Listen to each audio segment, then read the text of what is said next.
Summit. Now remember, India and Russia have maintained close ties, particularly after Prime Minister Modi took over in 2014. He has visited Russia thrice, and this is a crucial visit given the fact that a lot has changed. It's a new geopolitical reality that we find ourselves in. And the Prime Minister will, of course, also be meeting with the members of the Indian community, the members of the Indian diaspora, and in fact, the members of the Indian community at the Moscow airport as well, who are awaiting the Prime Minister's arrival there. And this is the Prime Minister's first bilateral visit after re-election. Of course, he went to Italy as well. There were many pull asides, but this is the first bilateral visit that the Prime Minister is embarking on after his re-election. Now remember, a lot is on cards. In fact, the statement from the Ministry of External Affairs also says that the focus very much is on furthering bilateral ties, as far as the energy sector is concerned. Of course, India is among the largest buyers of Russia's crude oil, and that is going to be a point of discussion there as well. In fact, trade imbalances, they have really emerged as another focus area, given the fact that India does not buy as much, India does not send as much to Russia as much as it buys. So, of course, that is something that will be discussed by the two sides. The issue of stranded Indians, as I said, that is likely to be brought up by the Prime Minister as well. And as we see these visuals, extremely significant there, the Prime Minister's visit to Russia, will the Ukraine-Russia war cast a shadow on the visit of the Prime Minister to Russia? In fact, we saw the Russian assault on Ukraine today as well, just hours ahead of the Prime Minister's visit to Russia. So, of course, all of that makes it even more significant, and as I said, a new geopolitical reality, a new diplomatic reality that the world finds itself in. Though, of course, the world may have forgotten the Russia-Ukraine war and seems to have lost interest in that, but it's still killing people, it's still destroying property. In fact, there you can see those visuals of the Prime Minister who's going to shortly come out of the plane, shortly going to deplane there. But it is a crucial visit, as I have been reiterating. In fact, the Ministry of External Affairs has said that this visit focuses very much on bilateral cooperation, not so much on the Russia-Ukraine war, given the fact that the Prime Minister has already reiterated this time and again that this is not an era of war.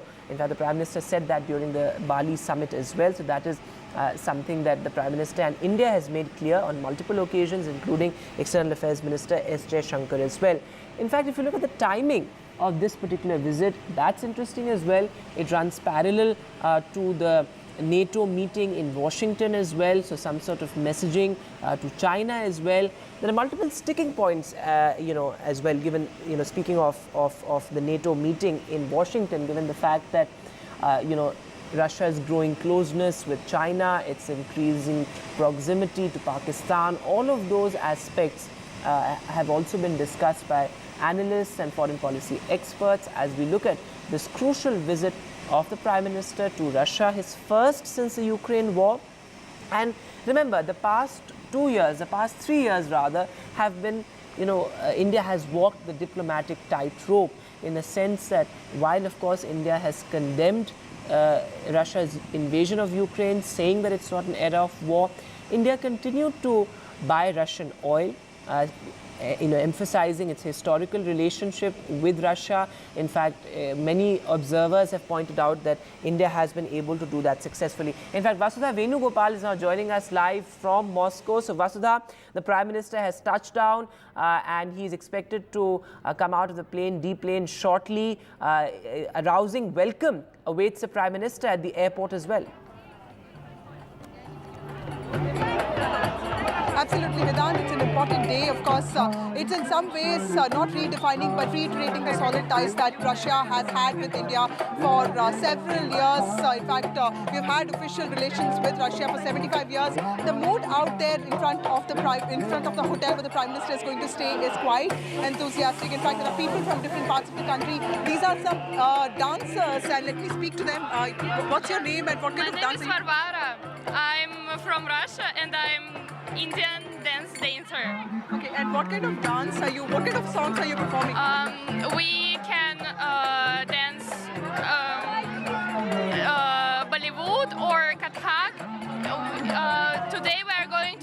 Rangila and Doli Baje. Thank you so much. So, Dhol, Baje and Rangila is what they've performed. They're going to perform on. The Prime Minister, in fact, is going to arrive shortly. In fact, he has already landed, and he's going to stay in a hotel here. And there are several dancers here. There are many students who've come from different parts of Russia. And remember that there is a very strong diaspora community here, about 20,000 of them. And here's where are you from, ma'am? I am in Gujarat and Modi ji के गांव के हैं, वडनगर के हैं और हम मोदी हैं, तो इसलिए हमको बहुत प्राउड है वो मोदी जी हमारे इधर आ रहे हैं हमारे गांव में। कितने साल से रह रही हैं? हम लोग इधर 12 साल से, हमारे बच्चों को भी बहुत मिलने का बहुत मन कर रहा है, इसीलिए आज हम छोटे बच्चों के साथ इधर आए हैं मिलने के लिए। So that's a lady from the Prime Minister's hometown of Vadnagar in Gujarat. Really very excited to meet the Prime Minister. Of course, he's going to have an official 600 community members meet tomorrow, which is also going to happen in one of the hotels there. It is not Vedant to the scale of what we saw in Texas or in Madison Square, but the Russian Indian community, the diaspora here is very strong, 20,000 of them, many of them students. The medicine community is very strong here, but of course many questions, like you rightly pointed out, this visit of Prime Minister Narendra Modi to Moscow is coming after almost 9 years, and it points to some very important questions as to what kind of political realignment will India look at, and also what kind of political messaging will India be looking at. In fact, this is this is how the community looks like, sir. Are you part of this, and are you waiting for the Prime Minister? Hindi में बोलना है। हिंदी में आप wait कर रहे हैं prime minister? हाँ, मेरा नाम है ललित प्रकाश शर्मा, यहाँ करीब 10 वर्षों से हूँ, एस्ट्रोलॉजर का काम कर रहा हूँ और मोदी जी आ रहे इसलिए आया हूँ, बहुत खुशी होती है हमें। 2 ही प्रधानमंत्री मैंने देखे इंडिया में, 73 साल की उम्र हो चुकी है। 2 प्रधानमंत्री, एक लाल बहादुर शास्त्री और दूसरे मोदी जी, जो देश का विकास कर रहे हैं और भारत और रशिया के संबंध है प्रगाढ़ करने में, मजबूत करने में ये हमारा शेर मोदी रहते। Thank you, sir. So let me also show you some of the dances that are happening here. These are all Russian dancers, and variety of Bollywood songs being performed here. And remember that there is a lot of political realignment that has happened in the world. We saw the SEO meeting happening in Kazakhstan a few days ago. India has also been deepening its ties with the West, specifically US, and also there are growing ties between Russia and China. So clearly, many questions there that will be answered, and in some ways will be, a lot of interest will be taken into those questions with Prime Minister Narendra Modi arriving here shortly. There'll be a private dinner hosted for him by President Putin. He will also have a community meeting tomorrow. Trade and defense ties are top of agenda, but of course, most importantly, also the safety of Indians, those who have been misled into taking up jobs in Russian military, is also something that India is expected to raise. Absolutely, Vasudha, and this has become a recurring feature of the Prime Minister's visits abroad, of the state visits of the Prime Minister, this kind of diaspora events, a lot of excitement, something that we have seen in the past as well. But as you said, a lot is on agenda, from trade ties to oil to, of course, the issue of stranded Indians.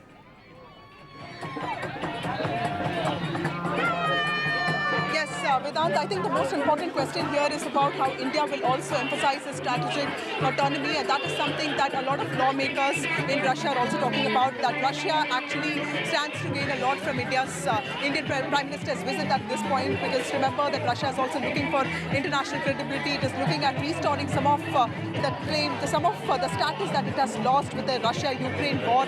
The shadow of the Russia-Ukraine war is looming large over this meeting of the Prime Minister with President Putin. Remember that President Putin has gone to only 3 countries after he became the president of Russia again, and that is China and of course North Korea and Vietnam. And this is Prime Minister Narendra Modi's visit to Moscow after 9 years. So clearly there have been annual meetings between Russia and India, but we have also diversified our defense procurement. We have also, in some ways, while increasing our imports, making it clear that getting cheaper Russian oil is in our interest. We've also sort of really looked at other countries to deepen our ties, making it clear that India's interest now is its own strategic autonomy, and it has options. So clearly, there's a very strong political messaging that India is sending out.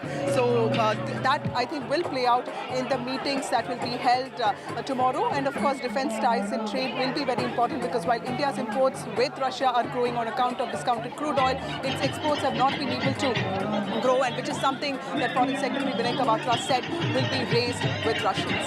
Right, Vasudha, as we stay on these visuals of the Prime Minister, emerging out of that plane, we're waiting for the Prime Minister to come out. But, the relationship between India and Russia, of course, has been a historical one, and it has changed significantly in the past 10 years as well. With the Prime Minister, he has visited Russia thrice, and that diplomatic tightrope over the Ukraine-Russia war as well. How do you see, a significant change as far as the Indo-Russia bilateral relationship is concerned, particularly in the last 10 years?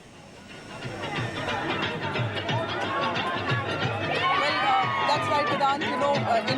India's ties with Russia are very long, very old. In fact, there was one time when Dr. S. Jaishankar, the External Affairs Minister, did talk about the only constant in the world of geopolitics, and there he mentioned that it is the relationship between Soviet Union and Russia, and of course India. So Soviet Union was a country that really supported India in the past, specifically after independence, in setting up its PSUs, and also, we do share a lot of traditions and shared, values. But at the end of the day, India has also moved on. There is a different India that's looking at different allies. It's looking at investing in different allies, and also, it's looking at keeping its own interest over others. It has, in fact, talked a lot about de-hyphenation. So it does believe that it is capable of strengthening its ties with an existing partner like Russia. At the same time, it's also capable of deepening its ties with countries like USA, and which also are sort of aligned with its democratic principles. So clearly, a greater diplomatic message that India has sent out in the last few years. But this is the first bilateral meeting of the Prime Minister ever since he was sworn in as the Prime Minister of India for the third time. And this is also his second overseas trip after he travelled to Italy just few days after taking charge as the Prime Minister. But his first after the Ukraine-Russia war broke out. And remember, even during the course of the war, which is going on for over 2 years now, India has maintained, maintained the fact that there is no option, there's no alternative to dialogue, democracy, and in fact there is insistence on a lot of dialogue, which is why India has also not believed in condemning Russia, because Russia and India have shared very close ties. On with us, this as the Prime Minister has now come out of the plane. There you can see the Prime Minister in a blue jacket there. Arriving in Moscow. As Vasudha is reporting, this is the Prime Minister's second overseas visit, but an extremely crucial one. The Prime Minister in the first time he is visiting Russia after the Ukraine war. So Vasudha, as we look at these visuals, extremely significant. The first visit of the Prime Minister since the Ukraine war, and a lot is at stake in the sense that it's a conflict-free relationship, as many point out, but the focus is on furthering ties, whether it's in areas of defense, trade, education, even culture, as you've been reporting. Absolutely, Vedant. In the 60s, of course, we were not born then, but we've heard of the fans of Raj Kapoor and Nargis, and the kind of magic that Indian film festivals created, in Russia, and the kind of madness that Russians had for Indian actors. And today, I did find a generation of young people who are equally fascinated with Ranbir Kapoor and Shah Rukh Khan. Of course, times have changed, and there is more Hollywood in Russia now. Russia doesn't have only Indian films for entertainment, but clearly the cultural ties, the people-to-people ties remain. In fact, when I was traveling from the airport to my hotel in Moscow, the landscape, the kind of trains, the kind of buildings, there is a huge similarity that India shares with Russia. In fact, Russia was where India took its first lessons from when it got independent. So there is a lot that Russia shares with India, and also the kind of PSUs that we set up, or for that matter, the kind of education that we put in, did have have a lot of Soviet influence. But then that was in the past, and so Soviet Union did dissolve after integration. So there is clearly a lot of questions over Russia's actions now ever since the war broke out on its democratic principles. The institutions do exist, but is there democracy in Russia is a question that several other countries are sort of like asking, which is where India is playing this balancing act of deepening its ties with the West, at the same time not letting go of its solid existing ties with Russia, making it clear that every ally here is very important,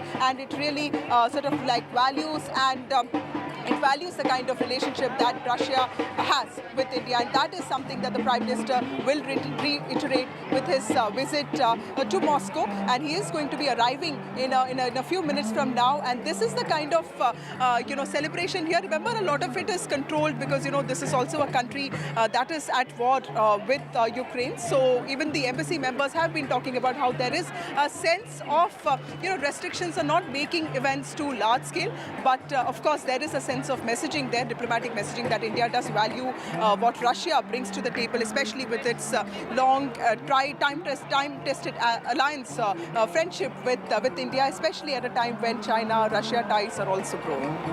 Absolutely, Vasudha, and as we look at those visuals as well, the Prime Minister has come out of the plane. In fact, that special guard of honor for the Prime Minister as well at the airport, after which the Prime Minister will go to his hotel, and then a private dinner will be hosted by President Putin as well.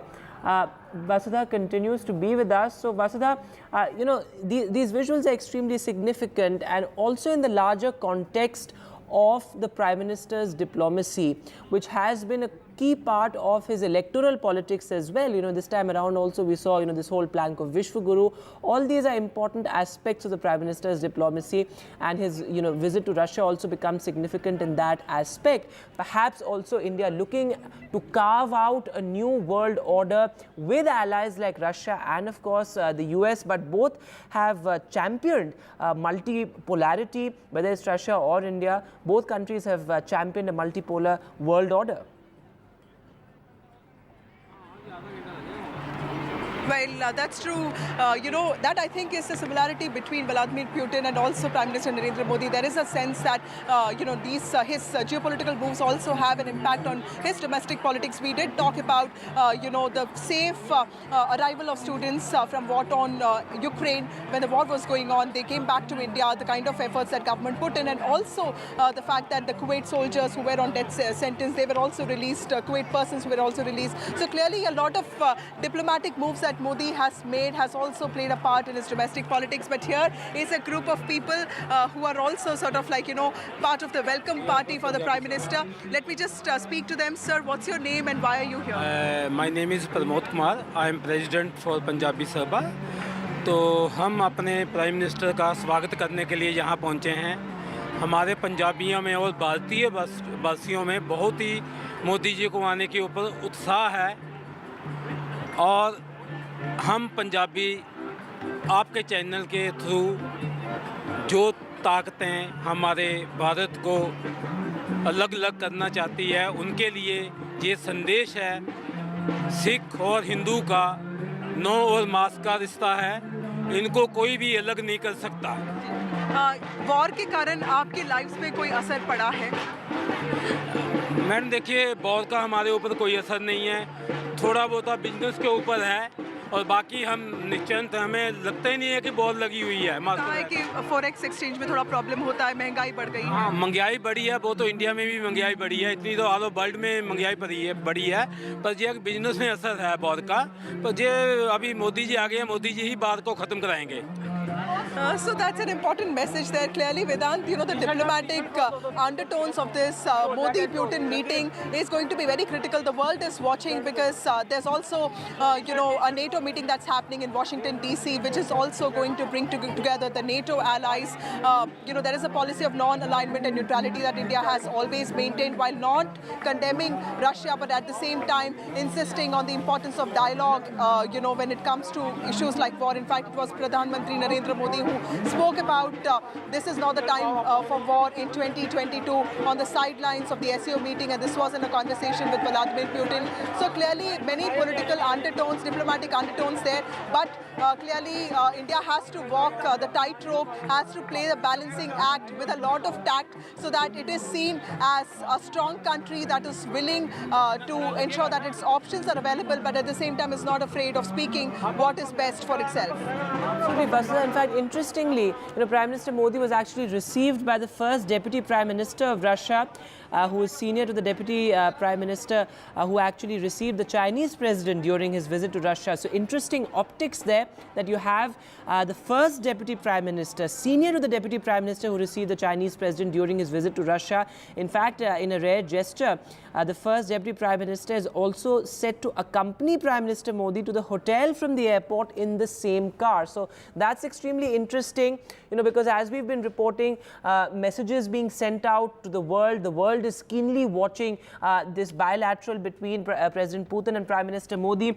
Similar to gestures we've seen in other nations as well, whether it was in the US or whether the Prime Minister went to a smaller nation like Papua New Guinea. So, this bid to create a new world order is something that is very interesting. But Vasudha, as you briefly touched upon the larger geopolitical context in which the Prime Minister is meeting President Putin, you have two live conflicts, you have a new geopolitical reality, and of course it also comes in the backdrop of India having, India making the world acknowledge its historical relationship with Russia, given the fact that it continued to buy Russian oil through the conflict.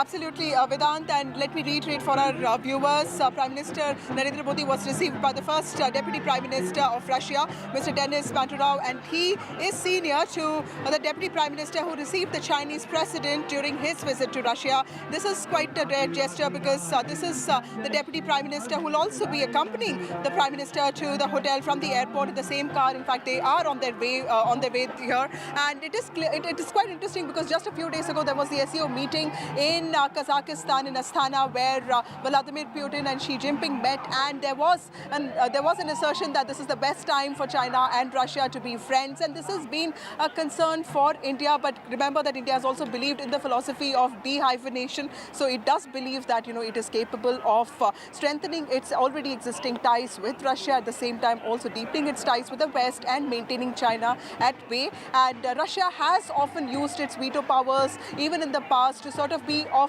advantage to India, to help out India as a friend, as an ally, be it matters of Kashmir and even in other issues. So clearly Russia is a time-tested partner. It has helped out India several times in the past. But remember, Russia is also in a lot of, that it is challenging for Russia to also maintain that pro-democratic image of itself, because there are questions being raised on the kind of war atrocities that have taken place. A number of people, hundreds and thousands of soldiers and civilians have died. This is a large-scale war between Ukraine and Russia, and this is something that the world wants an end to. And clearly, let's be hopeful that this meeting between Vladimir Putin and Prime Minister Narendra Modi is also coming at a time when Russia is looking for international credibility, in some ways to reclaim the kind of honor that it has lost on the international stage. It has more enemies than friends now. It is in fact looking at new friends. It is in fact, the relationship with China is also described as experts as, an opportunistic friendship, because,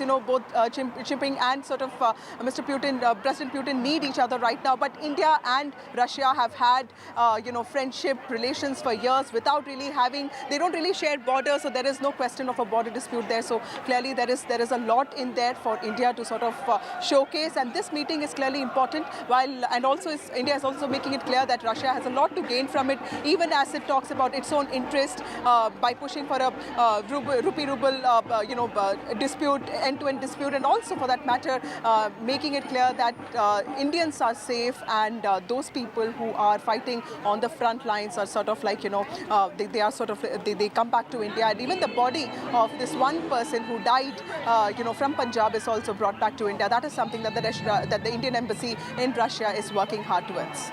Absolutely, Vasudha, and as you've been reporting, the focus is very much on trade ties, on defense, on the rupee-ruble trade, which really has transformed the relationship between India and Russia, while of course there's many concerns like trade imbalances, etc. as well. But you spoke to the Indian ambassador to Russia. What all did he tell you, and what is the sense you are getting as far as the focus areas of the talks between the two countries are concerned?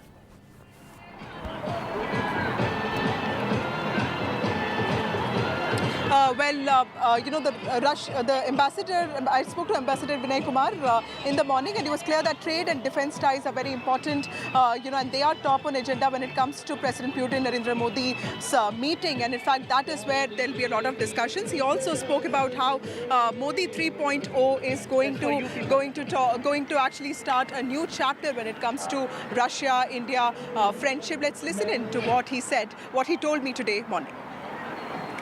If there's been one constant in the world of geopolitics, it is the relationship between India and Russia. Today, as Prime Minister Narendra Modi's visit to Russia begins, Ambassador Vinay Kumar joins us for a quick chat. Thank you so much, Ambassador Vinay Kumar, for speaking to NDTV. So what would be on agenda, between these meetings of Narendra Modi and Vladimir Putin? The visit is situated in the tradition of annual summit that between two countries we have of Prime Minister and of India and President of Russian Federation. So during this visit, we will have the 22nd annual summit. On the agenda are, of course, comprehensive set of bilateral issues. As you know, we have multifaceted relationship. So all dimensions of that will be discussed in political, economic, trade and investment, of course, defense, atomic energy. All these issues will be discussed. And without prejudging what exactly the leaders will talk, I think that regional and global developments will also be on the agenda.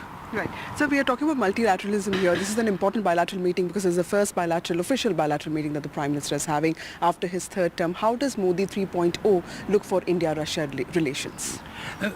India-Russia relations have been growing, and our constant endeavor is to continue work towards further deepening and expanding of the ties, because we find this relationship of mutually beneficial nature.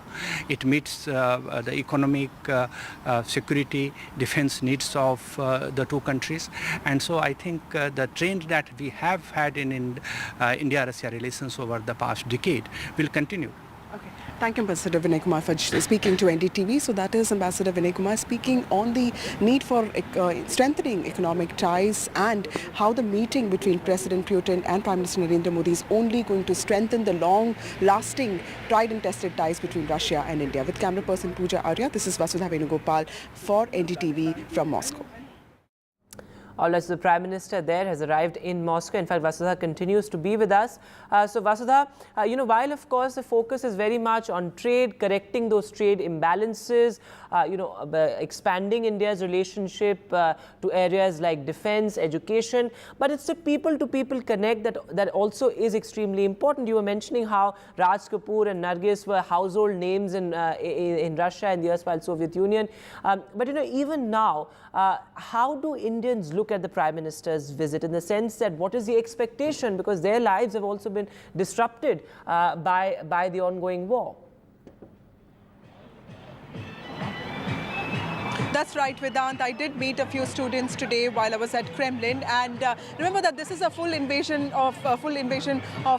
there is an invasion of Ukraine that is happening. There's a war that's been taking place. It's a prolonged war because it's been going on for 2 years. So when I spoke to students, all medical students, they did talk about rising costs of living, but then they still maintain that Russia is very safe for them. They don't have as many problems, but of course there are problems with getting their money exchanged. Like we did face that, when it comes to fewer forex exchanges, this insistence on having ruble everywhere.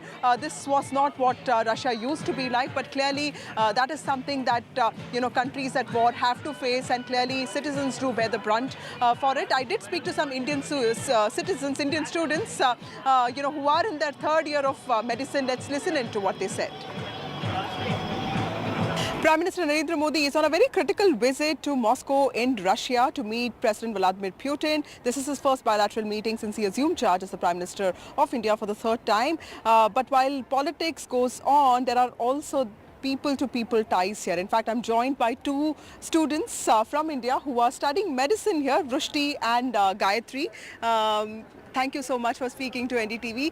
Tell us, how many years have you been in Russia, and what do you like about the city, and what do you study here?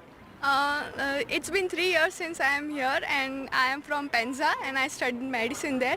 And the best thing about Russia is we feel secure, and most of us, our parents, are worried due to some war and other reasons. But we, being Indians here, feel safe as every point there's security. Even in the smallest city like Penza, we are secured. Here also we are secured.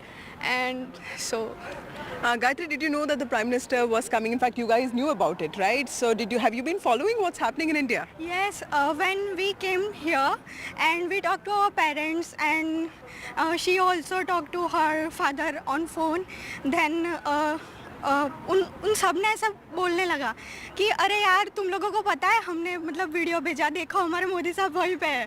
तो parents सब बोलने लगे कि बोला कि Modi sir हम यहीं पे हैं, we heard to appreciate you and we all are very happy that you came here. Russia India के बीच में बहुत सारे टाइज बहुत पहले से थे, लेकिन अभी ये वॉर चल रहा है यूक्रेन में. आप ही की तरह बहुत सारे मेडिकल स्टूडेंट्स को वापस आना पड़ा. But how is your has there been any impact at all on your lives, on your education? Economically there have been some impacts as our foreign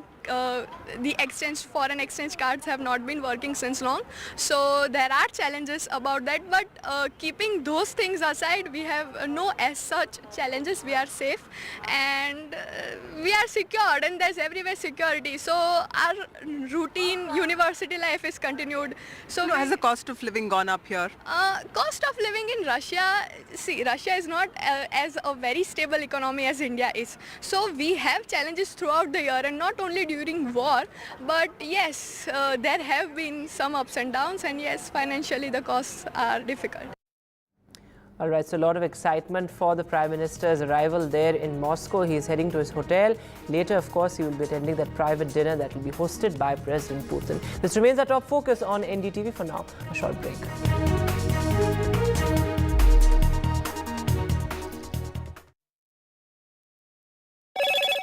Hello, Moto. Motorola, India's best 5G smartphone brand.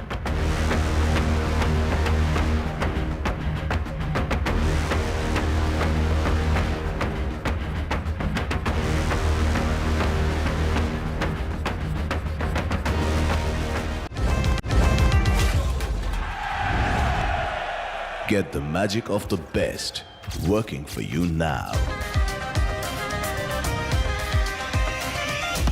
Link your payment cards once, collect rewards forever.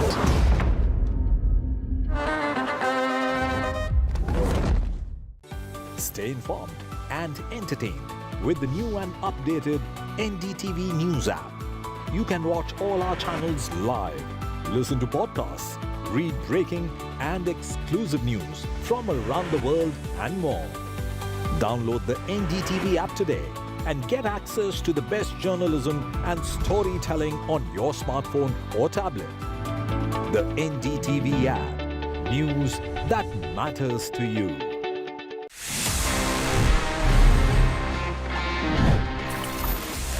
Do you know that the world's first smartwatch was like 1977 में develop कर लिया था? It was straight from HP.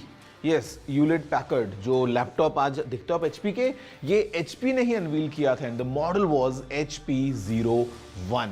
It was quite amazing because it was this wrist gadget जहाँ पे एक calendar था, एक calculator था, साथ में clock, stopwatch, timer, alarm, and in fact a world clock as well.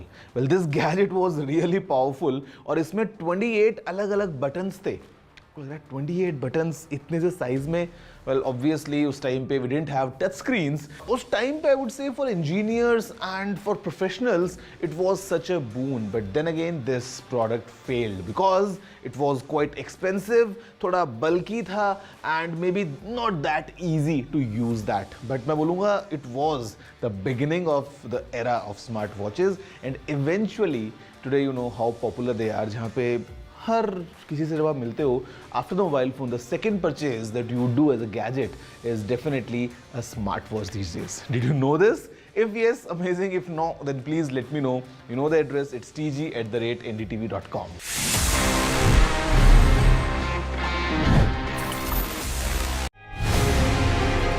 After great victory by Indian team, and today we are reporting from Mohali International Airport where we are showing these visuals. Arshdeep हमारे साथ हैं, तो आइए बात करते हैं. बहुत बढ़िया परफॉर्मेंस आई साਰਿਆਂ ਦੀ ਤੇ ਵਧੀਆ ਰਿਜ਼ਲਟਸ ਮਿਲੇ.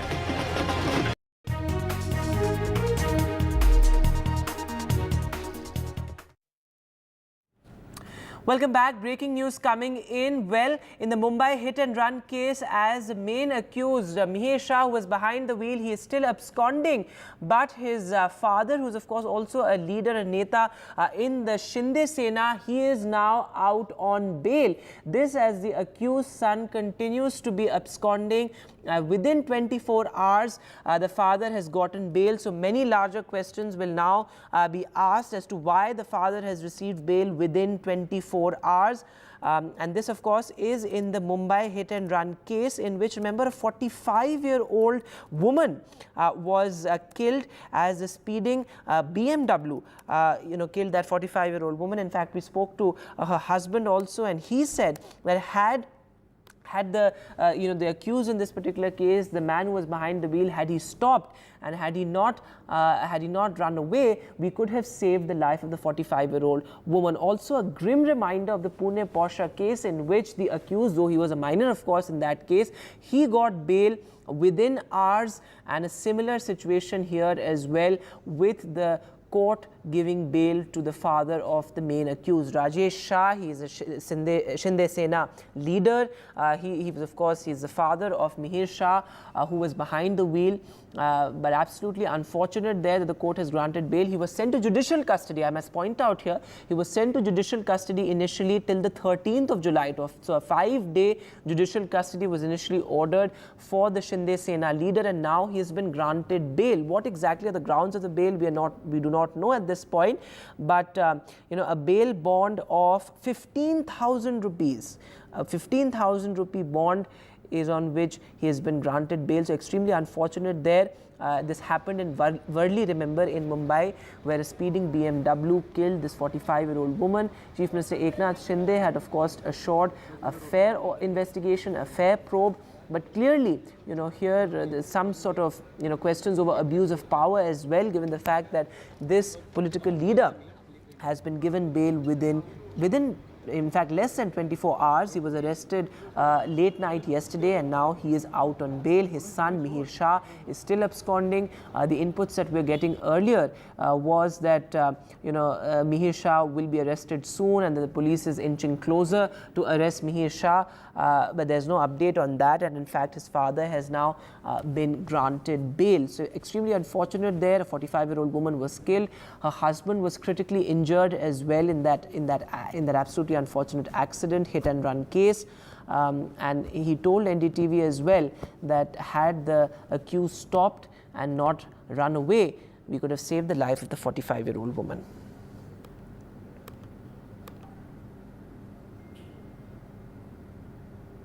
And moving now to news from Karnataka, well, a political blame game over the alleged land scam. Now, the BJP is accusing the Congress, in fact, the Chief Minister no less, of a 4,000 crore rupee land scam. The Congress has responded to this. The Congress says there was no wrongdoing. Everything was as per this particular scheme. Take a look at all the political reactions that have come in. ಮೂಡೋದವರು ಏಕಾಏಕಿ ಅವ್ರಿಗೆ ಕೇಳ್ದನ್ನೇ unauthorise ಮಾಡಿ site ಮಾಡಿ ಹಂಚ್ಬಿಟ್ರು. ಆಮೇಲೆ ಮೂಡಕ್ಕೆ ಇವರು ಪತ್ರ ಬರೀತಾರೆ, ಅವರು ತಪ್ಪಾಗಿದೆ ಅಂತ ಹೇಳ್ತಾರೆ, ಪರ್ಯಾಯ ಕೊಡಬೇಕು ಅಂತ ಅವರು ರೆಸಲ್ಯೂಷನ್ ಮಾಡುತ್ತೆ ಅವ್ರ ಮೀಟಿಂಗಲ್ಲಿ. ಅದಾದಮೇಲೆ ಅವರು ಪರ್ಯಾಯ ಕೊಡಿ ಅಂತ ನೀವು ಎಲ್ಲಿ ಕೊಡಿ, ವಿಜಯನಗರ ಕೊಡಿ, ಇಂಥ ಕೊಡಿ ಅಂತ ಏನು ಕೇಳಿಲ್ಲ. ಒಟ್ಟು 1,50,000 ಸ್ಕ್ವಯರ್ ಫೀಟ್ ಜಮೀನು ಅದು, 3 ಎಕರೆ 16. ಅವರು 38,000 ಸ್ಕ್ವೇರ್ ಫೀಟ್ಗೆ ಪರ್ಯಾಯವಾಗಿ ಕೊಡೋದಕ್ಕೆ ಅವರು ತೀರ್ಮಾನ ಮಾಡಿದ್ರು. ಇತ್ತ ಕಡೆನೇ ಕೊಡಿ ಅಂತ ಕೇಳಿಲ್ಲ ಅವರು. ನಮ್ಮ ಜಮೀನು ಅದು ತಪ್ಪು ಅವ್ರು ಮಾಡಿರೋದು. ಮೂಡ ಮಾಡಿರೋ ತಪ್ಪೇನು, ಇಲ್ಲೀಗಲ್ ಆಗಿ ಎನ್ಕ್ರೋಚ್ ಮಾಡ್ಕೊಂಡು ಯುಸೈಡ್ ಮಾಡಿ ಹಂಚಿಬಿಟ್ಟು ಮಾಡಿರೋದು ಕೇಳಿದ ಮೇಲೆ ತಪ್ಪಾಗಿದೆ ಅಂತೇಳಿ ಪುನಃ ಅಲ್ಲೇನೆ ಅವರು ಪರ್ಯಾಯ ಕೊಡಬೇಕು ಅಂತೇಳಿ ಮೆಂಬರ್ಸ್ ಎಲ್ಲ ಇರ್ತಾರೆ ಇದರಲ್ಲಿ, ಎಲ್ಲಿ ಆ ಮೂಡದಲ್ಲಿ ಬಹಳಷ್ಟು ಜನ ಮಾತಾಡೋಕೆಲ್ಲ ಗೊತ್ತಿದೆ ಇದು. If any denotification has happened, if it has happened, you know very well, without the clearance of the Supreme Court, they can't even hand over or give any compensation to any of the landowners. Now whatever Muda has given alternative site allocation, when there was a clear letter even by the Deputy Commissioner or the government not to give any alternative sites after 2003, it is very clear whatever has happened in Muda is all illegal. And moving now, Rahul Gandhi, the leader of opposition, is in Manipur. In fact, he met the displaced tribals there as well. This is his first visit as a leader of opposition. Ratndeep Chaudhary is now joining us live from Churachandpur, of course, one of the worst affected areas. So, Ratndeep, Rahul Gandhi expected to meet the governor later today? That's right. In fact, we are reporting from Imphal, the capital, at this moment, and Rahul Gandhi is in the Raj Bhavan. He is meeting the governor, who has given him an appointment. He is discussing with the governor on the Manipur crisis, and on behalf of the Congress party, he is also going to hand over a memorandum to the governor. Now, Rahul Gandhi, remember, today first visited Ziribam, which is on the borders with Assam, where he's met the victims of the violence which had taken place last month, and also on way back to Silchar airport in southern Assam, he met the flood victims of Assam.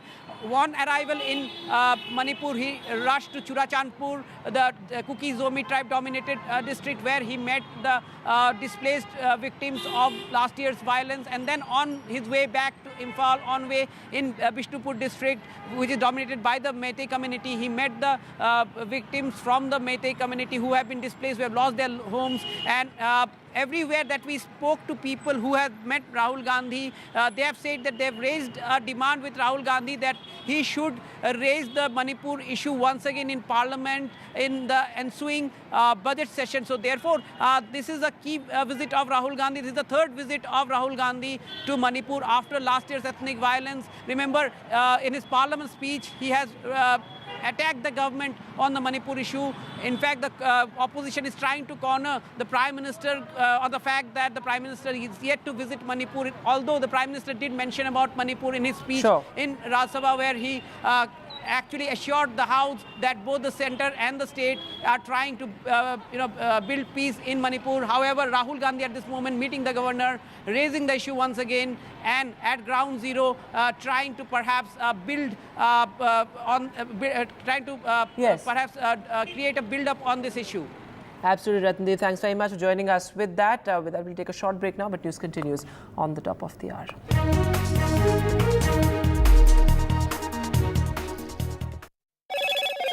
Hello, Moto. Motorola, India's best 5G smartphone brand.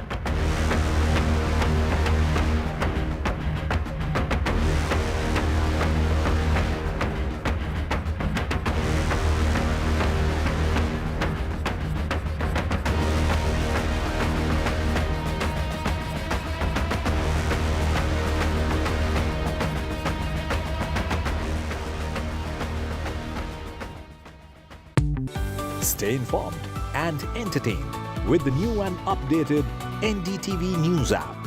You can watch all our channels live, listen to podcasts, read breaking and exclusive news from around the world and more. Download the NDTV app today and get access to the best journalism and storytelling on your smartphone or tablet. The NDTV app. News that matters to you.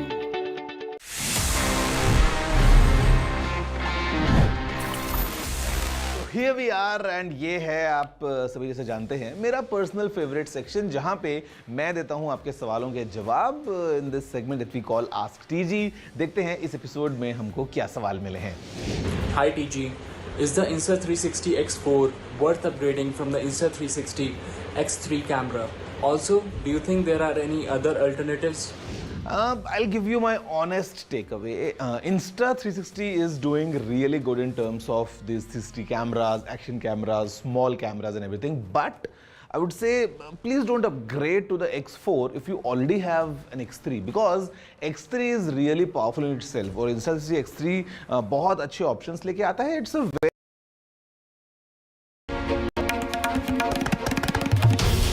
This is NDTV. And you're watching NDTV 24/7. Hello, Moto.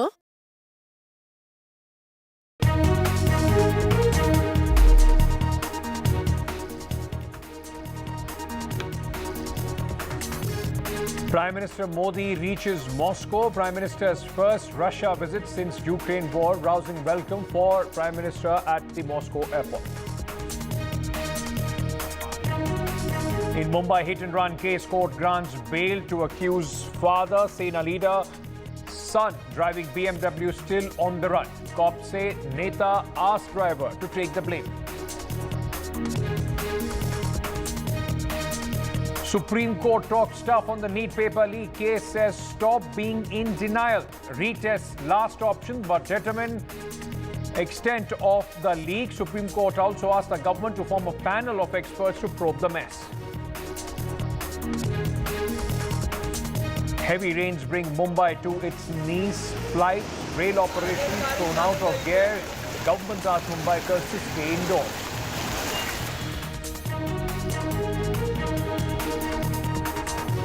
Rahul Gandhi meets violence victims in Manipur, his third visit since the violence broke out in 2023. Leader of opposition visits the epicenter of the violence. Rahul Gandhi meets also to meet, in fact, the Manipur governor today.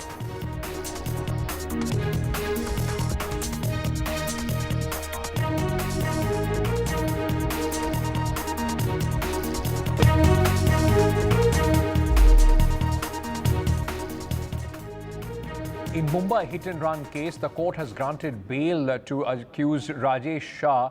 He got bail on a provisional cash bail bond of 15,000 rupees. Rajesh Shah, remember, is the father of absconding accused Mihir Shah. Mihir Shah is the accused who, in fact, is absconding since the hit-and-run case came to light in Worli. Remember, the main accused in this case is the son of Shinde Sena leader. The police say that there was an attempt to cover up by the Shinde Sena leader. Cops allege that the leader told the driver to switch seats with the son. The chief minister, in fact, meanwhile, has said, whosoever the person may be, the law will take its own course. हम लोग गरीब है इसलिए ऐसा है क्या? सबके लिए सेम न्याय रखो तुम. गरीब और श्रीमंत के बीच में ऐसा न्याय मत रखो. हम लोग कैसे करेगा अभी बताओ? हमारा बच्चा ये ऐसा ही पड़ गया, अभी हमारा पूरा घर पूरा बिखर गया. वही हमारा मच्छी बेचता था, वही सब करता था. इसमें एक ही हमारा मकसद है, हिट एंड रन में किसी को भी बख्शा नहीं जाएगा. वो कितना भी इन्फ्लुएंस वाला हो, कोई भी हो, पॉलिटिकल हो, पैसे वाला हो, ये गरीब की जान होती है और इसलिए वो भी किसी की बेटी होती है, किसी की बहन होती है और इसीलिए कोई भी हो उसको बख्शा नहीं जाएगा. Let me go across at this moment to my colleague Paras Dama, who is joining us with more details on this story. Paras, the cops alleged that there was an attempt to, in fact, cover up this entire case. Where is this accused? What are they saying about this man and the latest as far as the investigation is concerned? So right now, the latest about this investigation is that the female friend of Mihir Shah has been interrogated by the Worli police from morning, and still the interrogation is on. With that, the mother and the sister of Mihir Shah is not available from last evening when this whole incident has happened. So police are trying to find the mother and the sister of Mihir Shah. Mihir Shah is also on the run from the time the incident took place at Worli by 5:30 a.m. in the morning. So after the incident happened, this Mihir Shah, the main accused in this Worli hit and run case, ran away from the spot with his BMW and dropped the car at Bandra. After Bandra, he was absconding and he ran away from Bandra. So now in this entire situation, the police produced Rajesh Shah and the driver of BMW car in Shivri Court today. 1 day judicial custody was given to Rajesh Shah and 13 days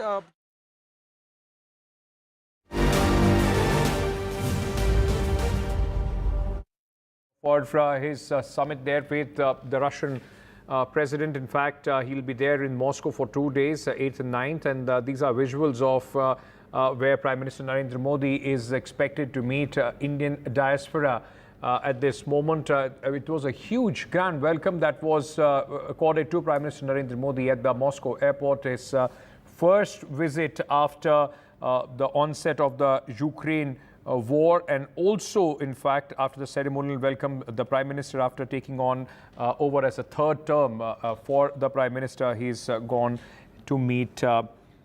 This is going to be a full range of bilateral issues with the Prime Minister and between the Prime Minister and the Russian President. Let me bring in my colleague Vasudha Venugopal, who is, in fact, in Moscow at this moment, reporting live on this visit for NDTV. Vasudha, grand ceremonial welcome there for the Prime Minister, and now all eyes would be on Prime Minister's interaction with the Indian diaspora.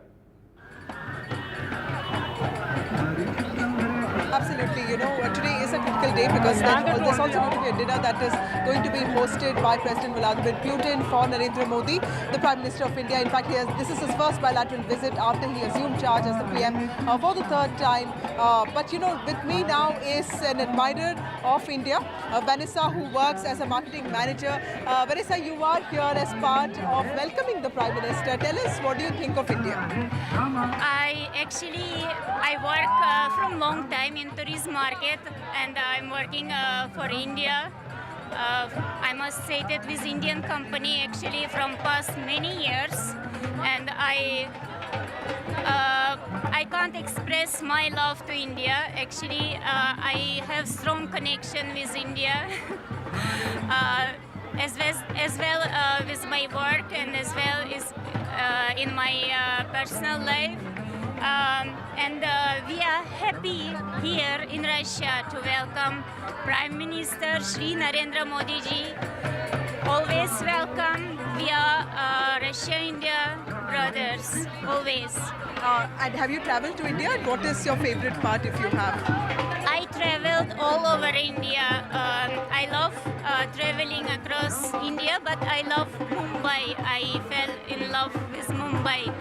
I've been in Delhi, Jaipur, Agra, Rishikesh, Kerala. Kerala is beautiful state. Goa, of course. I've been in Haridwar. I've been in Lucknow as well. All over India. Thank you, Vanessa. So here is somebody who fell in love with India because she works in the tourism sector, and she has travelled to several parts of India, including Rishikesh, Kerala, and also Lucknow. But clearly today is important diplomatically, because while we speak about culture and people-to-people ties, there are larger geopolitical questions that are being raised. And today, Prime Minister Narendra Modi, with his first bilateral visit in Moscow, is also sort of trying to create this balancing act of deepening ties with the West, and at the same time also solidifying already existing ties with Russia that has been a long-lasting partner for India. So there's been a lot of activity since morning here, but of course all eyes now are on the private dinner that will be hosted by President Putin for Narendra Modi. The Deputy Prime Minister is accompanying Prime Minister Narendra Modi to the hotel, so that is also a gesture. This Deputy Prime Minister is in fact higher in hierarchy when it comes to the Deputy Prime Minister who was sent to welcome Xi Jinping. So clearly there is a certain gesture that Russia is also trying to give out. while India is trying to play the balancing act very tactfully, also maintaining its relations with China and at the same time deepening its ties with the West. Absolutely, and we can hear that Dol Tap, behind you, Vasudha. It just seems that you've landed right, though in Moscow, but the Prime Minister won't be missing much of the sound and, the feel of India. There are so many people from Indian diaspora there to welcome the Prime Minister. These visuals are coming in from the hotel where the Prime Minister has just arrived, and a lot of people from the Indian origin there, in fact, welcoming the Prime Minister. But it is an important visit, what is the significance? What are the areas to look out for and the challenges, of course, going forward, India and Russia relations? Manju Seth, former diplomat, is joining us at this moment. Ma'am, thank you for speaking to us. Just to begin with, what do you think are the important areas, possibly the top 5 priorities that India and Russia would possibly have at this moment when during Prime Minister's visit? All eyes would be on the private dinner when the two leaders meet tonight. Yes, it's a very important visit. Very rightly you've put it, that there will be important issues to be discussed, including all the challenges that both countries need to address and resolve, including in trade and in defense supplies, defense co-production, energy security, and the maritime corridor. And, also, I think, the China factor would be discussed, the ongoing Ukraine war, and a messaging also to, or not messaging, but a kind of indication to each other that this friendship is time-tested. It is has been a very good relationship, a very good friendship for so many years. Both countries have stood by with each other, and they would like to communicate that this friendship is very deep-rooted, and they will continue to stand by each other in difficult times. I think that will be an important messaging that will be given during this visit. And already we have seen the welcome, the special welcome given to him, ceremonial welcome, and the fact that the senior deputy prime minister was with him, was with Mr. Modi, with Prime Minister Modi in the car on the way to the hotel from the airport. I think it's another indication of the importance that Russia attaches, and both sides attach to the special relationship and for taking it forward and to strengthen it further. Ma'am, if I may just bring out 2 important topics, and if you can shed more light on that, because this possibly is the first, in fact, this is the first visit of the Prime Minister since the, Russia-Ukraine war erupted in 2022. India so far has done a fine balancing act. The Prime Minister, remember, earlier met on the sidelines of the G7 summit. The president of Ukraine, now he is in Russia. What are you expecting on that front? India has been an advocate of peaceful solution between both these countries. What would you expect, the word or dialogue between Prime Minister Narendra Modi and Russian President Vladimir Putin? Because he has been, with Western countries, he has been on a very strict line when it comes to Ukraine. Yeah, absolutely. This will be an important subject that will be discussed. And if you see what has been said in the past, the recent summit in the peace summit, or the in Switzerland that was held on Ukraine, that really President Putin said, if Russia is not there, what's the point of a peace summit, a one-sided summit? So I think there might be some possibility of President Putin conveying his views to Prime Minister Modi, and also expecting that he will play a mediator. But I think India hesitates to play a mediator. But I think that is changing slowly. And maybe in back channel talks, we might be able to help, because both sides are wanting peace. Everybody is tired. There is fatigue with the ongoing war on all sides. And I think there will be some discussions on that, of how to find via media to end this war, to scale it down and find a solution. It's not going to be easy, because if President Putin, proposes something and the other side doesn't accept, it's a one-sided conversation. But there will be talks on this, definitely. It has affected the world economy. It has affected every single country in the world, especially the global south and India, of course. So PM Modi will definitely convey all this and discuss all this with President Putin. And I think President Putin will convey his views in the matter. May I request you to stay on with me? Aarti Soni, senior journalist, is also joining us from Russia, former correspondent, Voice of Russia.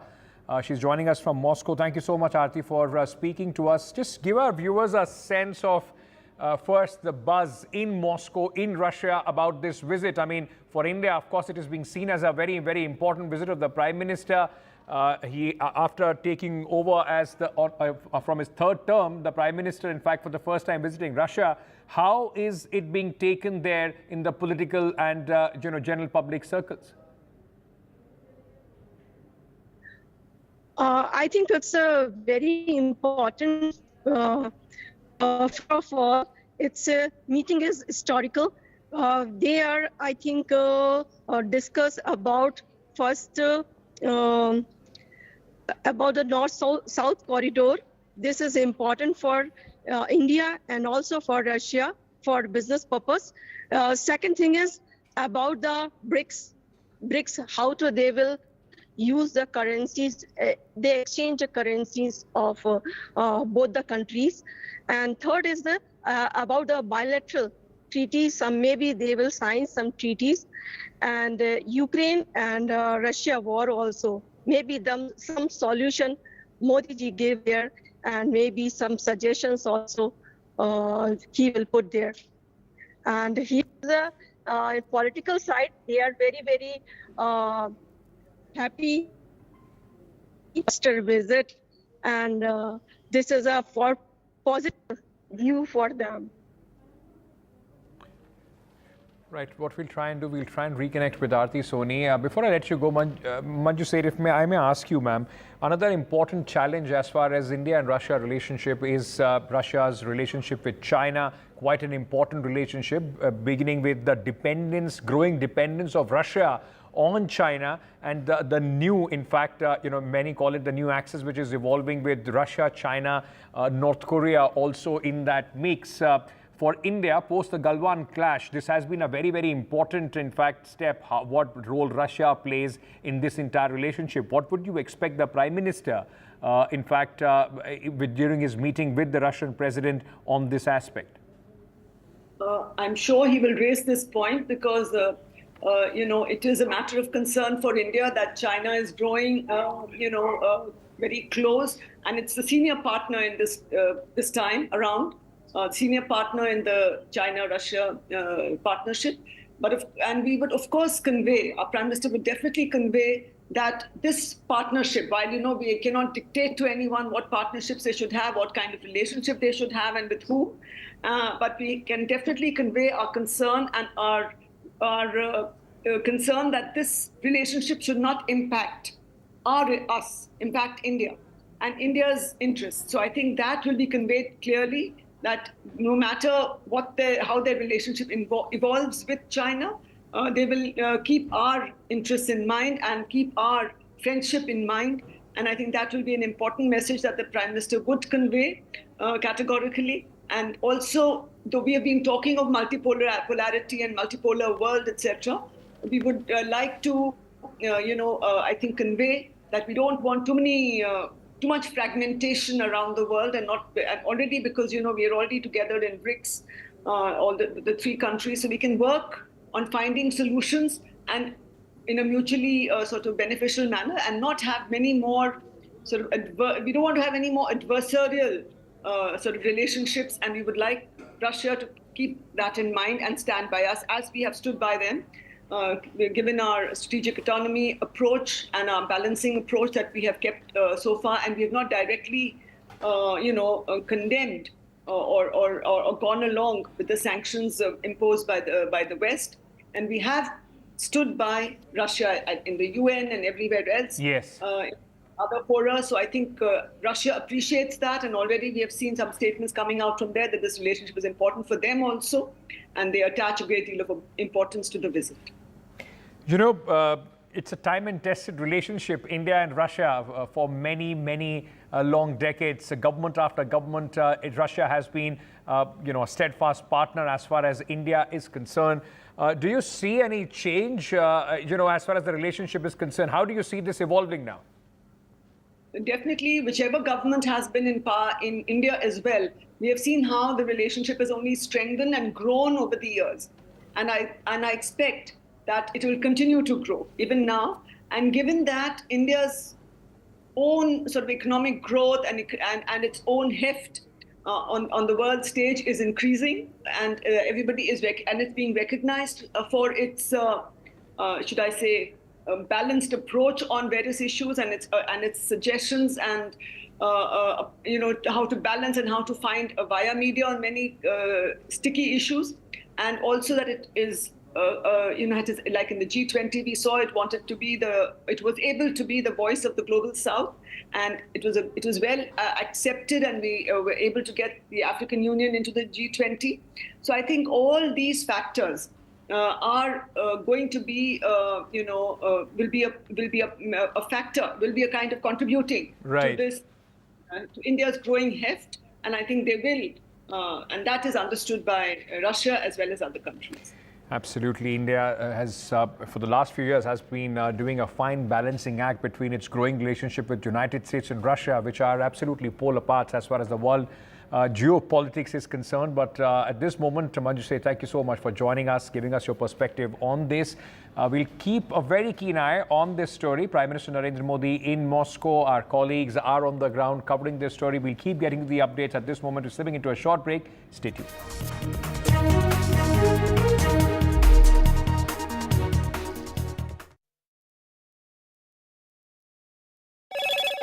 Hello, Moto. Motorola, India's best 5G smartphone brand.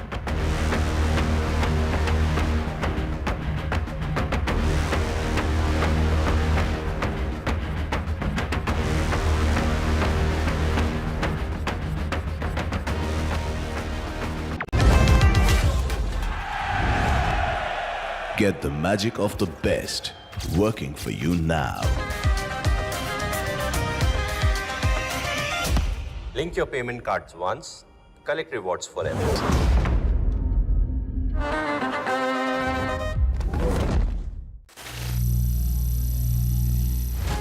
Some people say the metaverse will only be virtual.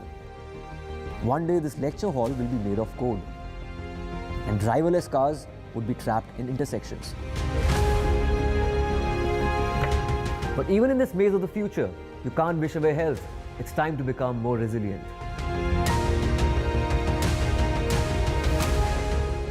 10 years of Banega Swasth India, we have grown and achieved so many milestones.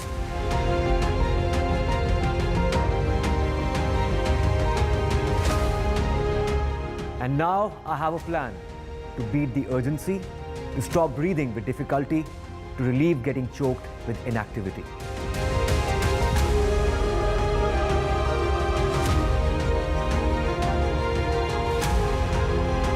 Energize our government, our environment, our society, and ourselves. Everyone, everywhere, every day.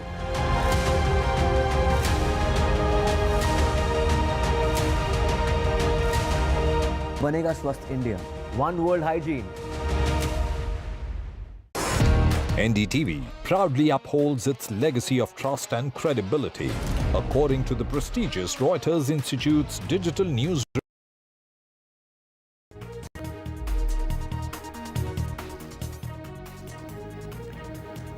All right, it's raining again in Mumbai. In fact, the financial capital of the country, the maximum city, is on its knees at this moment because of the heavy rains.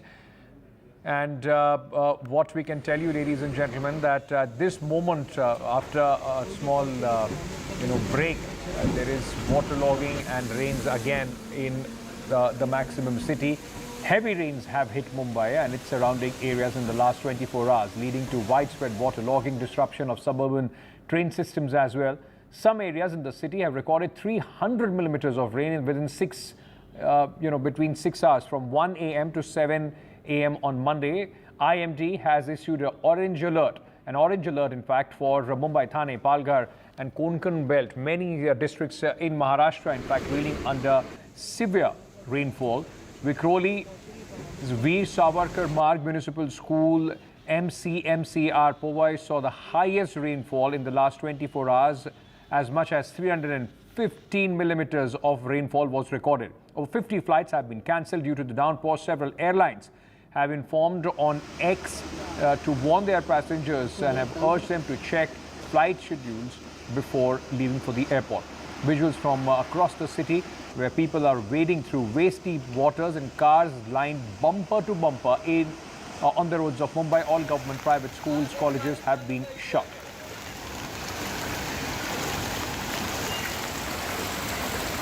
बारिश हुई है रात से, ये ज़्यादा हुई है, 65 mm से ज़्यादा होती है तो अतिवृष्टि जैसी परिस्थिति होती है। अभी तो 267 से 300 mm बारिश गिरी है। ये बारिश जो है ये कम समय में गिरी है और जो पूरी तरह व्यवस्था जो है कैरिंग कैपेसिटी है उससे बहुत ज़्यादा, कई गुना ज़्यादा ये बारिश हुई है और इसलिए रेलवे के ट्रैक पे भी पानी आया है।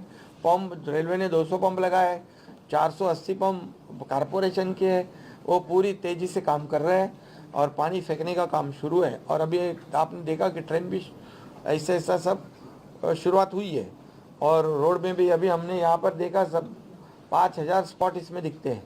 सब रोड पे अभी ट्रैफिक शुरू हुई है। So let's just go across to bring you a live update of what is happening in the maximum city at this moment. My colleague Abira joins us. We also have Anuj, but Abira, coming to you first at this moment.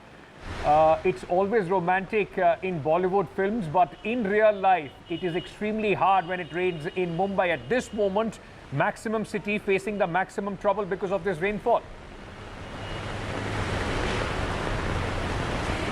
Yes, it's always the case. While there are pictures going around from high-rise towers on how beautiful it looks up from up there, the story is something else when you are in the ground on the reality. We are right now reporting from Parel, and this is the place where I'm standing. Water clogging is very common here, and this is the first place that you will see water logging happening. All these people who are behind me, they are leaving office right now. Water has already started filling in. This is exactly in 15 minutes. There was no water here 15 minutes back. It has started pouring in last 15 minutes, and you can see water has already started logging in. Let me get you somebody who can talk to us. Bhaiya, aaiye, aaiye. So these people who are vendors, okay. आप कहाँ रहते हैं बताइए? यहाँ पे ही रहते हैं, पठान। आइए इधर आइए, मेरे छाते पे आइए। हाँ। पठान मस्जिद पे।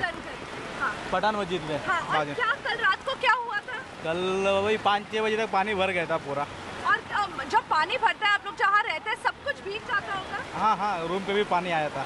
रूम में भी पानी आ जाता है। और अभी ये जो बारिश हो रहा है, अब भी बारिश शुरू हुआ ना? हाँ। तो ये वाला रास्ता तो हमेशा पानी भरा रहता है? हाँ, भरते, लेकिन मोटर लगा है, खाली भी हो जाता है। खाली हो जाता है, लेकिन अभी कितना देर में खाली होगा ये जो अभी पानी? बारिश के ऊपर डिपेंड हो, ऐसा गिरते रहेगा तो खाली नहीं हो पाएगा। अगर बारिश रुकेगा तो खाली होएगा। और आप लोगों को कितना मुश्किल होता है यहाँ पे? हाँ, तकलीफ तो होता है पानी भरेगा तो। ठीक है, आपका नाम? Raju. Raju. So, you know, these are street vendors who are standing here all day, and they have been talking to each other while I have been talking to them also, that in the morning they woke up and their beds were completely wet, they were underwater. See, if you can see, the water is already started flowing in these roads in just 15 minutes. And I have faced it myself where I have come here and there was water till my waist. I'm not talking about today, but this happens every year. It's a every year story and it never ends. Right. In fact, Abhira, speaking to people there who are facing troubles, it's already, as you can see in these visuals, already raining again, and it's time for people to go back from offices to home. It is going to be a troublesome journey in Parel. Abhira, may I request you to stay on with me? Anuj also with us at this moment. Anuj, in Parel, of course, we can see all these office commuters facing a lot of difficulties. The transportation systems are impacted. What's the situation where you are? I am here at the Worli Sea Face, and you know, just an hour back or an hour and 15 minutes back, things looked like they were coming back to normal. After a long day, when people were making their way back to the homes, it felt that it would be a little better. But that's when the situation became the worst, and the kind of rain that we are seeing right now, and here's what we're experiencing at Worli, is something that we haven't seen for the rest of the day. Of course, we had extremely heavy rainfalls last night from 1 a.m. till 7 a.m. But today, the entirety of the day was quite normal. You know, it was quite peaceful. There was just a few passing showers here and there. But what you see behind me, or what you see here, is some serious rainfall. And it's not one of those passing showers which is gonna go, or which just went off in 10 to 15 minutes. But this has been the situation for the last 1 hour and 1.5 hours. And this will pose a challenge, because if you look at what happened last night, the leader of opposition in the Maharashtra Legislative Assembly, that is Anna Sahib Danve, he said that last night's rain wasn't even that much for the entire system to become open in front of everyone, and that itself made sure that the railway schedule is changed, and then there are transport problems and there are traffic problems. Now, if you see what is happening around, the Met Department also issued a warning about this. If this continues for the next 12 hours, the situation is only going to be in front of the people. You know, it's only going to be out there. It will be out there to be seen by people on what exactly the situation will be. Because of course, the Chief Minister in the afternoon assured the people that the rainfall is already much more than what the system is made for. But yet they're trying their level best. But what a 24-hour long heavy rainfall in Mumbai will do to the system will only be apparent by at best today midnight. And as you see now, it is 6:30 and people are making their way back to their houses. This area is still far different and a little away from the railway stations, but you can already see cars making their way through. There are already certain traffic congestions in certain smaller pockets of these big roads as well.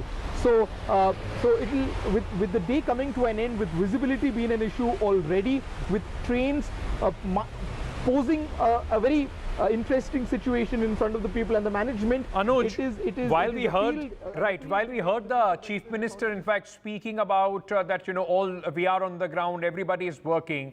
We see these visuals year after year, every monsoon from Mumbai, no matter which government is in power. What is the systemic problem that the governments are unable to solve that Mumbai has to suffer this? I mean, this is the highest tax-paying city in the country, and this is the kind of infrastructure that the city gets. You know, it is a multi-layered problem if you look at it. There has always been a systemic shortages of pumps to make sure that the roads are completely water-free. The railway just 2 weeks ago in their monsoon preparedness plan assured people that they've got all the necessary equipment ready to make sure that the tracks aren't waterlogged this year around. But the first train of the season made sure that the trains were delayed by hours in the morning. And you know, you look at different things. A major problem here is of open manholes. Today, the Chief Minister was asked the question about the open manholes and the capacity of them. But of course, he stated that there is a specific capacity beyond which it can't handle things. And there has been a lot of politics going about it as well. We saw leaders from the current government blaming it on the system which has been put in place by the Uddhav Thackeray government a couple of years ago. And of course, back and forth from them as well. This just makes it, just puts it in front of the people of the country an extremely embarrassing picture of the city. Of course, there have been attempts made by the authorities and the government, including the railways and the BMC, to try and help as many people as possible. But the fact that the first rain of the season, which is almost a month late, was still able to show the nakedness of the system at the moment. Abira, you know, before I let you go, if I may come to you at this moment, as somebody who lives in this city, I mean, it's year after year. Have people given up? I mean, what is it that people go through year after year? There are problems with their transportation system every time it rains. There is waterlogging everywhere. How are people dealing with this?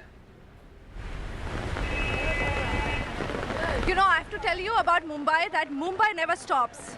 They never give up. They are always out there fighting every year, year after year. Rains means they know waterlogging. So the rains have just started. You will never see them staying back home. They will be going to work because everybody doesn't have the advantage of work from home.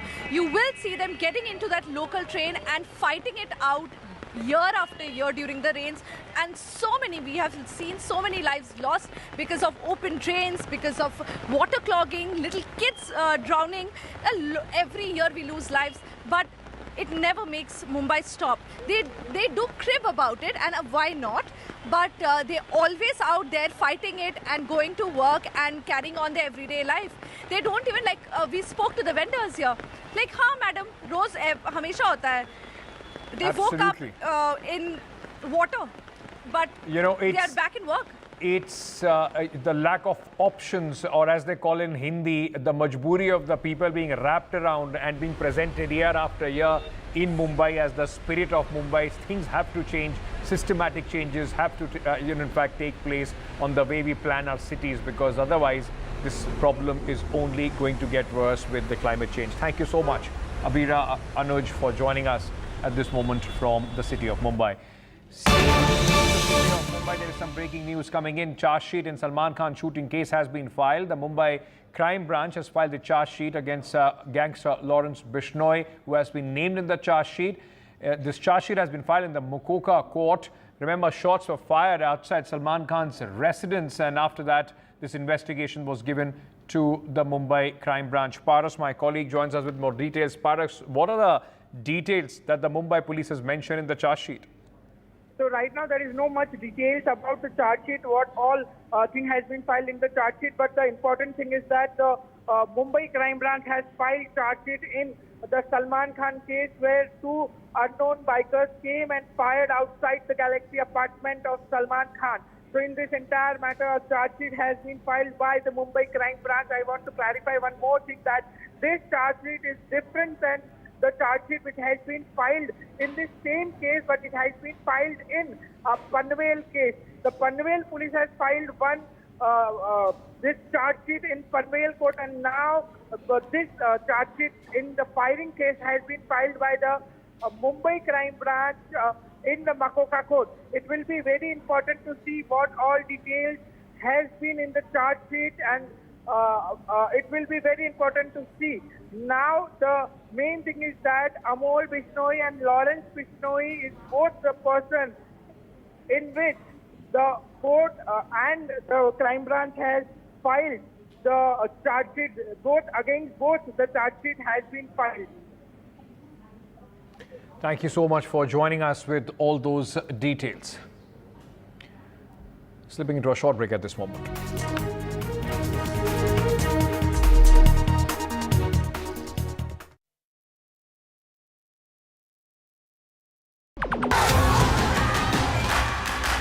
The biggest democratic exercise in the world. Team NDTV covers it from ground zero. BJP really had to fight a tough election this time. Unprecedented exercise. Unmatched coverage. There is no dispute. Janta ko decide karna hai. From polling to counting, NDTV brought you the most trustworthy news and updates.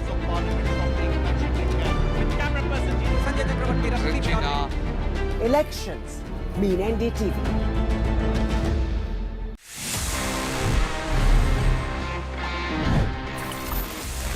कैसे आप technology को use करते हुए अपने gadgets का potential और enhance कर सकते हो. And this time it's about AI. It's about Google's latest Gemini, because ये अभी इंडिया में आ चुका है and you should use that because it can do a lot. मतलब अगर आपको ईमेल लिखना है and you need some help composing that email, यहां पे just by using the help me write option आप ईमेल्स जेमिनाई से लिखवा सकते हैं. ये आपकी ईमेल्स को समराइज कर सकता है और आपके लिए बहुत सारे अच्छे तरीके से हेल्प कर सकता है all across scenarios, all thanks to the power of AI. तो जेमिनाई अभी इंडिया में अवेलेबल हो चुका है. Well as of now it's only for the premium Google customers या फिर ये गूगल वर्क प्लेसेस में अवेलेबल है, but I am sure it's coming soon for everyone. और आप सभी जब इसको फोन में यूज करेंगे, you can utilise the full potential of Google's AI to make your life and your phones even smarter.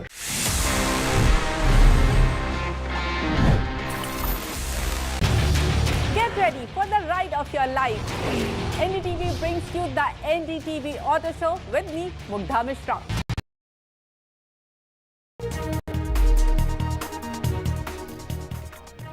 Leader of opposition in Lok Sabha, Rahul Gandhi, has met in the displaced tribals in Manipur. Remember, he is on his third visit to Manipur, first after becoming the leader of opposition and after the 2024 election results. Remember, Rahul Gandhi and the Congress party, along with the entire opposition, has been raising the Manipur issue continuously against the government. Rahul Gandhi's, these visuals which are coming in at this moment is of his meeting with the governor of Manipur. Rahul Gandhi earlier visited the worst impacted areas where violence for the last 1 year in some way or the other has continued.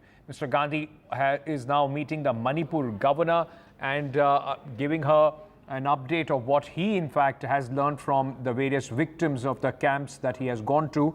Remember, 2 seats of Manipur in Lok Sabha, both have been won by the Congress party. Emphatic, in fact, speech there by one of the MPs of the Congress party from Manipur in the parliament earlier, where the government during the introductory session, which just concluded last week, was cornered by the opposition on the Manipur issue. So 2 visuals at this moment, that one of Rahul Gandhi and his delegation, including the 2 MPs of the Congress party who have won from Manipur, meeting the governor, and earlier Rahul Gandhi meeting the victims of this terrible violence in Manipur.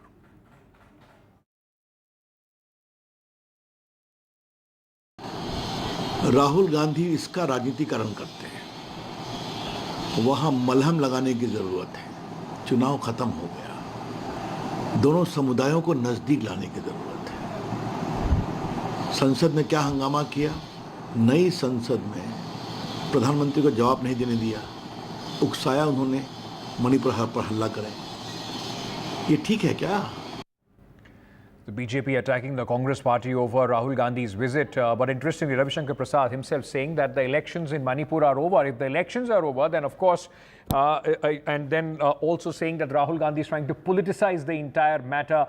The opposition has been questioning the government over their policy on Manipur. The Chief Minister N. Biren Singh, who is at the helm of the affairs, under whom, in fact, this entire violence had started, he was at the helm of affairs at that point of time. The opposition has demanded his resignation as well.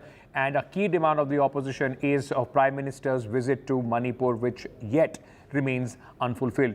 Remember, the Prime Minister, responding to the opposition's charges in the Rajya Sabha, had said that there shouldn't be any politics as far as Manipur is concerned. Meanwhile, the government is, as per the Prime Minister, is taking all these steps necessary to try and ensure that peace returns to the state. These visuals, ladies and gentlemen, of Rahul Gandhi meeting the victims earlier, both in Churachandpur and, one more camp that he had visited. This is the 3rd visit, as I told you, of Rahul Gandhi to the violence-hit Manipur. He is now meeting the governor, and after that is expected to speak to the press as well. We'll get you what Mr. Rahul Gandhi says after his meeting with the governor, and of course his experiences of sharing of the demands that the people of Manipur, many thousands of them have been displaced due to the violence, and Rahul Gandhi has gone to meet the people who are living in these refugee camps at this moment, displaced in their own state due to the violence.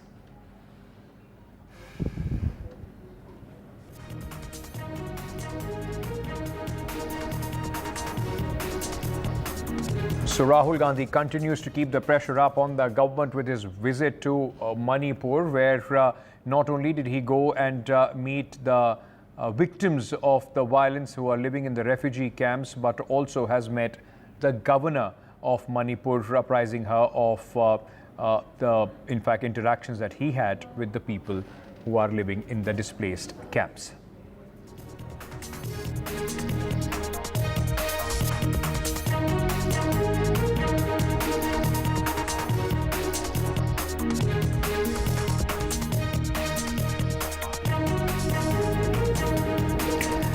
It was on 3rd and 4th of May in 2023 when the violence started in Manipur, ethnic strife within 2 communities, which resulted in deaths of multiple people, and the situation in the state still remains tense. In fact, there have been sporadic incidents of violence which we keep reporting and hearing from the state of Manipur, and 1 year on as well. A huge cache of arms and ammunitions were also, in fact, looted at that point of time in the initial days of violence. Many has not returned to the police and the security forces. Ratnadeep Chaudhary is reporting from Manipur. Ratnadeep, important visit of Rahul Gandhi at this moment. Politics aside, what is the reaction of the people he has met? Well, we did speak to a few people on record after he visited first at Ziribam on the Assam-Manipur border, where last month there were violence, after which over 2,000 people have fled towards Assam side, and there he met people, he heard them, and then he went to Churachandpur, the Kuki-Zo dominated areas, the epicenter of the violence last year.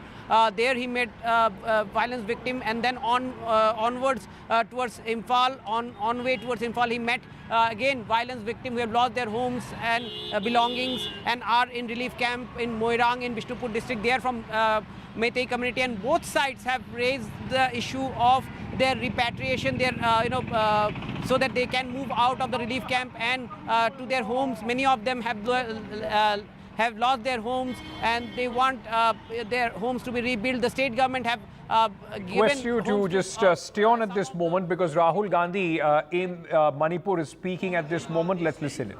And then to Churachandpur, again in Bishnupur district. After that, he made honorable leader of opposition, met honorable governor also. So really, we welcome from the Manipur Pradesh Congress Committee and also from the entire people of Manipur. And this is the third time visit of Sri Rahul Gandhi, and it is the first time visit after being elected as a leader of opposition. So really, we are so happy. So now it is a very tight schedule. So I'm requesting Rahul Gandhi to have a press statement for a few minutes. So please take your time, Rahul Gandhi. Thank you.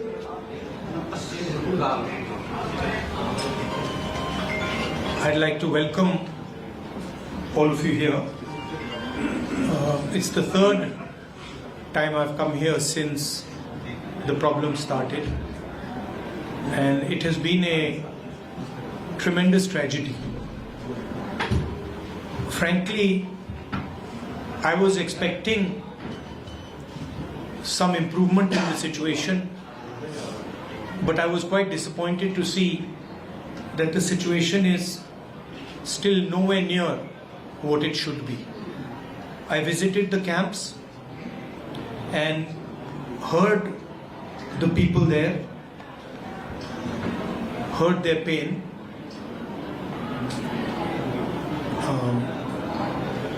I came here to listen to them, to build confidence in them, and as somebody who's in the opposition, to try and apply pressure on the government so that it acts. Here, the need of the hour is peace. Violence is hurting everybody.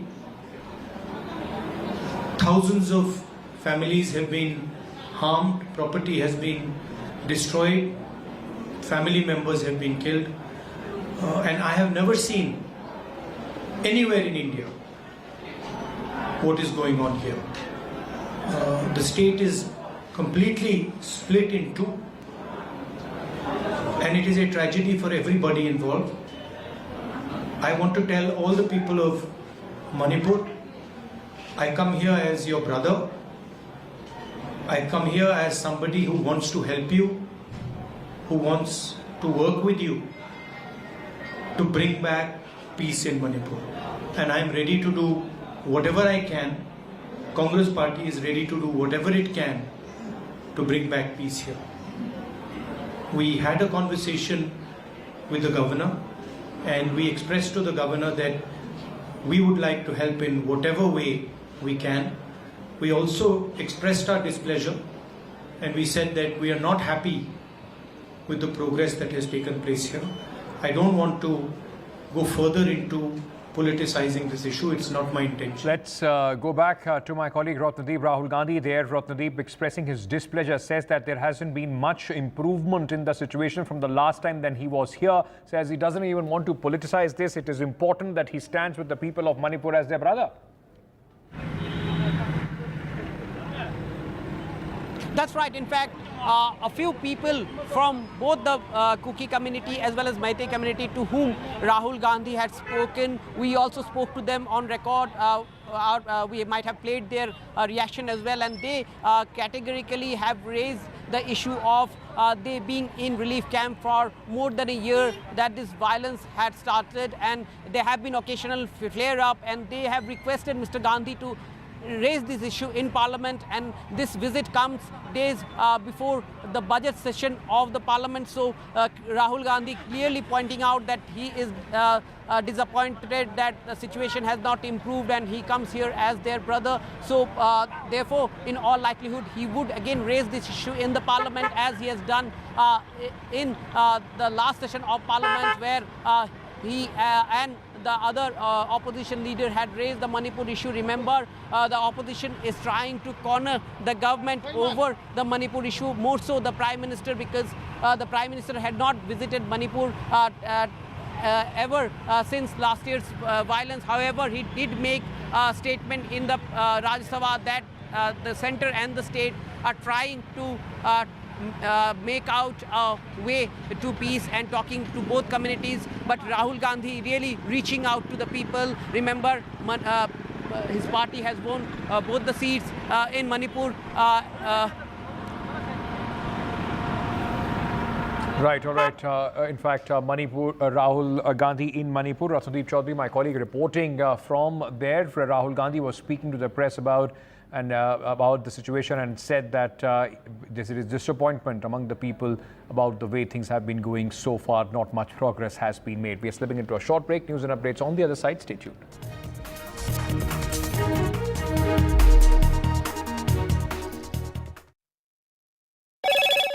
Hello, Moto. Motorola, India's best 5G smartphone brand.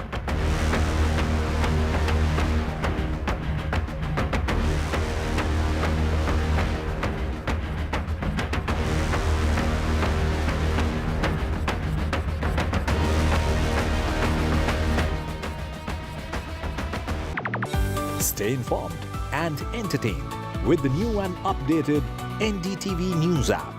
You can watch all our channels live, listen to podcasts, read breaking and exclusive news from around the world and more. Download the NDTV app today and get access to the best journalism and storytelling on your smartphone or tablet. The NDTV app. News that matters to you.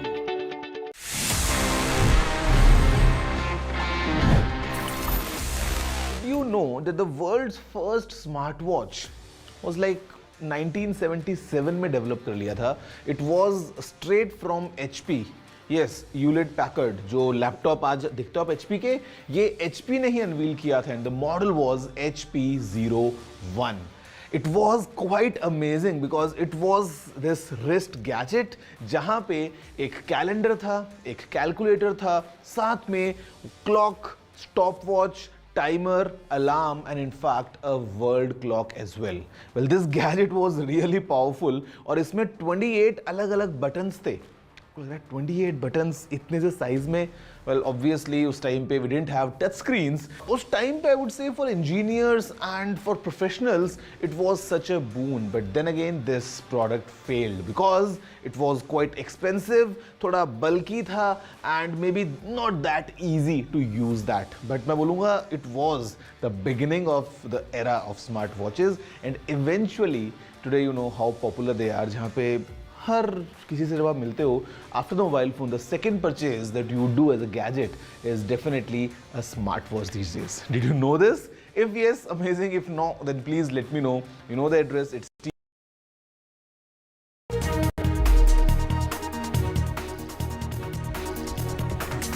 Meanwhile, the Supreme Court today, under the bench of Chief Justice of India, D.Y. Chandrachud, heard the clutch of petitions over the Neet issue.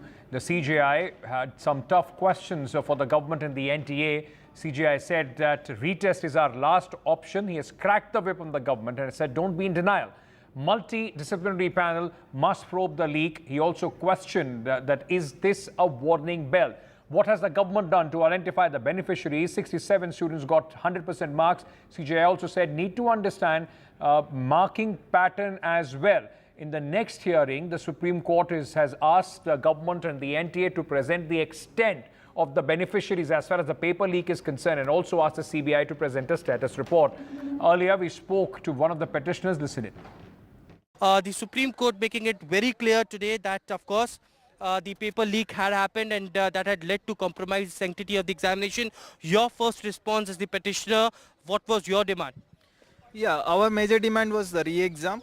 We demanded re-exam of Neet because of three issues: the malpractices as well as the paper leak which has happened in Patna and Jharkhand.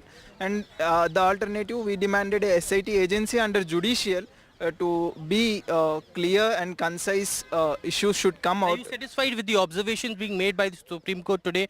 On one side, of course, they have stated that the sanctity of the examination had been compromised.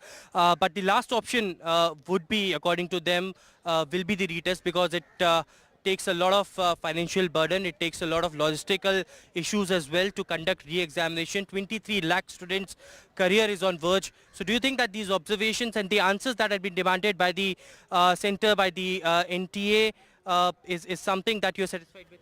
Yeah, obviously court has given this verdict to NTA and CBI. What was the inquiry happened till now to queue up the evidence, and we are clear the CBI which has inquiring, it's clear there was a clear incident of paper leak.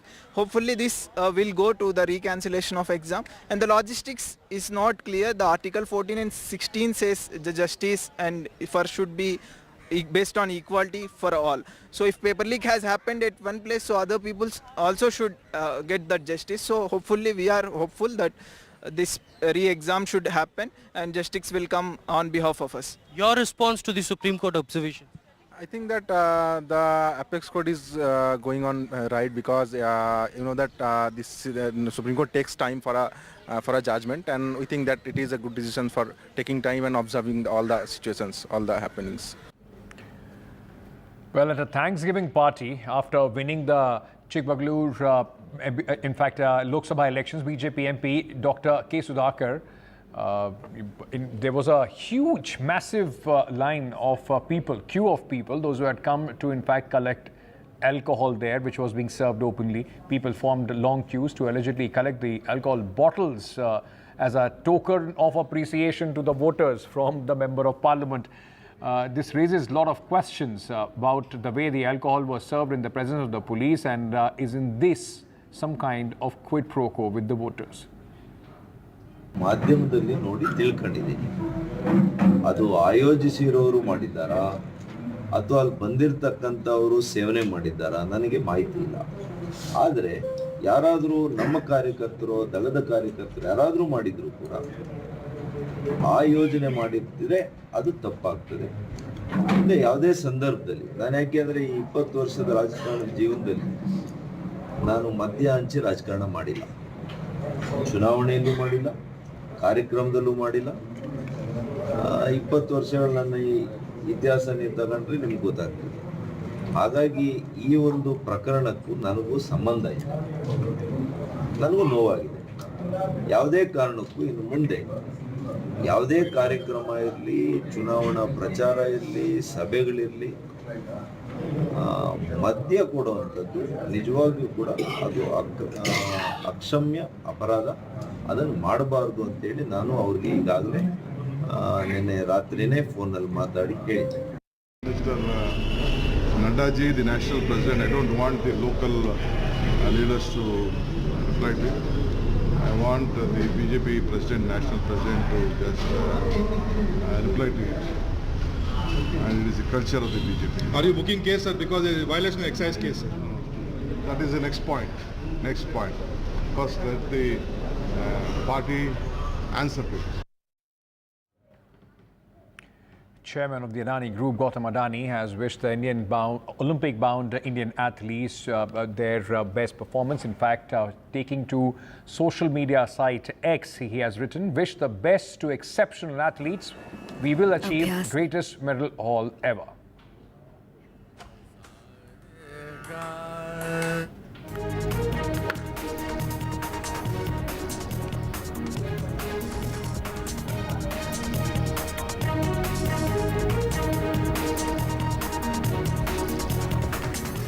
With that, we're slimming into a very short break. News and updates continue here on NDTV. Stay tuned.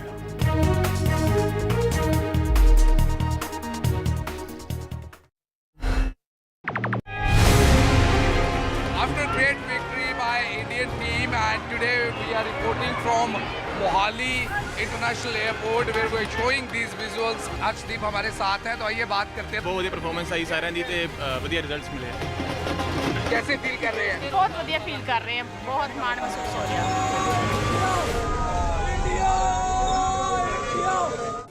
Stay informed and entertained with the new and updated NDTV News app. You can watch all our channels live, listen to podcasts, read breaking and exclusive news from around the world and more. Download the NDTV app today and get access to the best journalism and storytelling on your smartphone or tablet. The NDTV app. News that matters to you.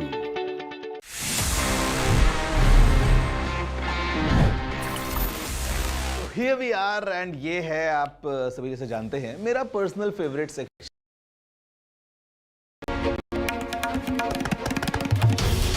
This is NDTV. And you're watching NDTV 24/7.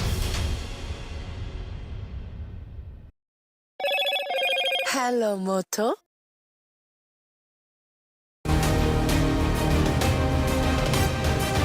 A strategic, bold move, par for the course, or a balancing act? How is the world going to look at Indian Prime Minister Narendra Modi's visit to Moscow to meet President Vladimir Putin? Remember, this is Mr. Modi's first visit to Russia after the Russia-Ukraine war broke out. What does India gain out of it? What are the consequences for the world? We'll keep getting you all that and more from Moscow. Keep watching NDTV.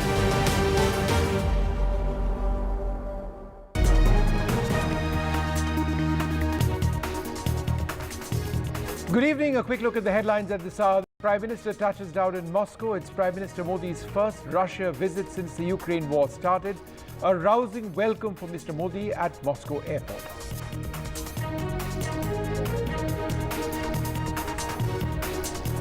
The Mumbai hit-and-run case, a court grants bail to the accused father. The Shiv Sena leader's son, who was driving the BMW, is still on the run. The police say the political leader, the Neta, asked the driver to take the blame.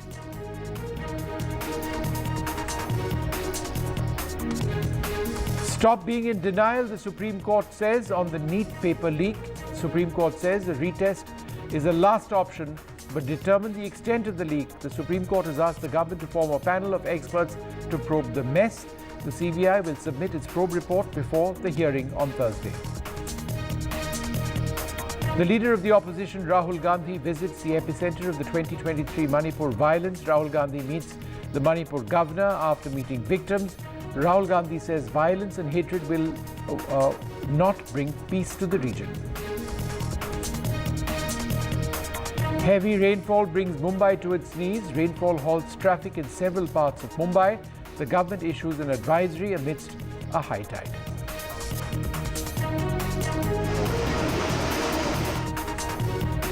The Salman Khan firing case, the Mumbai police filed the charge sheet. The gangster Lawrence Bishnoi is named in it. A charge sheet has been filed in a special court.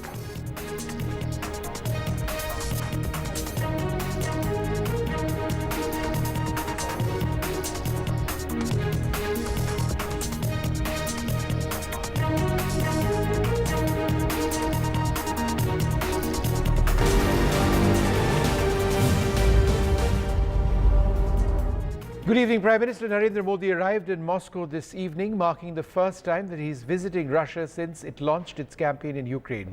Russia's first Deputy Prime Minister, Denis Manturov, received him at the airport. I look forward to further deepening the special and privileged strategic relationship between our nations, is what the Prime Minister said after landing in the Russian capital. He will be holding talks with Russia's President Vladimir Putin tomorrow.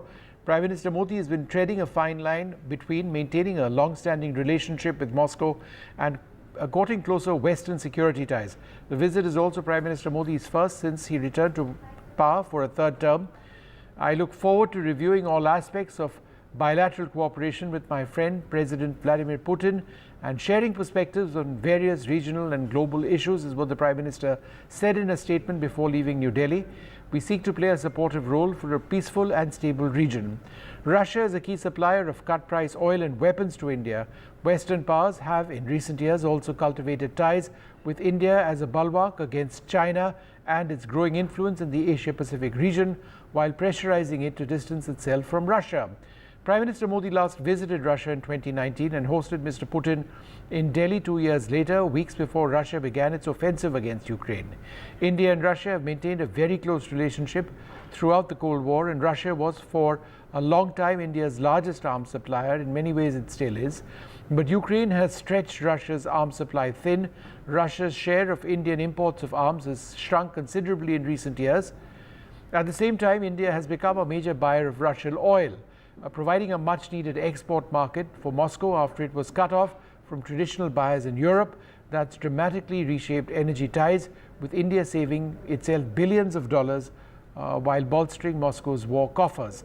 India's month-on-month imports of Russian crude increased by 8% in May to the highest level since July 2023, according to the commodity tracking data compiled by the Center for Research on Energy and Clean Air.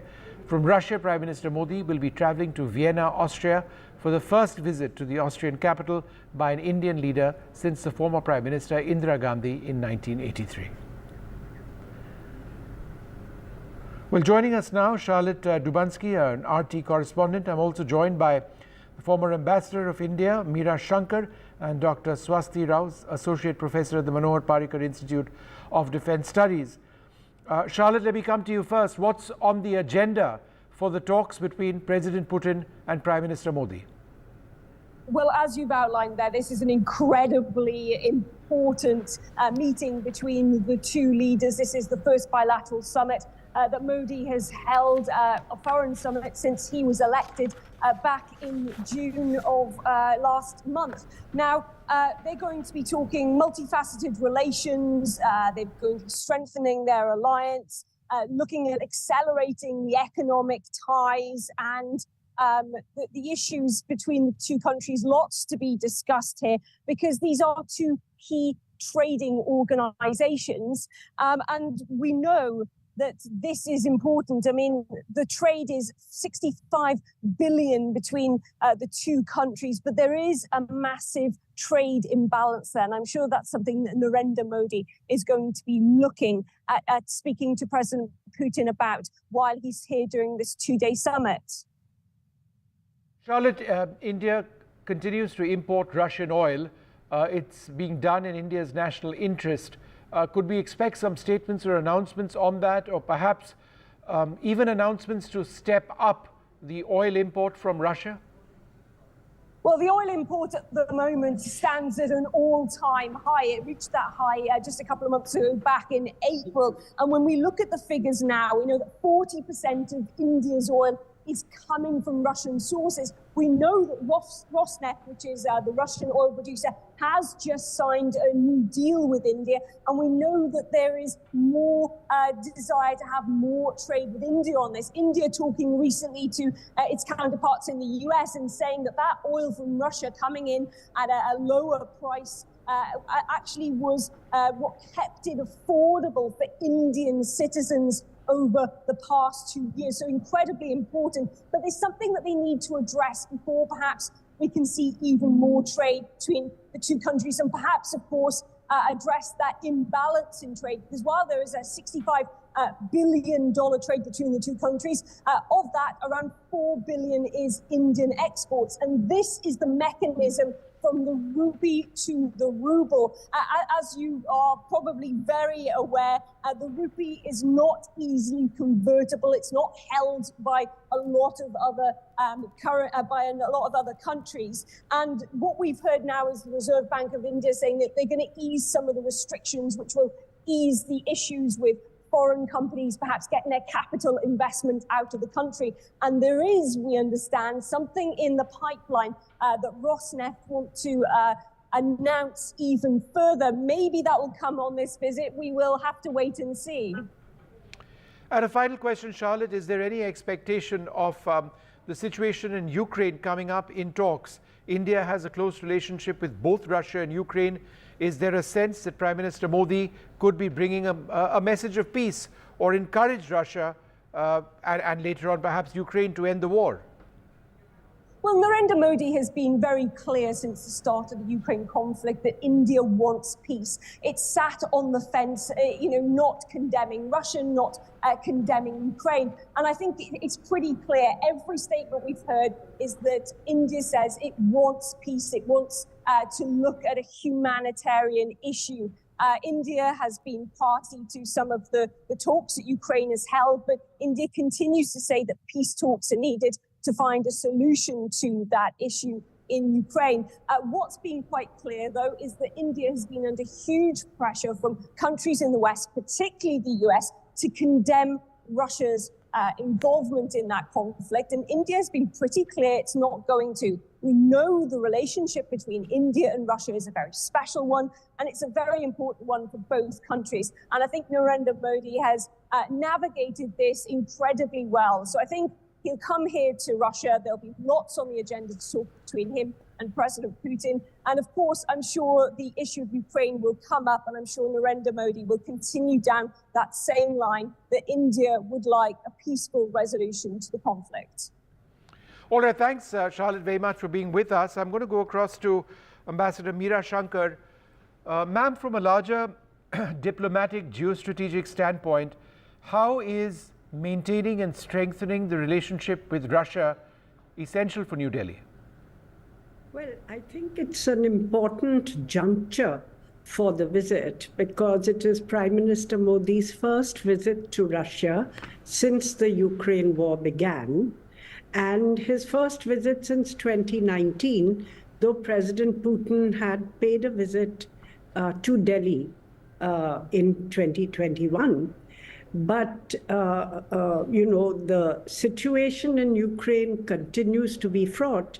And even as Prime Minister Modi and President Putin will be meeting, President Biden is hosting a NATO summit, a summit of, countries who are part of the Western sanctions coalition on Russia, and Zelensky to decide on Ukraine policy, further Ukraine policy. So it's a fairly delicate juncture for the visit. Secondly, I think that Russia has emerged as a very major energy supplier for India. In the last 2 years, our imports from Russia have gone up 20 times. Earlier, Russia's energy basket was always oriented towards Europe. And then in later years, in recent years, also China. But there wasn't much export of energy to India. As Europe has islanded itself from Russian energy supplies or has cut off energy supplies, India has emerged as a buyer of Russian oil. So for India, I think we would like to discuss with Russia more predictable discounts on their oil because it's been up and down. Also, more stable payment arrangements.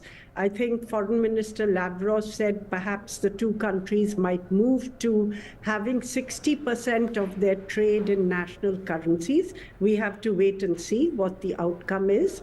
And of course, we might discuss longer-term contracts with Russia for supply of both oil and gas. On the defense side, where Russia has been a key partner, key strategic partner of India over the years, I don't think that we are going to discuss any new deals as such for equipment because there's already pressure and delays on meeting the obligations under deals which have already been done because Russia's supply lines are overstretched as a result of their own requirements. Yes. But we would discuss stepping up the delivery of the S-400 missiles and other equipment, the frigates, naval frigates, which are already in the pipeline, and deliveries are expected either by the end of this year or next year. And Dr. Rao, I think, if I may. Yes, ma'am, go ahead. There is the issue of trade imbalance. And here, because Russia has accumulated large rupee reserves, since the balance is overwhelmingly in their favor, we will discuss how to deal with it. Right. Maybe increase Indian exports to Russia, but also the possibility of Russian rupee investments in Indian infrastructure. In fact, one news report I saw some time back said Russia could invest up to $50 billion rupees in Indian infrastructure projects.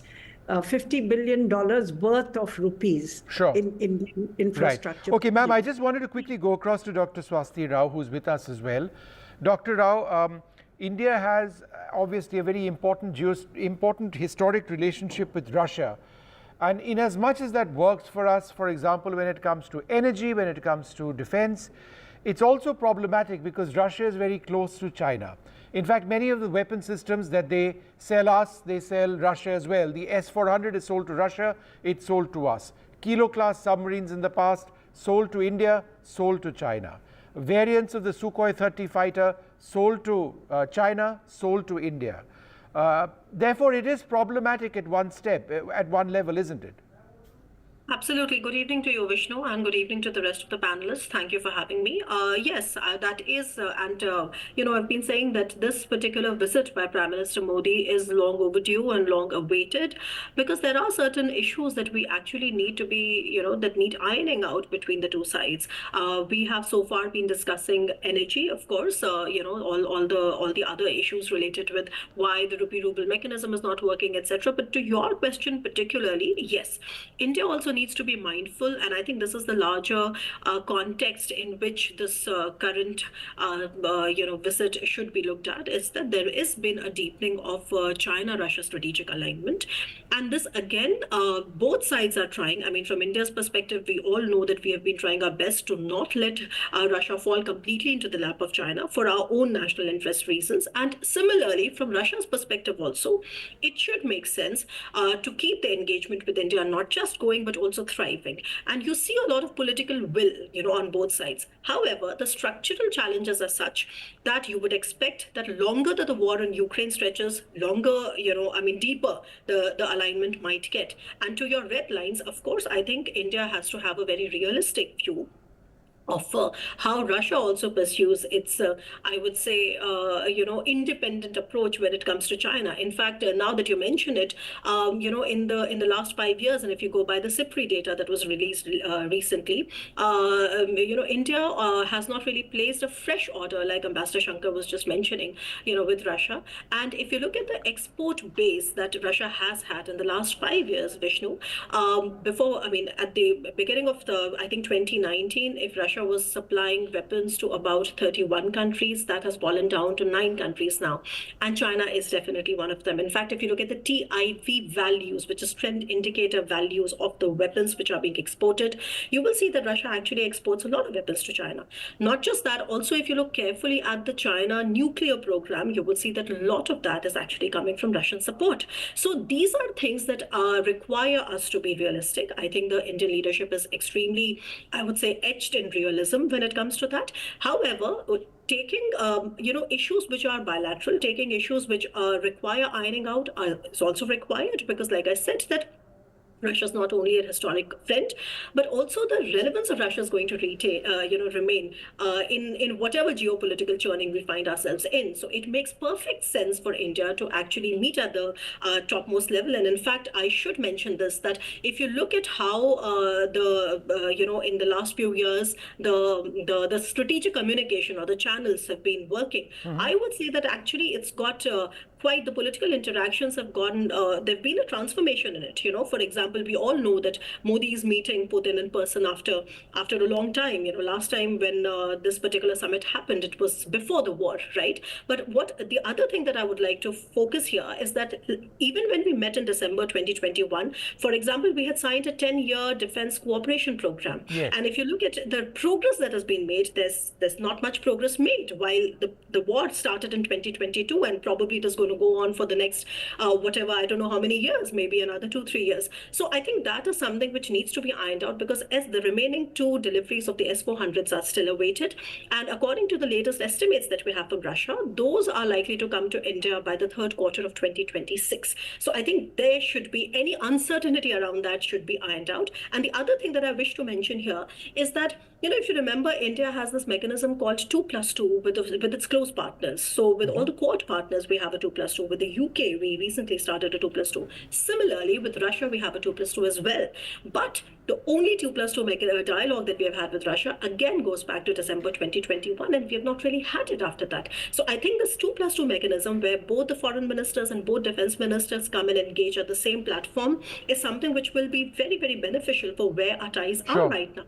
Yeah, and lastly, I think the last point that I would like to make is also this geopolitical shift that we are probably seeing. There is some news of Pakistan. The Pakistani envoy to Russia actually mentioned that they are invited by Russia to join the INSTC. Now, from India's perspective, the Chennai Vladivostok, that corridor, as well as the INSTC, are important alternative connectivity routes. And I think these scenarios also need to be discussed at the highest level in terms of what scenarios are emerging. Okay, Dr. Rao, just half a second. I wanted to go back to Ambassador Shankar. Ma'am, does India have the political capital to potentially make a difference when it comes to the biggest question of them all presently in the world, Russia and Ukraine? Well, I think India has made it clear that it sees the conflict coming to a halt only through dialogue and diplomacy, and that, military superiority is perhaps not going to end the conflict. It might just linger on. So talks become very necessary, and that's the message that Prime Minister Modi gave to President Zelensky as well when he went for the G7 meeting. But I am not sure that, India would be heard. So I think what we have been doing is to convey our general sense that A, the conflict should end, B, the world wants peace, and C, that the peace comes through dialogue and diplomacy, and that India wants to be a positive force in the process of bringing peace and stability. But I'm not sure that we go with any specific proposals, or we have sought an active role in mediation diplomacy. So that's, I think, where the picture is still today. And eventually, I do think that, the countries have to talk about their concerns, as well as the previous correspondent mentioned, because, while Russia assures us that its relationship with China and with India are in separate baskets and they don't impinge on each other, I think it depends on how much China's influence in Russia grows as the West squeezes it further. And I think these are things which India would be concerned about. I'm sure the Russians want to understand the nature of India's relationship with the US and the Western world. And yet at the same time, this is a relationship which has endured. And in fact, perhaps a relationship which Russia values more since the war in Ukraine. No, absolutely, ma'am. And I'm just interrupting because I just wanted to go across to my colleague Vasudha Venugopal, who's been reporting from Moscow.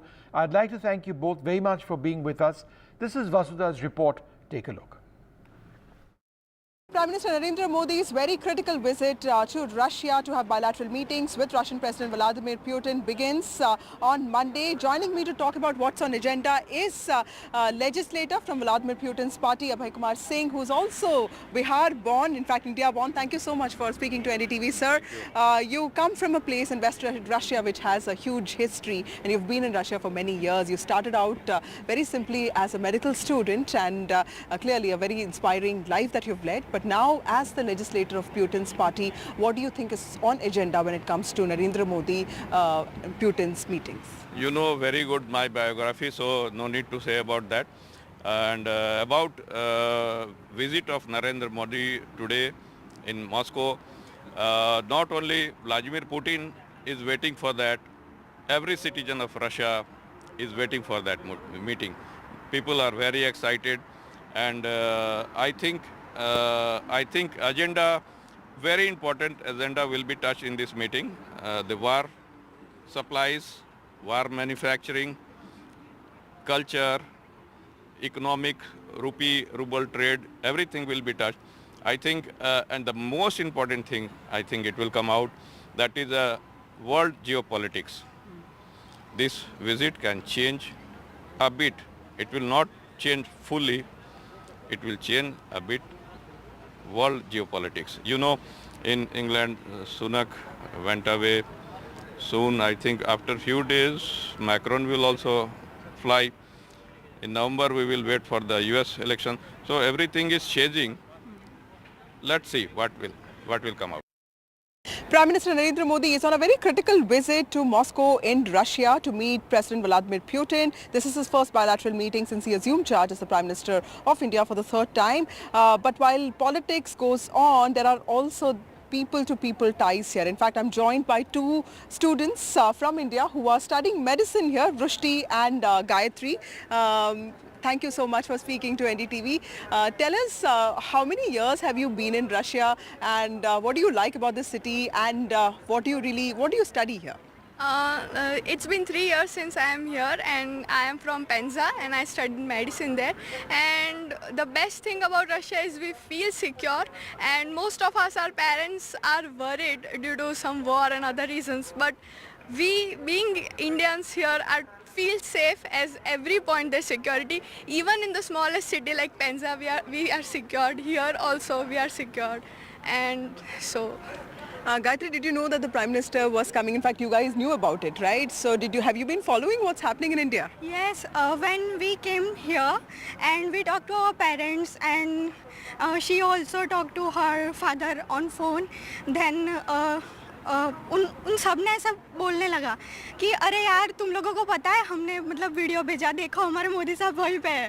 तो parents सब बोलने लगे कि बोला कि Modi sir हम यहीं पे हैं, we heard to appreciate you, and we all are very happy that you came here. Russia India के बीच में बहुत सारे टाइज बहुत पहले से थे, लेकिन अभी ये वॉर चल रहा है यूक्रेन में. आप ही की तरह बहुत सारे मेडिकल स्टूडेंट्स को वापस आना पड़ा. But how is has there been any impact at all on your lives, on your education? Economically, there have been some impacts as our foreign exchange cards have not been working since long, so there are challenges about that. But keeping those things aside, we have no as such challenges. We are safe, and we are secured, and there's everywhere security. So our routine university life is continued. So has the cost of living gone up here? Cost of living in Russia, see, Russia is not as a very stable economy as India is. So we have challenges throughout the year, and not only during war, but yes, there have been some ups and downs, and yes, financially the costs are difficult. All right, so tomorrow is going to be a very, very important day with the Prime Minister set to meet Russia's Vladimir Putin. We'll be bringing you all the very latest details. One of the most important relationships of India, the 22nd India-Russia Bilateral Summit, the Prime Minister now in Moscow.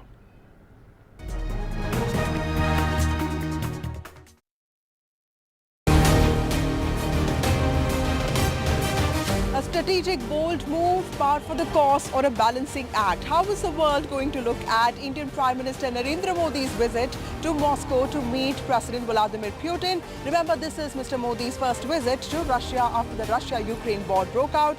What does India gain out of it? What are the consequences for the world? We'll keep getting you all that and more from Moscow. Keep watching NDTV.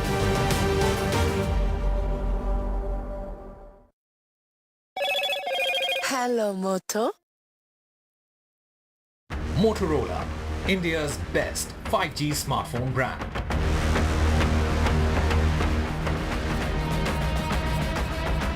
And here's the tweet of the day, at least so far. Narendra Modi, Prime Minister, landed in Moscow, looking forward to further deepening the special and privileged strategic partnership between our nations, especially in futuristic areas of cooperation. Stronger ties between our nations will greatly benefit our people.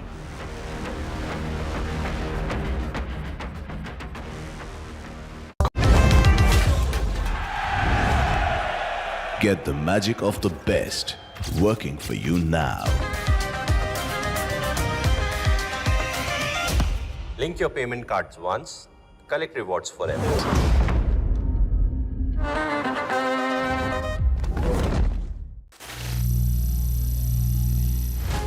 Some people say the metaverse will only be virtual. One day this lecture hall will be made of code, and driverless cars would be trapped in intersections. But even in this maze of the future, you can't wish away health. It's time to become more resilient.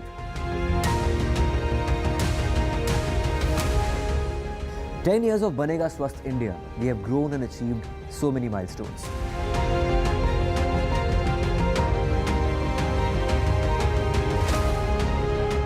And now I have a plan to beat the urgency, to stop breathing with difficulty, to relieve getting choked with inactivity.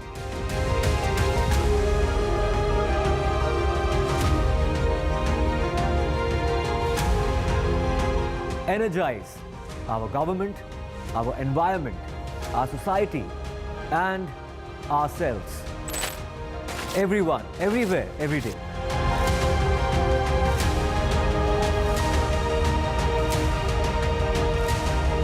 Banega Swasth India.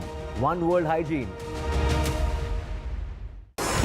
NDTV proudly upholds its legacy of trust and credibility.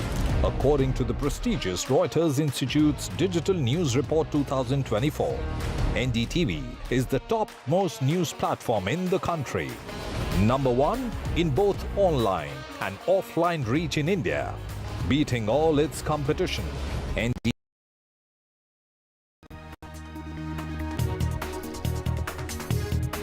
Hello and welcome. You're watching Newsbreak. I'm Vedant Agarwal. Our big focus on the show this evening, the Mumbai hit-and-run case, bail for the brat's father, also a Shinde Sena leader in just 24 hours. What does it really mean as the kin await justice? We'll get to the latest on that, but first up, the headlines.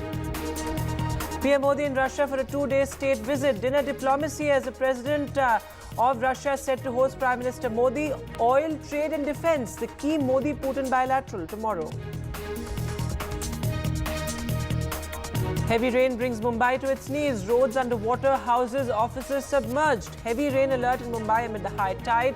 Government asks Mumbaikars to stay indoors. In the Mumbai hit-and-run case, a brat's Neta father out on bail. Bail for father in 24 hours. As 48 hours on, accused son still absconding. Woman was run over by a speeding BMW and the family awaits justice. Stop being in denial. The Supreme Court talks tough on the Neet paper leak. The Supreme Court says the retest is our last option, but find the extent of the paper leak. Top court asked the government to form a panel of multidisciplinary experts. This as the CBI has been asked to submit its probe report before the Thursday hearing. Leader of opposition Rahul Gandhi visits the epicenter of the 2023 Manipur violence. Rahul meets the Manipur governor. After meeting victims, Rahul says violence and hatred won't bring peace. In the Salman Khan firing case, the Mumbai police has now filed a charge sheet. Gangster Lawrence Bishnoi has been named in the charge sheet, and the charge sheet has been filed in the Maharashtra Makoka court.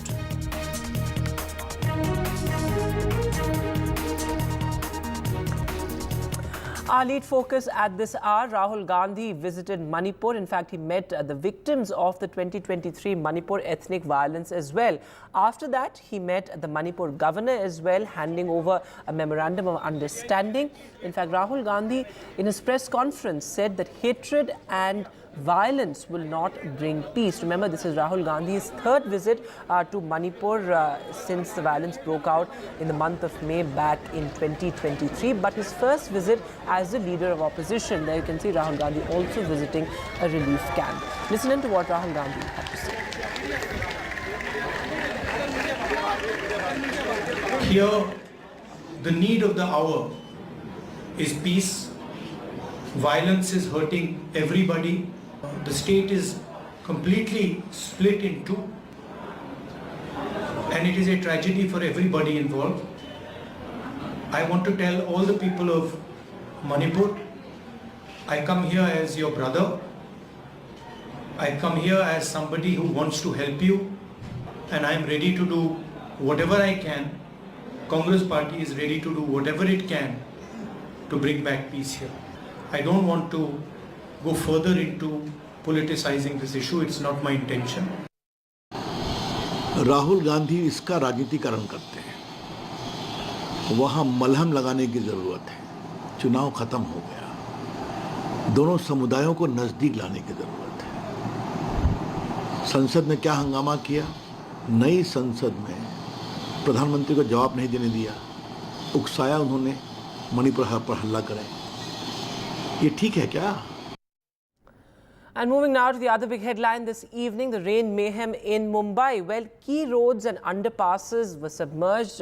In fact, Mumbai woke up to almost 440 millimeter of rain. There you can see key roads submerged, streets waterlogged. In fact, people wading through waist-deep water. There's a high tide in Mumbai as well, and there's a heavy to very heavy rain alert for parts of the Millennium City as well.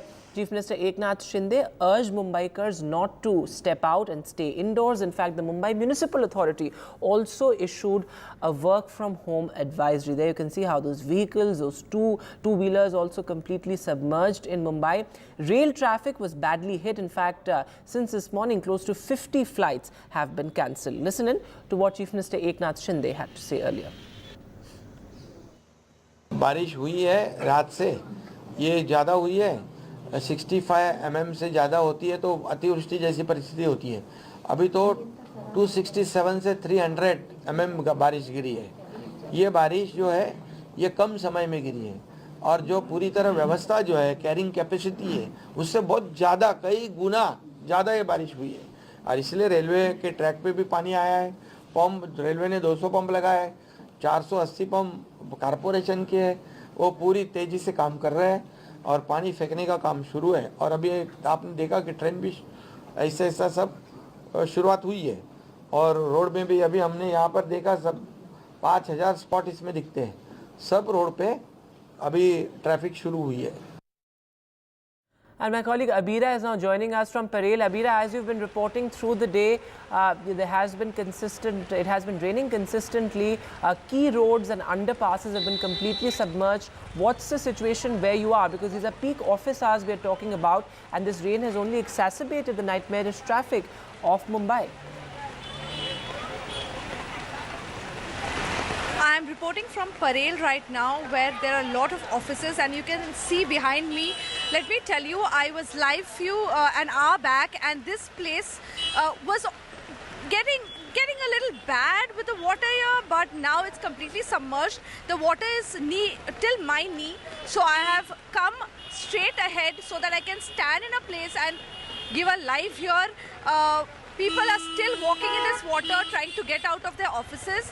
There are a lot of vehicles here, but yeah, people are making their way towards the station. This road leads to Prabhadevi station, and there are a lot of offices around, so they're all trying to make their way slowly and steadily. But as you can see, the water is only rising, and if this rain continues throughout the night, tomorrow morning we are going to wake up with another horror of a waterlogging, and I hope it doesn't get worse like we woke up today morning.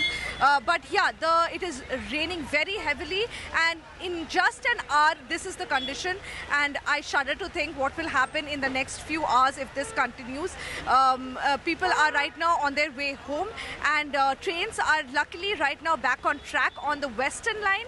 So we know that much right now. But again, like I said, if this rain continues, we have to wait and watch what happens with the railway tracks, and where all these people that you can see, all these people walking towards the station, I hope they don't get stranded in the station, because the rain is just getting worse and the waterlogging has already started.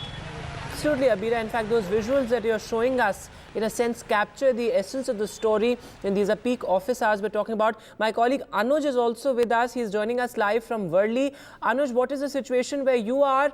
Do you see long queues of people waiting for the local train? Also, traffic bottlenecks as well?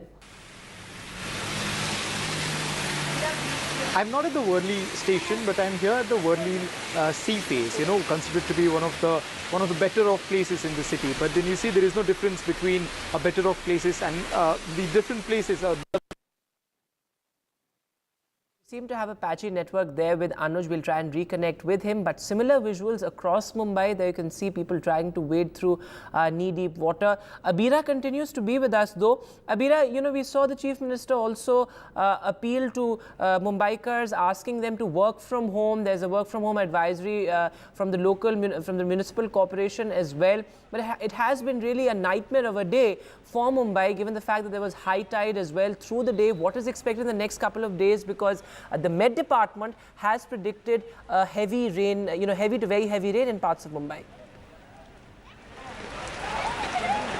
Yes, there's an orange alert in Mumbai. People have been told to stay at home and work from home.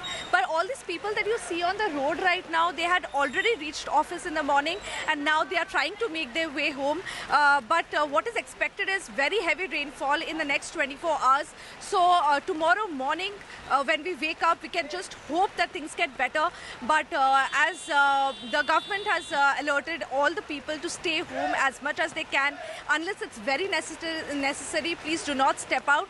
But like I said, Mumbai never stops, and for the people who are working here, staying at home is not a choice, because they have to make their living. They do come out.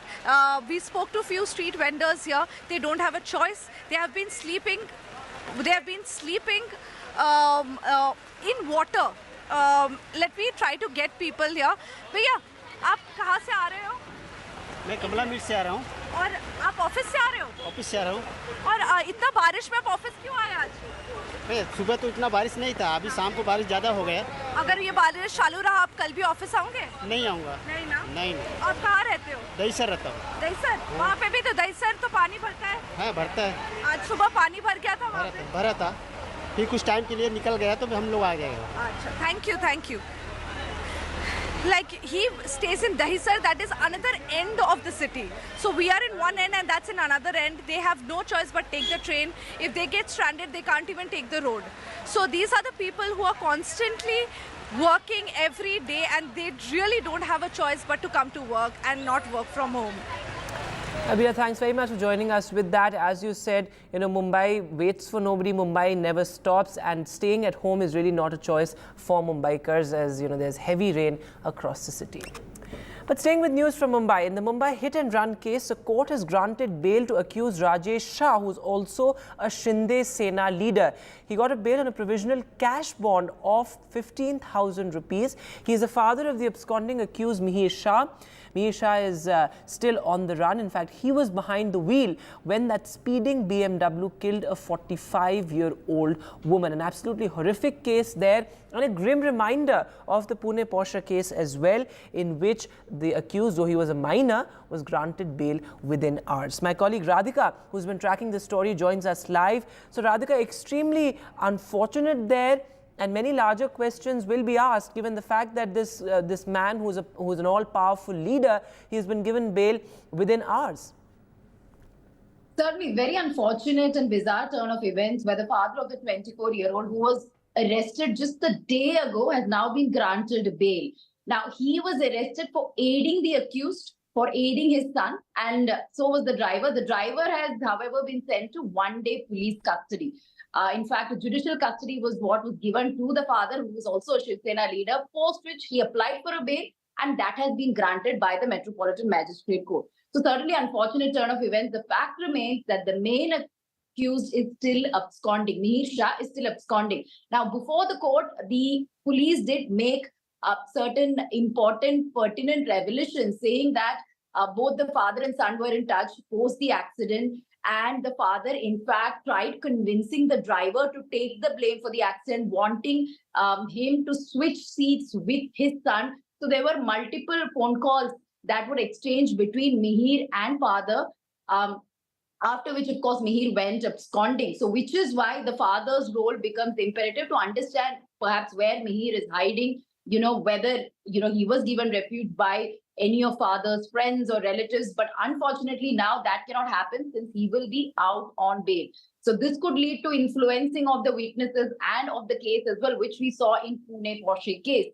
Now, at this point, of course, Mihir is at large, attempts being made, multiple teams, at least about 10 to 15 teams have been formed by the Mumbai police to trace him, to track him down, CCTV footage being examined, his phone being traced, his friends being questioned, people who were with him on that particular night are being questioned. His female friend is also being questioned. He had abandoned the car and gone to meet his friend and then escaped from there as well.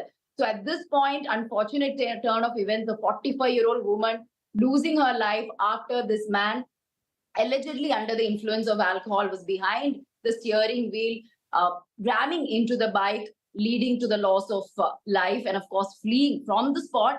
And he has still not been traced by the police. Radhika, thanks very much for joining us with the latest there. So, of course, the police inching closer to arrest Mihir Shah, the absconding accused. But the fact of the matter is that his father has been released on bail within 24 hours. It has been 48 hours, but the man has not been arrested yet. Joining me this evening on Newsbreak, PK Jain, former additional DGP of Maharashtra. Also, Aniket Ujjwal Nikam, a criminal lawyer with the Bombay High Court. Thanks both very much for joining us this evening. Going across to you first, Aniket. Extremely unfortunate, and as I said earlier, a grim reminder of the Pune Porsche case, that you have an all-powerful Neta who's been given bail within 24 hours on a cash bond of 15,000 rupees. How does this work? Because larger questions will be raised as to why this man has been released and his son is still at large. Let me first tell you that the incident that happened is extremely unfortunate, and the guilty must be prosecuted very diligently, and I believe the government is doing that. But as far as bail of the father is concerned, let me be very candid with you. We have to first understand which sections are being invoked against the father. Was he present in the car? I guess he was not present in the car. It is not a case that a minor was driving the car. The accused who was driving a car was a major. Now, therefore, under which provision of law is the father been booked? What I could gather, the information that I could gather online is that he's been booked on the grounds that he's screening the offender, he's helped him go scot-free, something like that. Now, that is a section which prescribes the procedure under the law and also provides that the punishment is not of a severe nature. And therefore, in such cases, when somebody is charged with an offense of screening the offender or allowing somebody to go scot-free or trying to cause disappearance of evidence, then bail would normally follow, unless it is the case of prosecution that he is the one who abetted the main accused to do the offense or something to show that they shared common intention. Then perhaps he could also be charged with the main section, which is, I believe, 105 under the new law. But what the initial probe seems to reveal, Aniket, is that he helped his son in running away, and he also, in a sense, asked the driver to take the blame for his son. So these are serious charges against him. So, of course, these are serious charges. I do not say no. But then the sections that are being invoked are screening the offender, as I said earlier, or trying or causing disappearance of evidence. Now, such kind of offences normally, when bails are being heard, normally bails are allowed unless extraordinary circumstances are pointed out. I do not know what did the remand report say. I do not know what did the bail say that the police had filed at that point in time. And of course, if there is something more than what meets the eye, the police can always challenge this order. It is not that this order cannot be challenged. At the same time, what is important is that while the principal accused is still absconding, whether the magistrate court could have exercised the jurisdiction and granted bail is also an issue that the that the government can look into when if at all they wish to challenge that order. So that is the point, because the principal accuses the man's son. You know, the man who's been given bail, the principal accused is his son. But PK Jain come in on this, because in cases where you have powerful leaders involved, we've seen a similar sort of sequence of events in the Pune Porsche case as well. That was absolutely horrific. 2 techies were killed. In this particular case, you have a 45-year-old woman who was first dragged for 100 meters and then killed on the spot. And then you had, the man run away. In cases like these, questions on police complicity will also be raised. As somebody who has been, who's a former IPS, how would you respond to that question? Because time and again, this argument of police complicity is also raised. Yeah, hi, Namaskar. Thank you very much for inviting me to the show, Vedant. See, I would agree with Aniket to start with. It is a question of what sections have been applied in the case of the father and the driver. The driver, I understand, was in the car at the time when this accident took place. But then the driver, the son, Mihir, he is an adult. Number one. Number two, in the Bharatiya Nyaya Sanhita had prescribed, actually under section 106, a punishment of 10 years rigorous imprisonment for an offense like this, a hit and run case also. But then because of some agitations by truckers and by the transport unions and all that, that section has been held in abeyance. So till today, the old provision of punishment of 2 years only applies. So which makes it a bailable case. Now, whether the police has applied a section of rash and negligent driving, or whether it is culpable homicide, which was earlier 304, and now it is it comes under 103. 105. Now, what section? 105. 105. Okay. Jains are 105. So whether that section has been applied, I'm not aware of that. I take your point that one is entitled to bail, given the fact that there are these sections that have been. Let me complete my question, Mr. Jain. I agree with your point that it's a bailable offence and he's entitled to bail. But the fact of the matter is, if you look at it from this perspective, you have a 45-year-old woman who has been dragged to death. Her family awaits justice. In fact, we spoke to the woman's husband, and he said that had they not run away, we could have saved the life of the 45-year-old woman. Is this justice? Will they get justice ever? I mean, in the Pune Porsche case, you have the father again, sort of, a similar sequence of events there as well. Where is justice? How do we ensure justice to the family of the victim? See, the only thing I can say that the new Bharatiya Nyaya Sanhita is much more stringent in terms of the justice being doled out early. Earlier, it used to be dates after dates. In the current scenario, the number of adjournments are limited. So the case will probably be taken to its logical conclusion at a much earlier date as compared to the earlier IPC and the CRPC and Evidence Act. So I hope that the family should get justice. But unfortunately, law is what law is. And in this case, in case it is a bailable offense for the father, he'll get bail. If it is not a bailable offense for the actual accused, he will not get bail and his case will be expedited. That's how I look at it. Okay, Aniket, come in on this. In fact, I just have about a minute and a half on the debate. How do we ensure justice to the family? That is my limited question right now. Vedanta, I believe in this section, the police have invoked 105. Now, 105 is a stringent provision of law which provides punishment up to life when you commit an offense either with an intent or with a knowledge. Now, perhaps this may be a case of knowledge where he would know that by driving rashly in an intoxicated state, one may die, and therefore the punishment is up to life, up to 10 years. So it's a severe section that they have invoked. They have not gone with a mellowed down sort of section. Yes. That's number one. Number two, the police, I believe, are doing completely whatever is within their powers to nab this guy who's absconding. Lookout circulars have been issued. The Honorable Chief Minister of Maharashtra has already clarified that everybody is equal before the law, even if he may have been associated with any political party, that won't make any difference. So as far as justice to the family is concerned, I believe the police needs to investigate this case properly, make it a watertight case so that it stands trial. And because of the new law, the trial would be conducted expeditiously. Okay. And I believe the accused will be brought to justice. Okay, Mr. Jain, I just have 30 seconds. Go ahead. Yeah, only one more thing I would like to say. See, again, in this case, it was found that this boy had visited, the main accused had visited a bar before this, and he was intoxicated, driving under the influence of liquor. Yes. I only wish that these bars are closed at the right time so that this kind of accidents don't take place early in the morning, which have been taking place. But, See, but the onus is as much on the police and the law enforcing agencies. We can't just sort of put the onus on the bars, while of course I take your point, but the fact is that law enforcement agencies also have to be more vigilant as far as cases of drunken driving are concerned. But thanks very much, gentlemen, for joining us on Newsbreak this evening. Moving now to the other big headline. Well, the Supreme Court came down heavily on the National Testing Agency, saying that the government must not be in denial. There has been a paper leak. In fact, the Supreme Court has also asked the CBI to submit its probe report as far as this case is concerned. Now, remember, the Chief Justice of India said that retest is the last option for us, but we must investigate the extent of the paper leak. Take a look. The Supreme Court making it very clear today that, of course, the paper leak had happened and that had led to compromised sanctity of the examination. Your first response as the petitioner, what was your demand? Yeah, our major demand was the re-exam.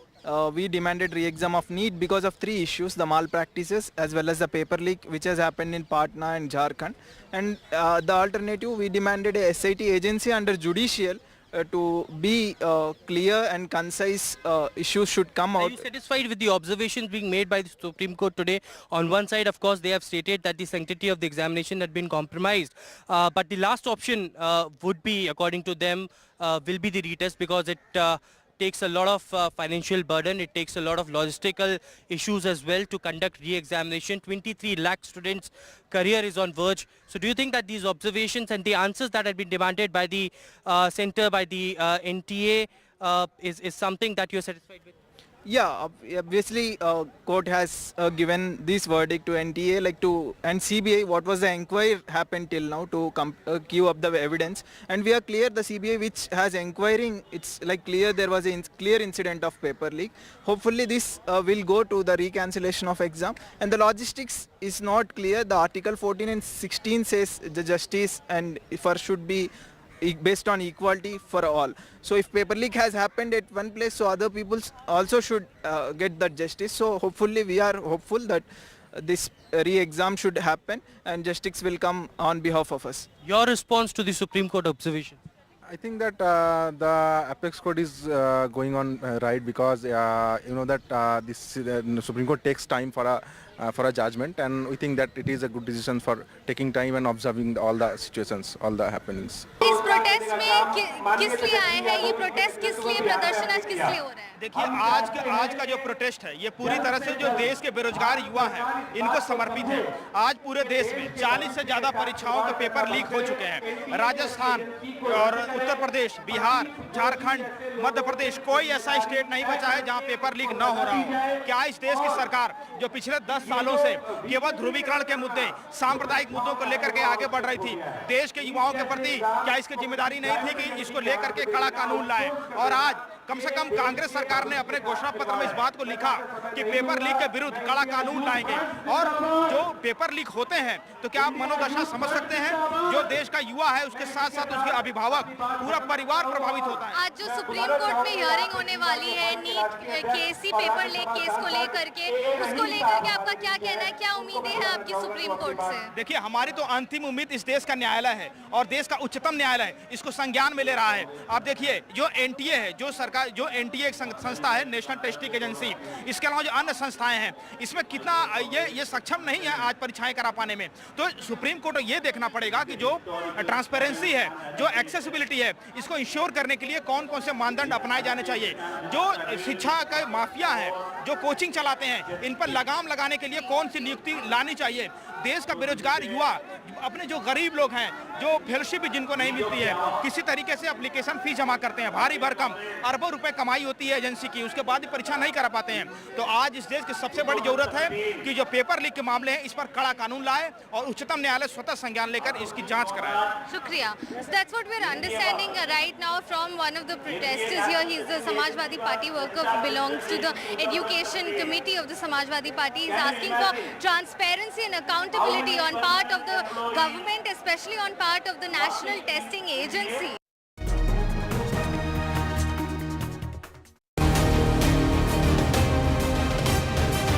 A strategic, bold move, par for the course, or a balancing act? How is the world going to look at Indian Prime Minister Narendra Modi's visit to Moscow to meet President Vladimir Putin? Remember, this is Mr. Modi's first visit to Russia after the Russia-Ukraine war broke out. What does India gain out of it? What are the consequences for the world? We'll keep getting you all that and more from Moscow. Keep watching NDTV.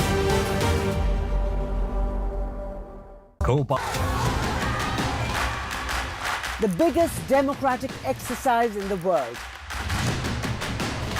Team NDTV covers it from ground zero. BJP really had to fight a tough election this time. Unprecedented exercise. Unmatched coverage. There is no dispute. Janata ko decide karna hai. From polling to counting, NDTV brought you the most trustworthy news and updates.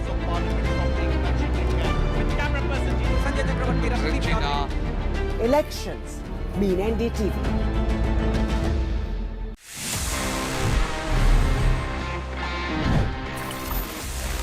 कैसे आप technology को use करते हुए अपने gadgets का potential और enhance कर सकते हो and this time it's about AI it's about Google's latest Gemini because ये अभी इंडिया में आ चुका है and you should use that because it can do a lot मतलब अगर आपको ईमेल लिखना है and you need some help composing that email यहाँ पे just by using the help me write option आप ईमेल्स जेमिनाई से लिखवा सकते हैं ये आपकी ईमेल्स को समराइज कर सकता है और आपके लिए बहुत सारे अच्छे तरीके से हेल्प कर सकता है all across scenarios all thanks to the power of AI तो जेमिनाई अभी इंडिया में अवेलेबल हो चुका है well as of now it's only for the premium Google customers या फिर ये गूगल वर्क प्लेसेस में अवेलेबल है but I am sure it's coming soon for everyone और आप सभी जब इसको फोन में यूज करेंगे you can utilise the full potential of Google's AI to make your life and your phones even smarter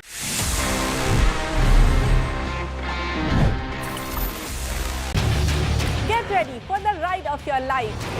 NDTV brings you the NDTV Auto Show with me, Mugdha Mishra. From the fastest supercars to the sleekest new energy vehicles to your trusted daily ride, we cover it all. Every Saturday at 10:30 a.m. and Sunday at 8:30 p.m.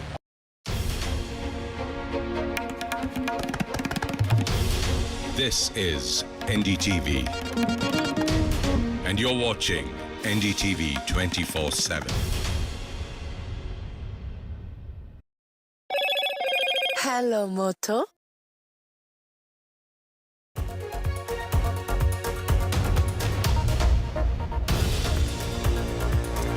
Good evening, it's 8 o'clock. Coming up on the show this evening, the Prime Minister's crucial two-day state visit to Russia. We'll get you ground reports from Moscow, what all is on agenda, what are the geopolitical implications, all of that and more coming up. But first up, the headlines.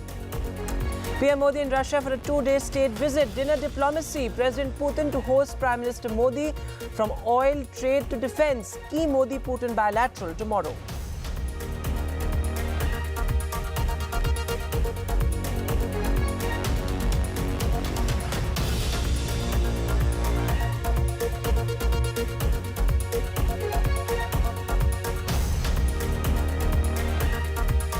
Rahul Gandhi meets ethnic violence victims in Manipur. Leader of opposition Rahul Gandhi visits the epicenter of the Manipur violence. Rahul on his third visit to the state since the 2023 violence.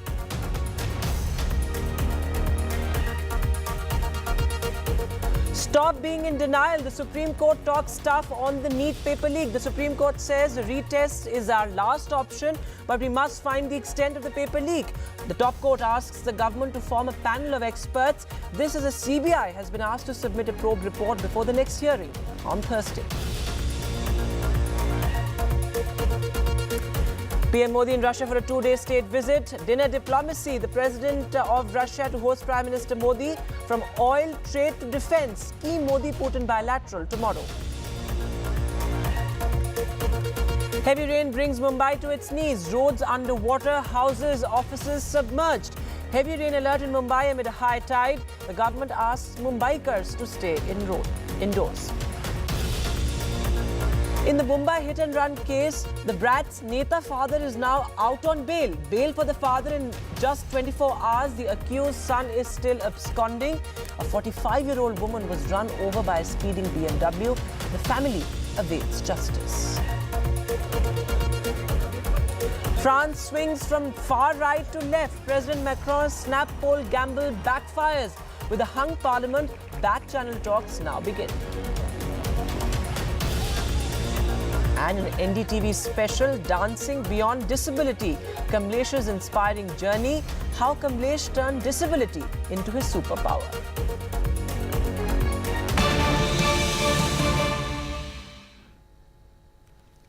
Some tragic news coming in from Jammu and Kashmir's Kathua, where after a fierce encounter, 4 Jawans have been killed in the line of action. Remember, there were multiple encounters that took place as far as Kathua is concerned, a challenging terrain.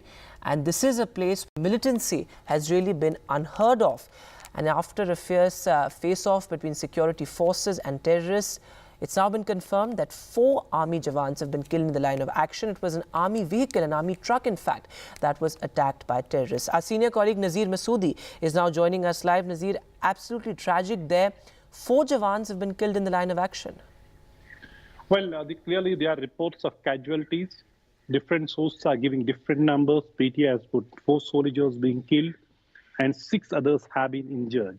Condition of some of the injured is stated to be very critical. Injured have been evacuated and shifted to hospital.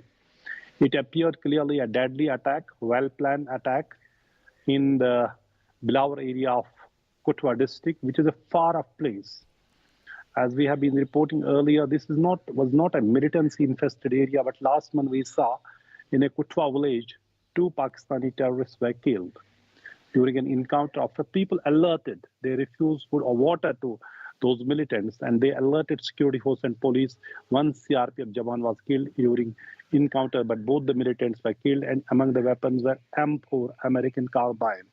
So one thing, all these militants who are fresh infiltrators are carrying state-of-the-art weaponry. They're carrying state-of-art communication system, which is the micro satellite communication system, so that their communication is not detected. And this attack, it appears to 2 to 3 militants appears to have attacked on this army truck. They have resorted heavy firing. There are pictures of injured Jawan also circulate on social media, which we are not showing. We're showing you a truck, which we could clearly show there are bullet marks. Its windows have been completely shattered. It has received volley of bullets, and 4 soldiers have reportedly been killed in action, and 6 others have been injured, even as different sources are giving number of casualties as different numbers. But this is area which was not militancy infested, and this is the second attack in Jammu province in 2 days. Yesterday morning, there was an attack on army camp in Rajouri, Manjakot, Rajouri. 1 army soldier was injured. Army repulsed the attack, but no militant could be tracked down. It is the same modus operandi, or the same way things happening. After every attack, attackers managed to escape without facing any casualty of their own. That remains a big challenge. Even as the security forces have intensified anti-militancy operations across Jammu and Kashmir. For example, yesterday during 2-day-long operation, 6 Hizbul Mujahideen militants were killed in Kulgam district of South Kashmir. But army also lost 2 Jawans, 1 paratrooper special forces Jawan and 1 Rashtra Rifles Jawan, and 1 more was injured. But in this attack today, 4 Jawans have been killed. 6 others are reportedly injured. Right. Condition of some of the injured is stated to be critical.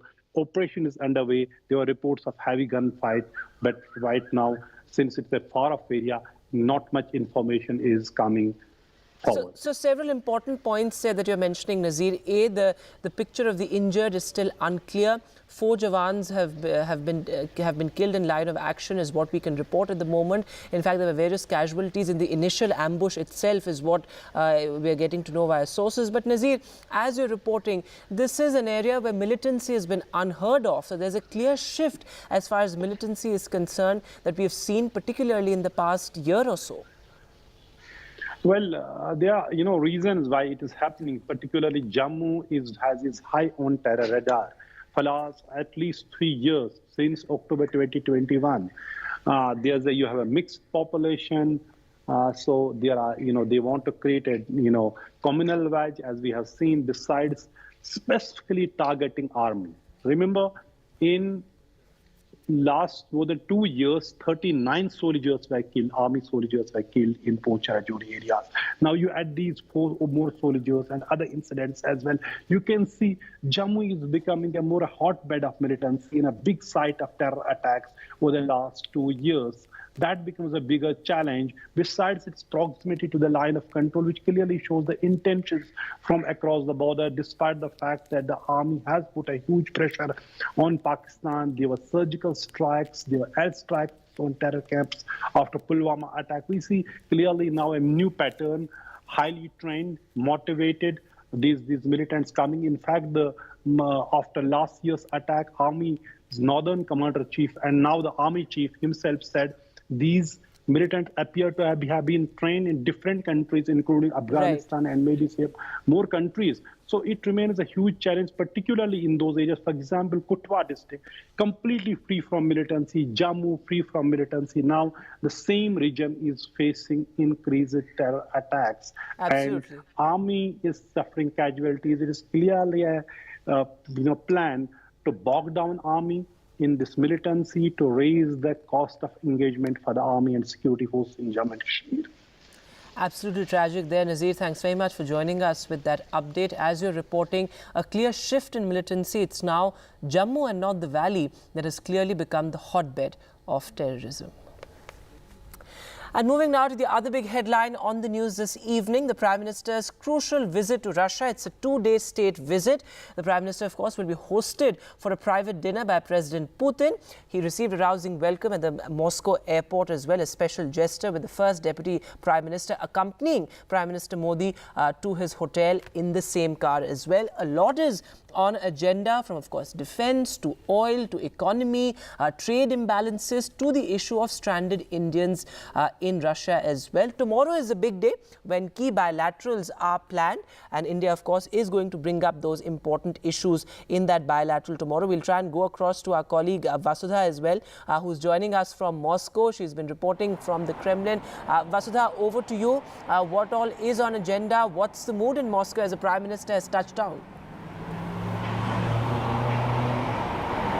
Vedant, you can see the Kremlin right behind me, and this has been the power center of Russia for several centuries. In fact, this is where the old and new buildings exist together. In fact, this is the place that has seen multiple coronations and also multiple executions. So this is also a country that has seen a lot of revolutions, but is also trying to reinvent itself. And at this time, Prime Minister Narendra Modi arriving in Moscow today marks a specific new chapter in the history of Russia. This is also reiterating the solid, steady ties that India and Russia have shared for over 75 years. And in fact, when he came, he came to the hotel at around 3 p.m. today, there was a lot of dance and music. In fact, a lot of Russian students actually came out and they performed several Indian folk dances. And in the course of the next 24 hours, Prime Minister Narendra Modi and President Vladimir Putin will meet at least 3 times. So this is a proper bilateral meeting that's happening after a gap of 3 years. In fact, the last time that both the leaders met for a proper bilateral meeting was in 2021 when the annual Russia-India Summit took place. And in fact, that took place in India. This is after 9 years that the Prime Minister of India, Narendra Modi, is coming to Moscow. In fact, last time he was in Russia, it was in Vladivostok, which is an eastern city in Russia. And President Putin has also, in fact, reached out to countries like, China in the last few years, which has been a concern for India. But government sources, RMEA sources are basically saying that Russia-India relationship has been going on steady for several years. There's no need to worry. But we can expect some announcements in the economic sector tomorrow. In fact, there is specific emphasis on correcting the trade imbalance. Apart from that, there is also emphasis on energy and also tech transfer. And most importantly, India will also be pressing on the return, the early release of those Indians who have been misled into joining the Russian army. If we talk about about numbers. 10 of them have already come back, 4 of them have died, and there are around 35 to 50 Indians who could be there fighting on the front lines of the Russia-Ukraine war, something that India is not happy about, and it really wants those Indians to be released as soon as possible, something that the Russian government has promised that it would do soon. While the Indian community is at the spotlight, I'm also getting you two important guests. These are people of Indian origin who have settled in Russia for so long. Ms. Sujata, who has been in Russia for 26 years, she represents the Isha Foundation. She's a chartered accountant. Also, Mr. Santosh he's an economist and he's been around in Russia for 40 years. Thank you so much for speaking to NDTV. Sujata ma'am, today did you see the Prime Minister arrive here? What does that mean? And you have seen, last 26 years, Russia growing, Russia evolving. Tell us, what does it mean to the Indian community that it is actually part of a growing Russia that's also at war with Ukraine? What kind of impact has it had on your lives? It's pretty mixed in the sense, as Indians, I think we are living in the most beautiful times where we can proudly say we are Indians, and we have every reason to thank Prime Minister Modi for helping us hold our heads up. And as far as the current situation is concerned, it is a cause of concern not only politically but also economically, because no matter what the nationality is, as long as we are living in Russia, it impacts all of us. So in the backdrop of this, Prime Minister Modi's arrival gives a ray of hope for us that some of these issues, especially where it concerns mutual relationships, trade or person-to-person relationship, travel, spiritual, tourism, all of these can move to a next level beyond the sanctions once they come to some kind of an agreement, especially with the payment systems. Right. Mr. Santosh, MEA sources are saying that, the war is going to be discussed, and in fact, Prime Minister Narendra Modi has been very insistent that this is not the time for war. Dialogue and diplomacy is the way forward. You are somebody who works with numbers. Tell us, what has the impact been on the industry side of things? How easy or difficult has it been for the Indian community? There are problems, but we are trying to overcome all the problems, finding ways. Of course, transferring money was a problem, then logistic is a problem, but always there is some way coming up, and we are very much hopeful that during this discussion there will be more ways how to work, and Indians are getting good opportunity as from Western world it is cut off. So Indians have got a lot of opportunity. Even Russians, they are finding India to be more interesting. Right. So we're looking forward to the meeting and the outcome tomorrow. I'm sure that something good will come up. Okay. Thank you so much for joining us. So clearly, the emphasis of the community event tomorrow will also be the Indian community in Russia, talking about the challenges that it is facing. Remember, this is Prime Minister Narendra Modi's first visit to Russia after the Russia-Ukraine war broke out. Tomorrow, announcements could be expected in the economic sector. This is also Narendra Modi reiterating the fact that the ties of India with Russia remain strong and steady. But at the same time, this is also India playing the balancing act by deepening its ties with other countries, but at the same time watching out for its own old ally, Russia. Back to you. Thanks very much, Vasudha, for joining us with that update from Moscow and getting us those voices as well. So clearly, it's a lot about people-to-people connect as well, something that's become an important part of Prime Minister Modi's diplomacy. But moving now to the other big headline, well, the Supreme Court's scathing remarks in the Neet case. Well, the Chief Justice of India said that there is no doubt that the sanctity of the examination has been compromised. In fact, the Supreme Court has also asked the government to form a multidisciplinary panel of experts to probe the mess. The CBI has also been asked to submit a probe report. The CJI said that the government must stop being in denial as far as the paper leak is concerned. Here's the report.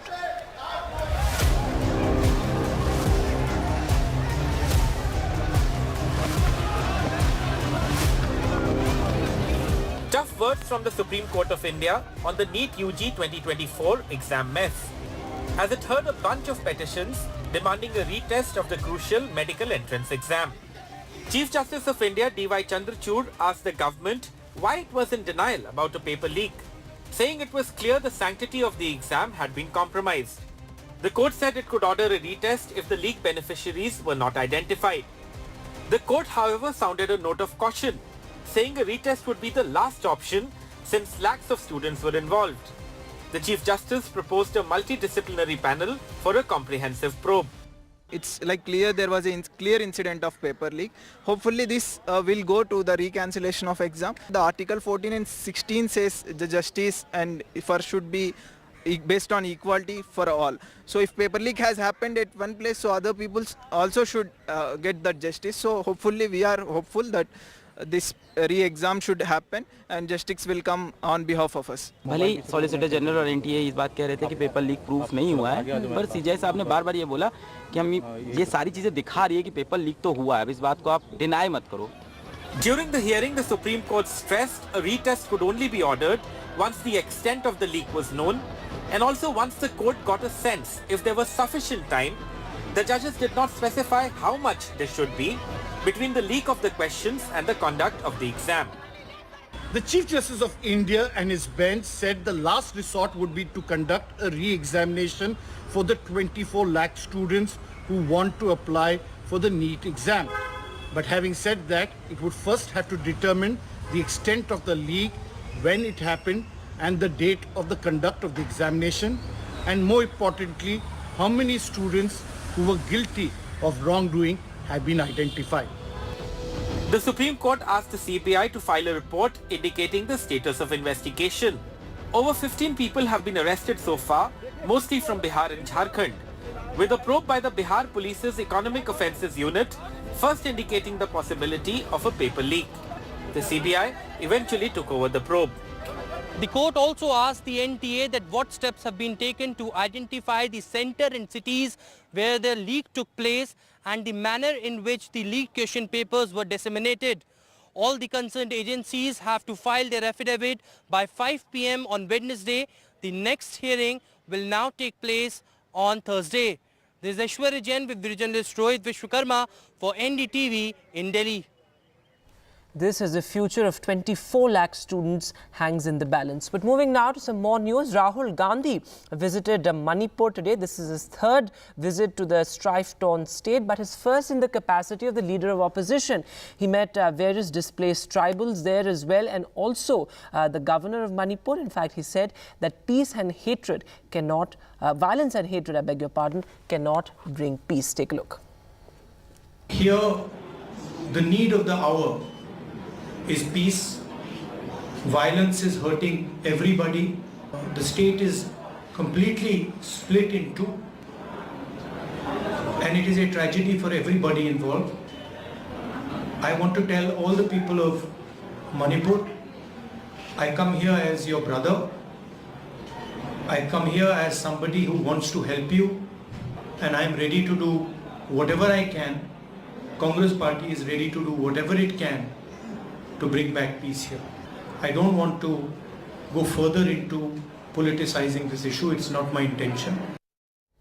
In fact, my colleague Ratndeep Chaudhary is joining us live from Imphal. Ratndeep, what Manipur needs right now is a healing touch. As you reported from some of the worst affected areas today, in fact, you've reported last year as well on the violence. Do you see the state recovering from the ravages of violence?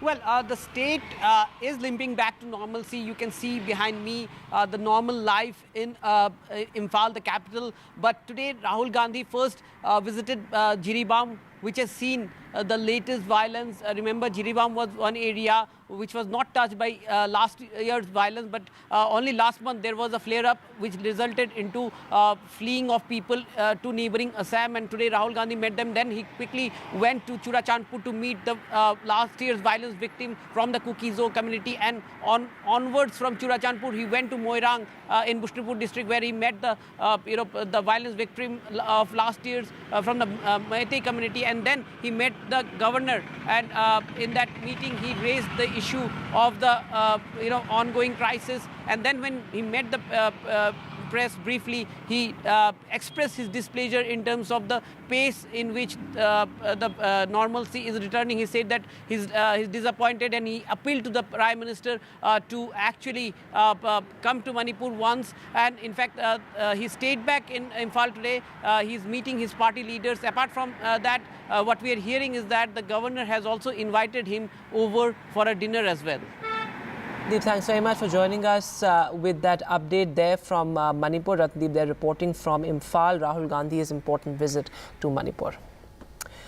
But moving now to the other big headline, the latest on the Mumbai hit-and-run case. Well, in just 24 hours, the father of the principal accused who was behind the wheel has been given bail. Rajesh Shah is a powerful Shinde Sena leader as well. The court granted bail to him and in fact he was given bail just on a bail bond of 15,000 rupees. This as the main accused who was behind the wheel, as I said, whose speeding BMW killed the 45-year-old woman, he is still missing. The police, of course, are inching closer to make that arrest. But listen in to what the victim's husband had to say. हम लोग गरीब है इसलिए ऐसा है क्या? सबके लिए सेम न्याय रखो तुम. गरीब और श्रीमंत के बीच में ऐसा न्याय मत रखो. हम लोग कैसे करेगा अभी बताओ? हमारा बच्चा ये ऐसा ही पड़ गया, अभी हमारा पूरा घर पूरा बिखर गया. वही हमारा मच्छी बेचता था, वही सब करता था. Absolutely heartbreaking there. Is there police complicity? Is there no law for the poor? What about, you know, the grieving families of the victims who await justice? Also a grim reminder of the Pune Porsche case. But moving now to more news from Mumbai, from Maharashtra. In fact, Mumbai was brought to a grinding halt today after heavy rain. In fact, look at those visuals of streets waterlogged, offices and roads and houses submerged entirely. Look at those pictures of people wading through knee-deep water. In some areas, there was waist-deep water. There you can see visuals from across Mumbai through the day, from Marine Drive to Bandra to Andheri to Dadar. In fact, peak office hours really saw rain exacerbating Mumbai's nightmarish traffic, and infrastructure collapse also across the city. This is just the beginning of monsoon that we're talking about. In fact, Chief Minister Eknath Shinde appealed to Mumbaikars to stay indoors, not step out. In fact, a work from home advisory was also issued by the local authorities. This as there was a high tide as well. But what is the forecast now? Well, the Met Department says that the next couple of days are going to be crucial. There's a heavy to very heavy rain alert for parts of Mumbai, an orange category alert, which means that there's going to be heavy rain in parts of Mumbai. Schools and colleges have been shut. Now remember, this is also, these are visuals that we see almost every year, whether it's Mumbai or Delhi, a kind of infrastructure collapse across the city, and heavy rain alert has been sounded for parts of Mumbai.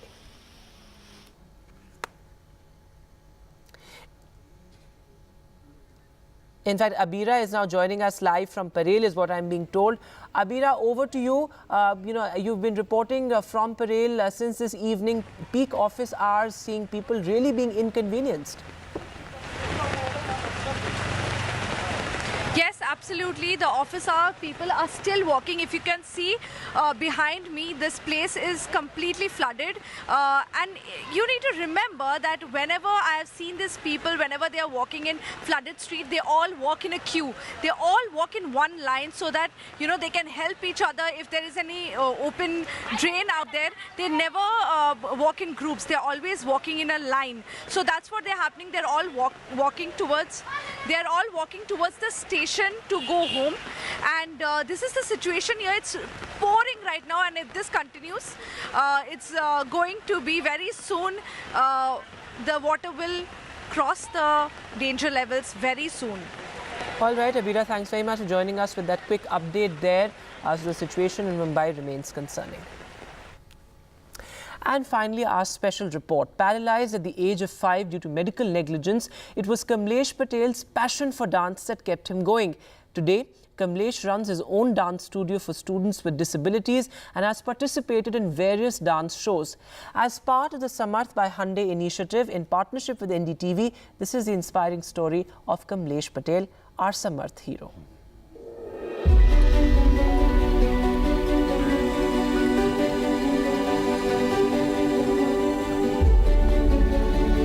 मेरे बचपन में 5 साल की उम्र में मुझे polio हो चुका था। भगवान ने तो मेरे पैर ले लिए, लेकिन भगवान ने मुझे सबसे बड़ा मेरा कॉन्फिडेंस और विल पावर दिया है।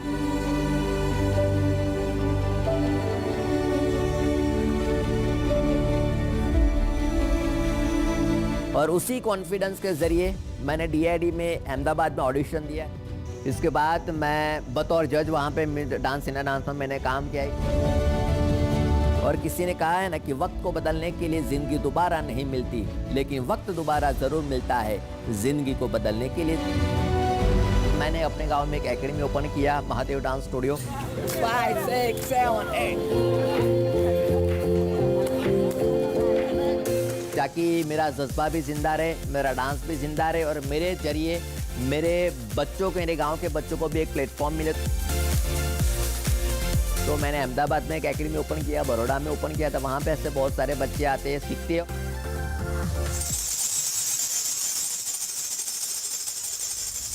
मेरी आवाज़ जो लोगों तक पहुँचानी है, वही एक डांस, एक ही फील्ड के डांस के माध्यम से मैं लोगों तक पहुँचूँगा, अपने डांस को आगे लेके जाऊँगा और दुनिया को एक मैसेज दे पाऊँगा कि nothing is impossible, everything is possible.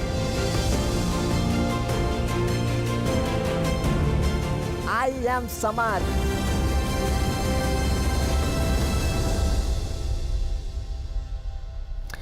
What a heartening story there. And with that, it's a wrap for me on the news. But coming up on the other side, our special broadcast from Moscow, the Prime Minister's crucial 2-day state visit. What all is on agenda? Stay tuned for that on the other side.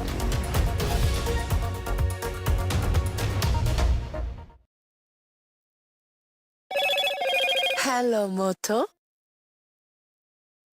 Motorola, India's best 5G smartphone brand.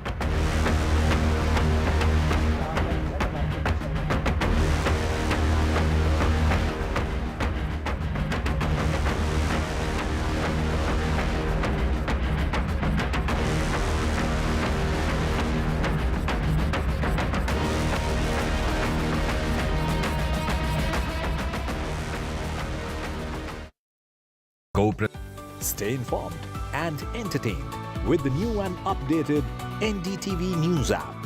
You can watch all our channels live, listen to podcasts, read breaking and exclusive news from around the world and more.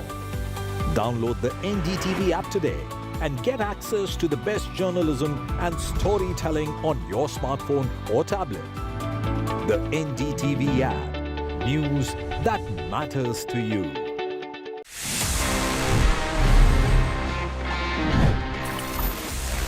You know that the world's first smartwatch was like 1977 में develop कर लिया था. It was straight from HP. Yes, Hewlett Packard जो laptop आज दिखता है HP के, ये HP ने ही unveil किया था and the model was HP01.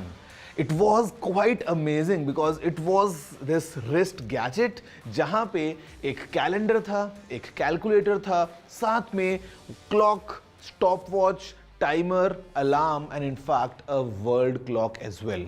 Well, this gadget was really powerful और इसमें 28 अलग-अलग buttons थे. 28 buttons इतने से size में, well obviously उस time पे we didn't have touch screens. उस time पे I would say for engineers and for professionals it was such a boon. But then again this product failed because it was quite expensive, थोड़ा bulky था and maybe not that easy to use that. But मैं बोलूँगा it was the beginning of the era of smartwatches and eventually today you know how popular they are जहाँ पे हर किसी से जब आप मिलते हो after the mobile phone, the second purchase that you do as a gadget is definitely a smartwatch these days.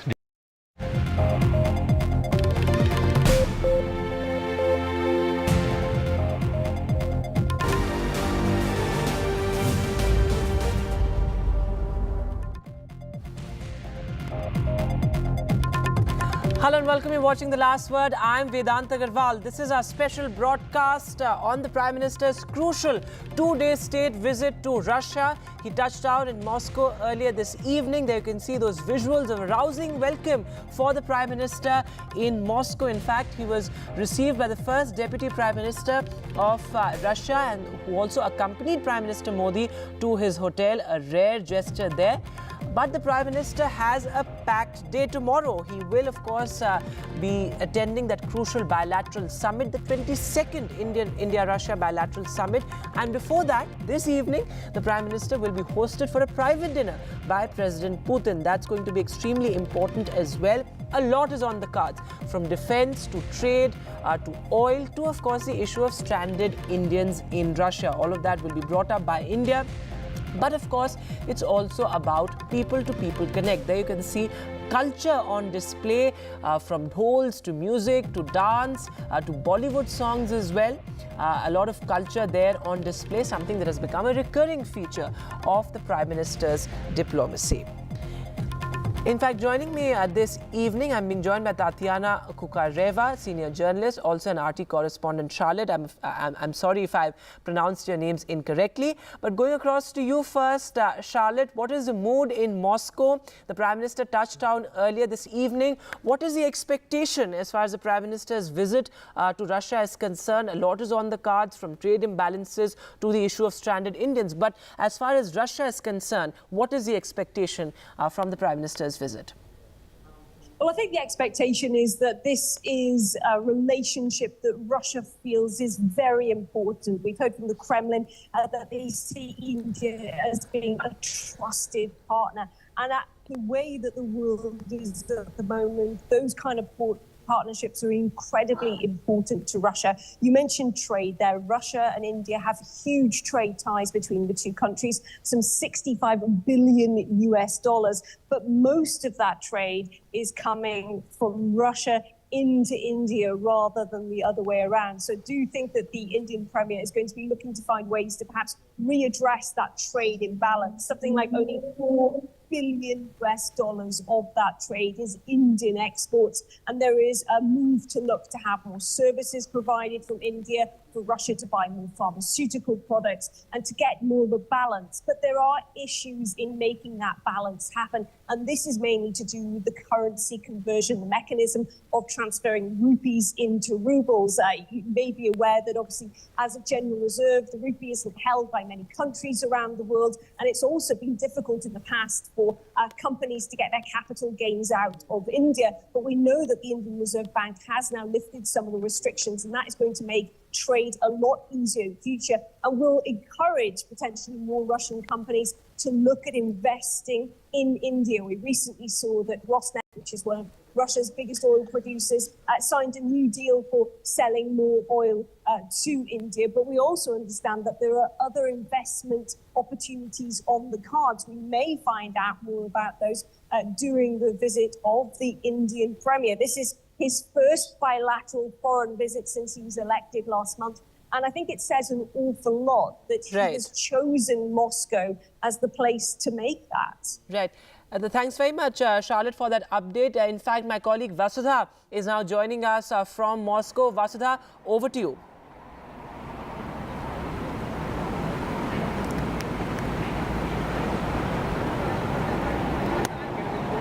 Vasudha, if you can hear me. All right, we'll try and reconnect with Vasudha. But Tatiana Kukareva is also with us. She's a senior journalist in Moscow. You know, the optics of this meeting are going to be extremely interesting. But as many experts have pointed out, that this is largely a conflict-free relationship between India and Russia. And the focus is going to be furthering the ties and expanding those ties to new sectors like defense, education, culture, of course. So how do you see this crucial bilateral summit? Well, and let's not forget, you know, energy being one of the most important, you know, corporations so far. We know that there's, you know, this nuclear plant that is under construction, and you know, we've heard in Prime Minister Modi has set, you know, already some ambitious goals for his energy agenda. You know, he's been looking to make India more energy self-reliant, and so Russia comes in incredibly handy in this, you know, in this task that he has set for himself. Which is why actually tomorrow I think he's due to visit the Rosatom exhibition in Moscow as well. You know, Rosatom being the agency that's constructing those nuclear reactors. So this has been a very fruitful relationship, as you said. It's a conflict-free relationship, and I think that this has been the major message between the BRICS nations, being very respectful of one another, and just not trying to fit a relationship into a certain box, basically. So that is, I believe we can go across to her. Vasudha, over to you.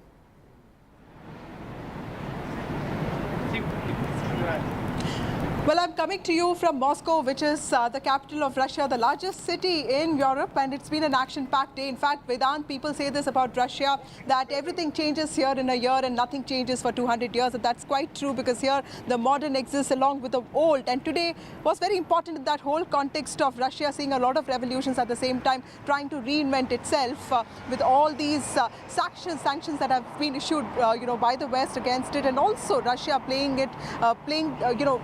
Russia itself finding it very difficult to sort of defend its own actions, especially with the war getting prolonged for over 2 years. Prime Minister Narendra Modi arrived today afternoon at 3 p.m. He was basically welcomed by several Indians, most of them dancing, and the music was all Indian. And yes, of course, today he's also going to be part of this private dinner that will be hosted by President Vladimir Putin. It's going to be very interesting next 2 days, because in the course of the next 24 hours, there'll be at least 3 times that President Putin and Prime Minister Narendra Modi will meet each other. This is the first proper bilateral meeting that's happening between these two leaders after 3 years, and this is Prime Minister's first visit to Russia after the Ukraine-Russia war broke out. So clearly many firsts there, but of course we can expect a lot of announcements in the sectors of economy, specifically trade and also tech transfer.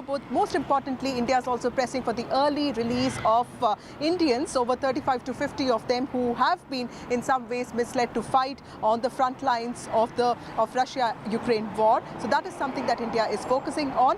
Tomorrow, during the course of the entire day, Prime Minister will hold several meetings. At the same time, he will also be addressing a community event in Moscow. He'll be talking to people of Indian origin.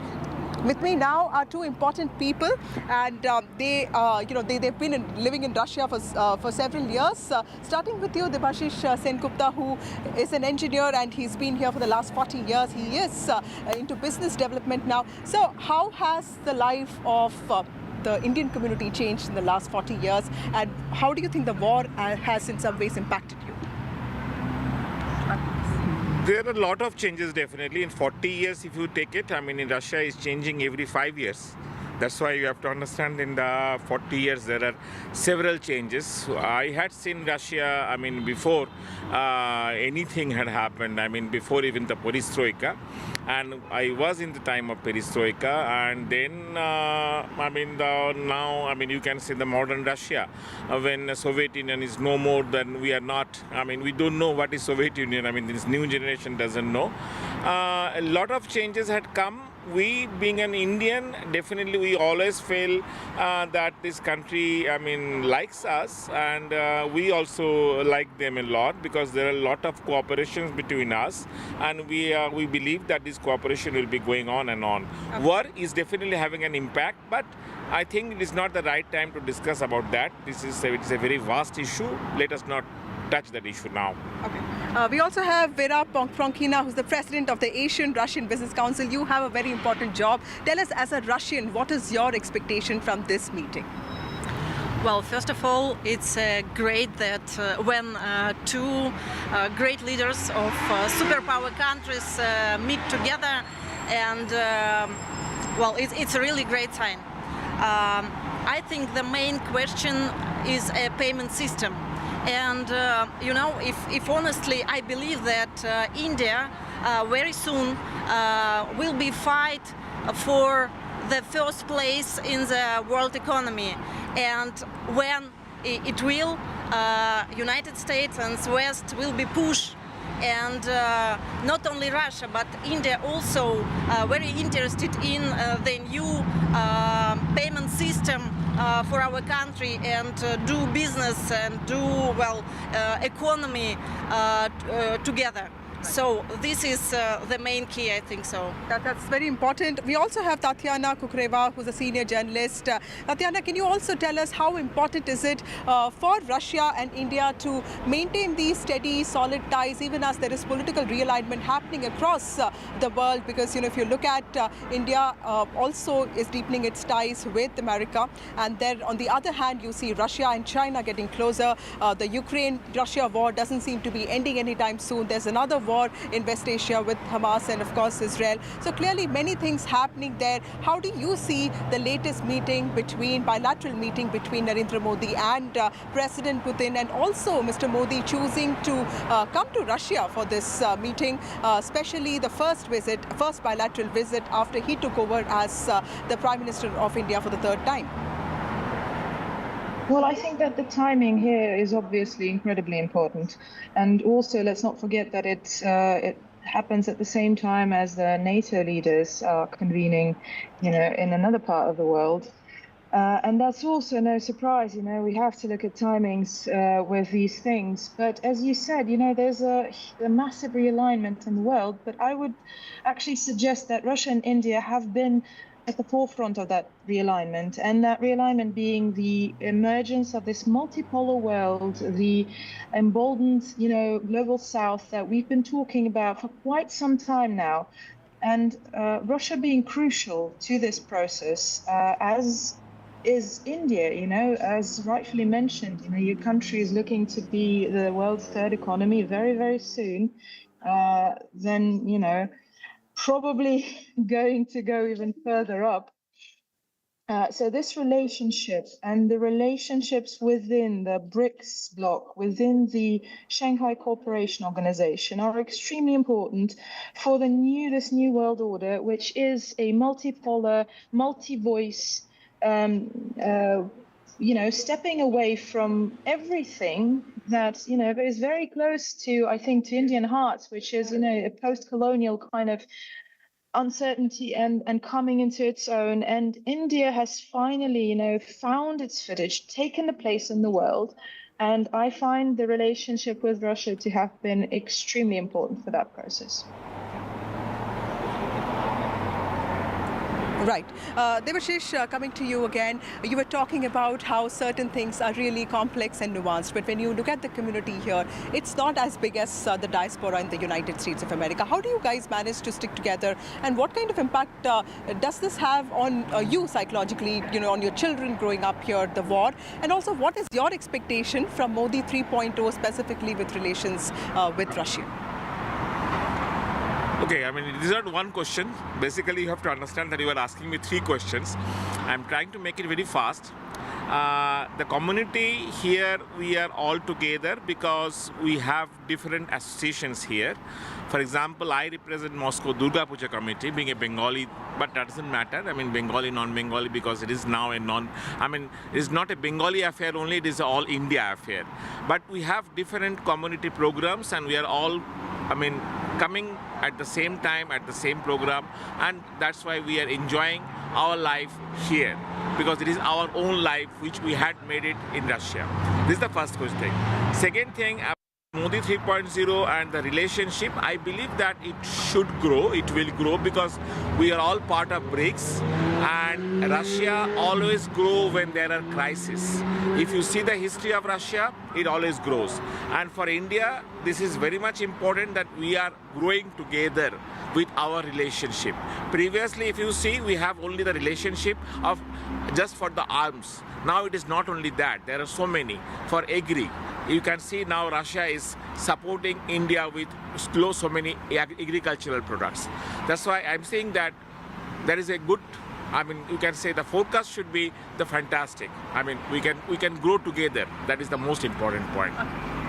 Vera, because you also head the Asian-Russian Business Council, how optimistic are you of the business being on track? Because like we were discussing, COVID has also seen a lot of businesses go dry. How are Russians coping with the fallout of the war, and also the economies sort of not doing that great? As you know, all people, especially Western people, forecasts about Russian economy will be down. But as you know, Russian economy after the war growth 3.6%. It's quite good. Also, well, you know, we have some specific in Russian mood, or I don't know how it in English. Well, we can do our best only when we have some push. Yeah, some in crisis. Some crisis. Yeah. Yes, that's what I said. Yes. We can do something in a different way. Okay. Better way. Невозможное. I mean, they can make, which is not possible to make it possible. Yeah, Mission impossible to make it possible. Like you said, those Russians have this habit of using crisis as an opportunity. So it is a great opportunity for us to make something with independence, economy, to make our new products in local in Russia. So very soon we can show all the world how we can work, and it is a good opportunity for Russian to do something better. That's a very useful insight. In fact, there's unity amongst both of them, and they say that Russia has always used crisis as an opportunity to sort of reinvent itself and also grow. Tatiana, would you also agree with that? What does the future of Modi Putin relationship look like in the future, because both leaders are here to stay? In fact, Mr. Modi has just come back to power. In fact, his government has come back to power for the third time. Mr. Putin, of course, you know, despite all the criticism, is still standing strong. What has been the fallout of the war, and how is Russia also trying to reinvent its foreign policy by looking eastwards? What do you think the future of Modi-Putin relationship is going to look like? Oh, that's actually, indeed, 3 questions in one, at least. I think that just as you said, you know, again, I don't believe that we're reinventing our relationship right now. I think Vladimir Putin and Narendra Modi have already reinvented that relationship. They have already reinvented world order in a way, you know, putting up that's the global south that is now has already risen, you know, and the relationship haven't been so fruitful. Again, I'll remind you that there's a huge nuclear project that we have between our two nations. So that's definitely going to be the future of the relationship as well. You know, so there's going to be more cooperation in terms of energy. There's going to be more cooperation in terms of trade. And you know, if by any chance should there be some reform, maybe, you know, that have been some voices pushing for instance, for reform within the UN, putting, for instance, India on the you know, as a permanent member of the UN Security Council. There are so many changes that are yet to be made or that are yet possible to be made. So you know, the future is infinite, and it's definitely an infinite future for this relationship. Right. Thank you, Tatiana, for speaking to us. Also, thank you, Debashishta, and thank you, Vera, for speaking to NDTV. Earlier today, I also spoke to Abhay Kumar Singh, who is Bihar-born, India-born lawmaker from Putin's party, and he spoke to me on the agenda that could be priority for both President Putin and also Prime Minister Narendra Modi. Let's listen into what he said. Prime Minister Narendra Modi's very critical visit to Russia to have bilateral meetings with Russian President Vladimir Putin begins on Monday. Joining me to talk about what's on agenda is legislator from Vladimir Putin's party, Abhay Kumar Singh, who's also Bihar-born, in fact India-born. Thank you so much for speaking to NDTV, sir. You come from a place in West Russia which has a huge history, and you've been in Russia for many years. You started out very simply as a medical student, and clearly a very inspiring life that you've led. But now, as the legislator of Putin's party, what do you think is on agenda when it comes to Narendra Modi, Putin's meetings? You know very good my biography, so no need to say about that. And about visit of Narendra Modi today in Moscow, not only Vladimir Putin is waiting for that, every citizen of Russia is waiting for that meeting. People are very excited, and I think agenda, very important agenda will be touched in this meeting. The war supplies, war manufacturing, culture, economic, ruble trade, everything will be touched. I think, and the most important thing, I think it will come out, that is world geopolitics. This visit can change a bit. It will not change fully. It will change a bit world geopolitics. You know, in England, Sunak went away. Soon, I think after few days, Macron will also fly. In November, we will wait for the US election. So everything is changing. Let's see what will come out. Mr. Singh, you know, Russia has also been facing a lot of sanctions from the West. Do you feel that pressure because you also come from Mr. Putin's party? You know about sanction, we are not feeling any restriction, any problem due to sanction. Our government, they knew about this sanction. In future, they made a lot of things. They did lot of things to face this sanction. After this sanction, not only Russia is facing, whole world is facing. You know, everywhere in this world, they have got big inflation after this sanction. Money is going to one country, people are paying tax, money is going there. What government will do? Inflation is coming, price is growing, everything is growing. So whole world is suffering for that. And Russia, absolutely, Russia is not suffering for that. We have got the same petrol price, everything is same to same what it was 2-3 years ago. And we have got experienced the same thing situation when they put the lot of sanction against Soviet Union. So we knew about that. Sir, one worry for India has also been, several Indians being misled into fighting as support staff in the front lines of the Russia-Ukraine war. I know that your government is very seriously looking into this. What can we expect, sir, on that front? You know, I don't have got proper information about that. If it is like that, that is not good. And I think if somebody is there, he went there with his own will. So earlier today, I also spoke to some residents of Moscow on what they thought about India, and let's listen into the conversation. We've heard of Russian fans of Raj Kapoor. We've heard of how Raj Kapoor and Nargis were so popular in the country of Russia. We've also heard of the kind of popularity that Indian film festivals enjoyed in the 60s in Russia, but there's a huge new generation of Russians who have a growing admiration for India. We have two of them right now with us. Kate is a full-time mother now. She has been a translator in the past. We also have Mark, who's just 15 years old. He's a student with a special interest in Hindi. In fact, both of them speak Hindi, quite fluently. Thank you so much for speaking to NDTV.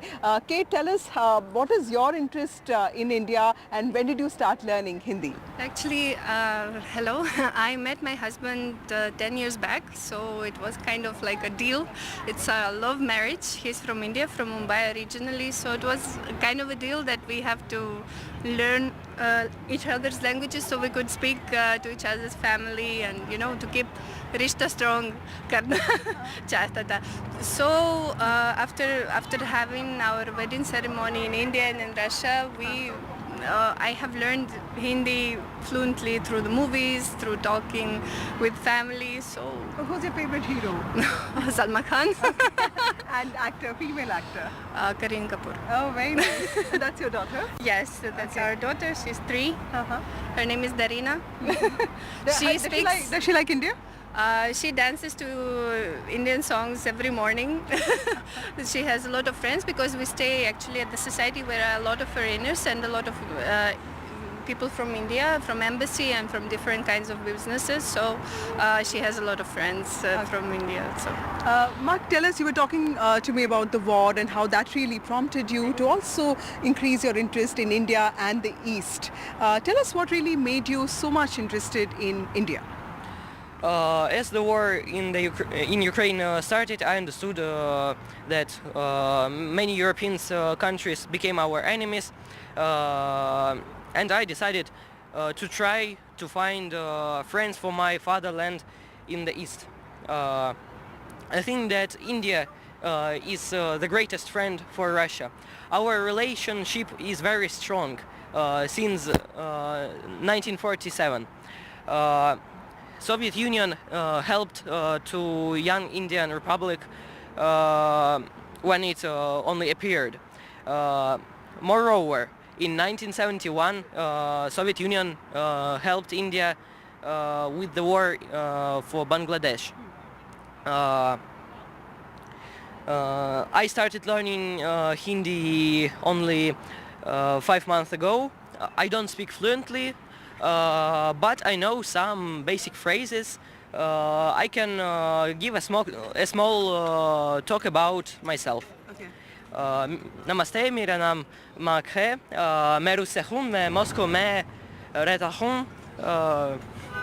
Well, so an important day tomorrow with Prime Minister Narendra Modi and Russian President Vladimir Putin actually engaging in a lot of issues. In fact, trade, business, and of course the trade imbalance and also safety of Indians who've been misled into fighting the war from the front lines are all on agenda, and Prime Minister Narendra Modi is expected to raise all of them. Of course, an important chapter in India-Moscow ties. This is also a test for India, even as it balances deepening ties with the US and also strengthening its existing ties with Russia.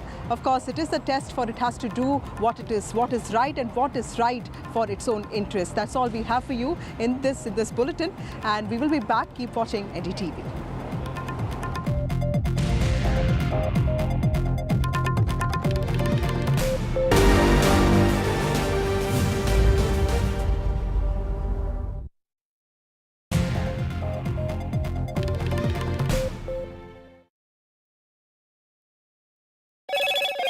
Hello, Moto.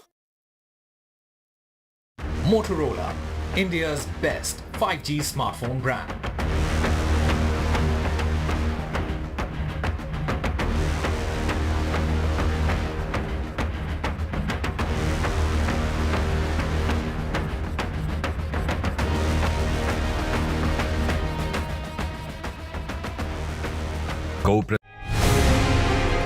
After great victory by Indian team, and today we are reporting from Mohali International Airport where we are showing these visuals. Arshdeep हमारे साथ हैं, तो आइए बात करते हैं. बहुत बढ़िया परफॉर्मेंस आई साਰਿਆਂ ਦੀ ਤੇ ਵਧੀਆ ਰਿਜ਼ਲਟਸ ਮਿਲੇ.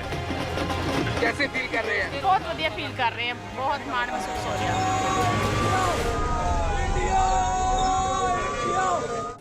Stay informed and entertained with the new and updated NDTV News app. You can watch all our channels live, listen to podcasts, read breaking and exclusive news from around the world and more. Download the NDTV app today and get access to the best journalism and storytelling on your smartphone or tablet. The NDTV app. News that matters to you.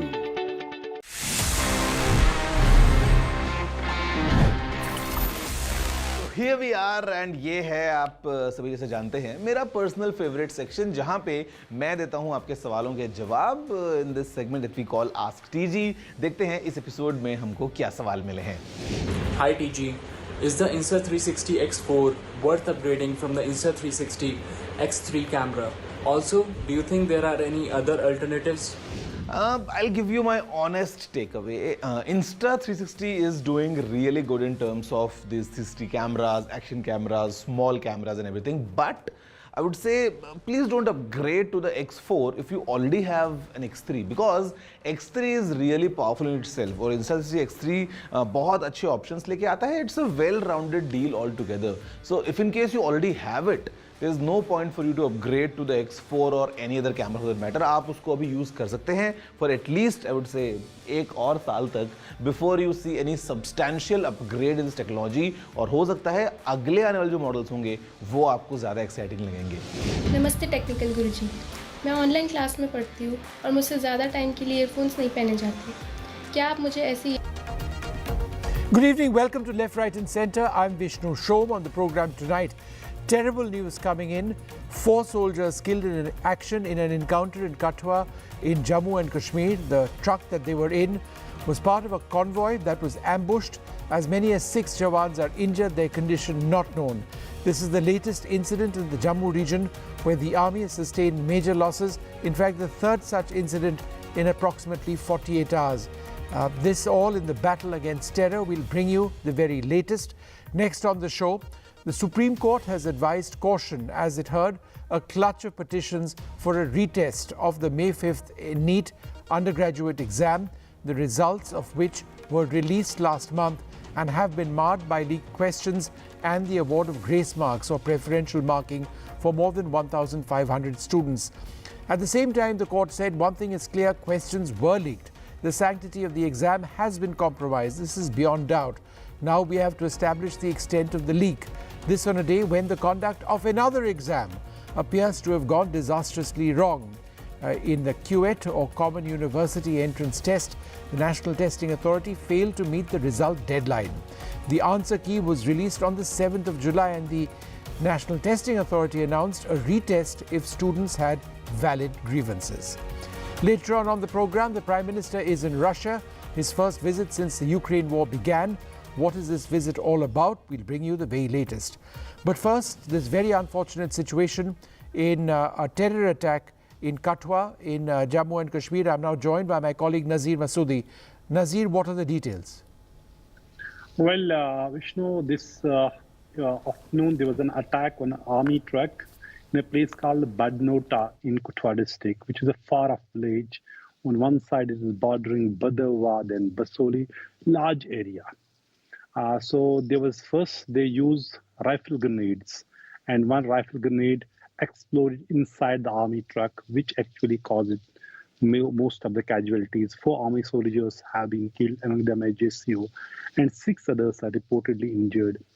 Condition of some of the injured is stated to be critical.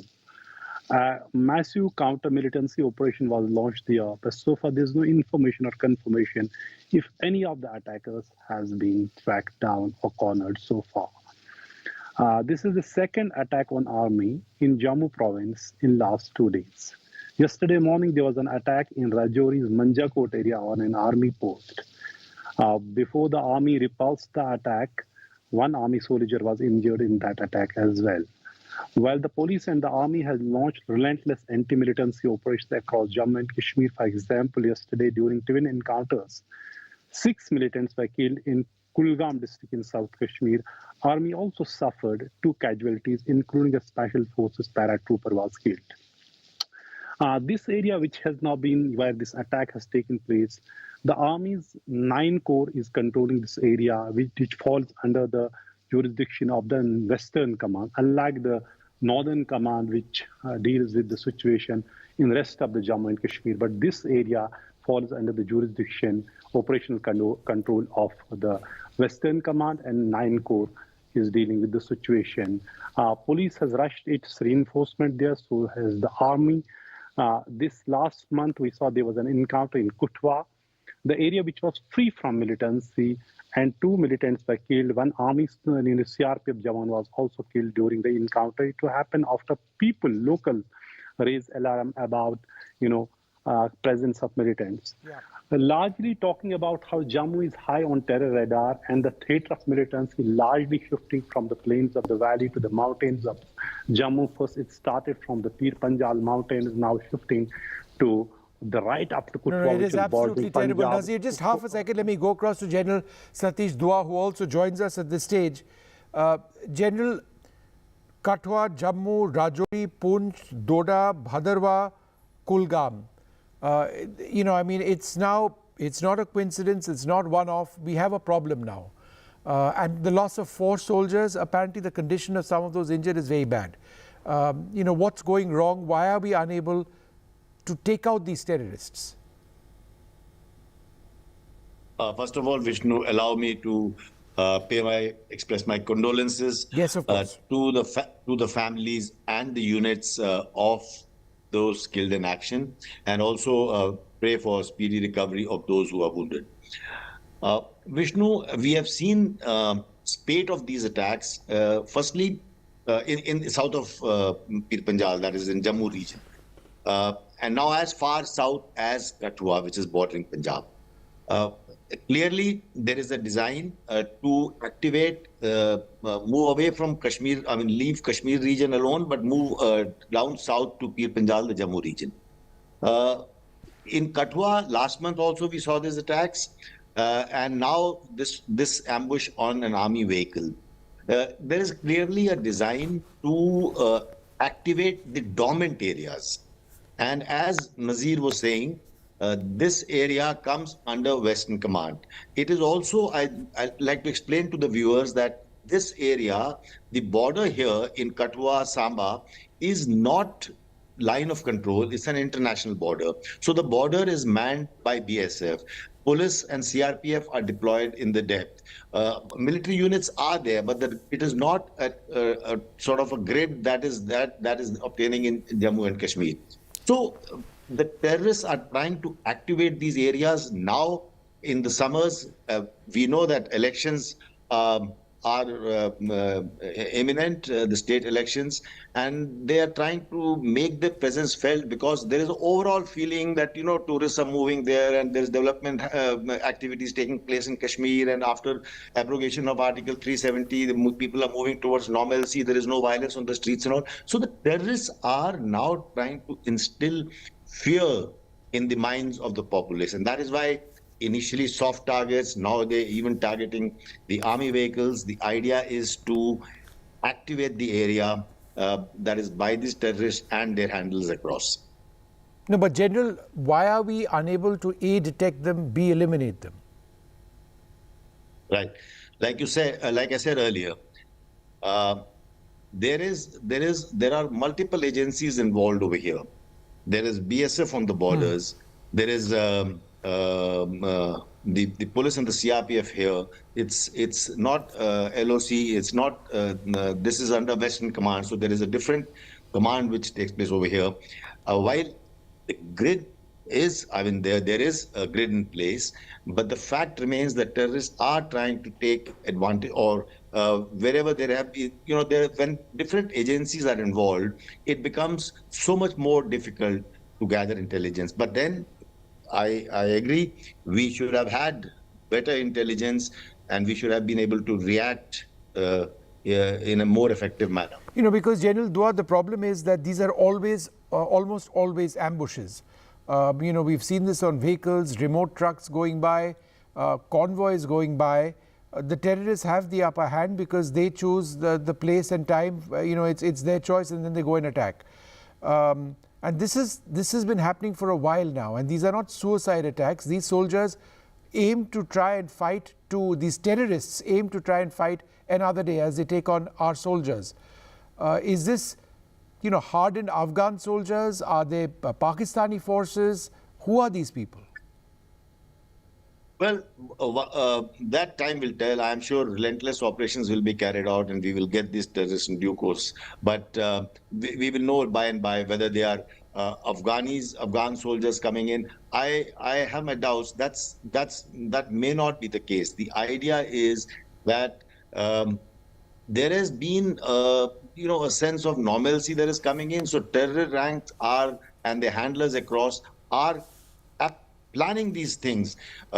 The terrorists always have the initiative because they mingle with the population. I'm basing it purely, the next sentence is based purely on what I saw in some social media, that wherever this ambush has taken place, it's a thickly forested sort of an area where this is taking place in the area of Machedi. And if that be the case, there are many places where ambushes can be laid very easily, and we will be reactive unless we have very good and real-time intelligence to thwart that. Sure. All right, General, we leave it over there. Thank you. It is such a sad situation over there for soldiers killed in action. The condition of a few of the others, 6 in fact, have been injured. Some of them quite badly injured. We leave it at that. The Neet undergraduate or Neet UG exam held annually for admission to undergraduate medical courses was conducted on the 5th of May. The controversy broke last month after the results were announced. Today there were some important references to that situation in the Supreme Court. Let's take a look at what the court said.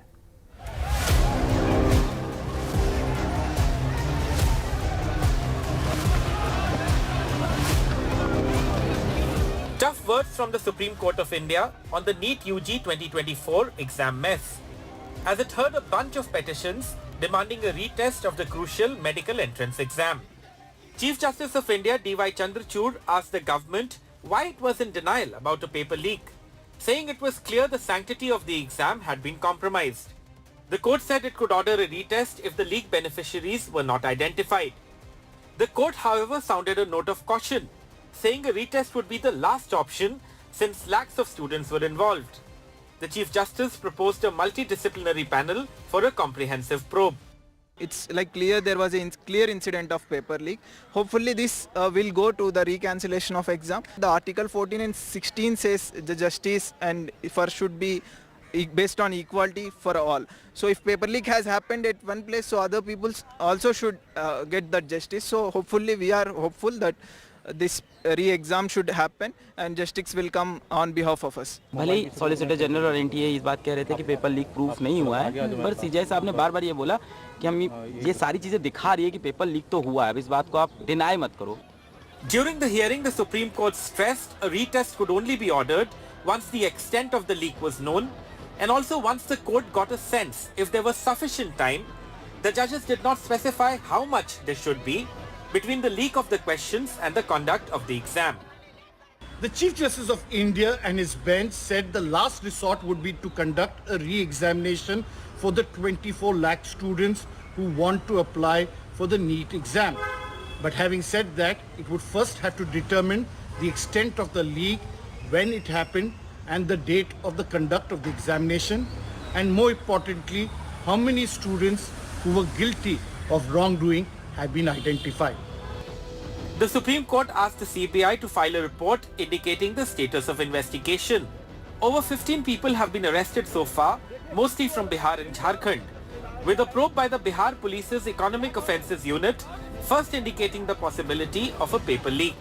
The CBI eventually took over the probe.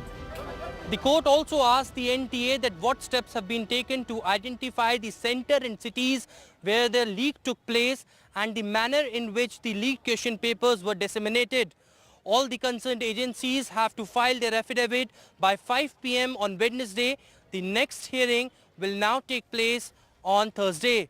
This is Aishwarya Jain with video journalist Rohit Vishwakarma for NDTV in Delhi. Well, joining us now, Dr. Guru Prakash Paswan of the BJP, Bhavya Narsimurthy of the Congress Party, Praneet Mungali, who's an educator, Yashi Singh, a QET candidate, and Anvi Gupta, a NEET candidate. Thank you all very much for being with us. Anvi, let me come to you actually first. In a situation like this, where the Supreme Court has actually said, and I quote, one thing is clear, questions were leaked. What would you as a student like?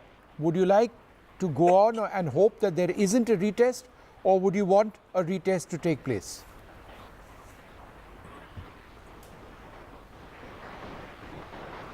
Anvi, go ahead.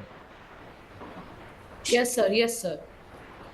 Sir, of course, retest has been the solution and the demand of that most students take place in front of the Supreme Court.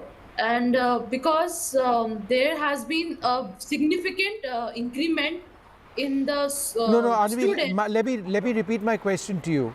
As somebody who has been impacted or affected, what do you want? A retest, yes or no? Yes, sir. Yes, sir. You want a retest? Yes, sir. You don't want the exam process to just continue, because a retest means studying again, time is wasted, etc., etc. Are you willing to take? Yeah, go ahead. Yes, sir. Sir, what is my take is that if the government was, very interested in knowing the candidates who have been entered in a wrong way, yes. So of course they would have been used some ways to filter out those students. They would have been interested in taking up some investigations, but still now Supreme Court is asking them to accept the paper leak. So there were no hopes from the government, and similarly we can also hope that there would be no investigation that would take place significantly. So what is left is that in the previous cases also the paper leak, when it was done, even if the 44 students in 2015, the re-examination was conducted, even if it All would have right, been so skipped. you want a re-examination? Fair enough. I think that's an important principal position. I accept the merit of that. Yashi Singh, you were a candidate for the QET examinations, the Common University Entrance Tests. The answer key to that was delayed late. The results were delayed as well. Now the National Testing Authority says that if a student has a problem and wants a retest, they look into the grievances of the student. Do you believe that this exam, which you have taken, was compromised? So may you repeat, can you please repeat the last part of the question? Do you believe It this was not very QET audible. exam that you took was compromised? So it was definitely compromised. I feel with the privatizations of the agencies, I feel there has been a lot of mismanagement. The admit cards that were released, they were released a night before the exams. The centers were changed overnight. There was at the center there was lack of management. There was lack of time management, and exams require a certain peace of mind. It requires a environment that is good enough for your brain to process certain things. Like these complex changes overnight, it really impacts the exam and it really hampers the results as well. No, it does. I mean, that's the key point, isn't it? Pranit Mungali, what are we looking at over here? We're looking at the well-being of our students. Lakhs of students across the country work for years, spend whatever money they have, take exams to be told that somebody has cheated in the exam, or there may be a retest in case they want it because the exam was released, the results were released late, etc., etc. Excuses, excuses, excuses. Where does this leave these young minds?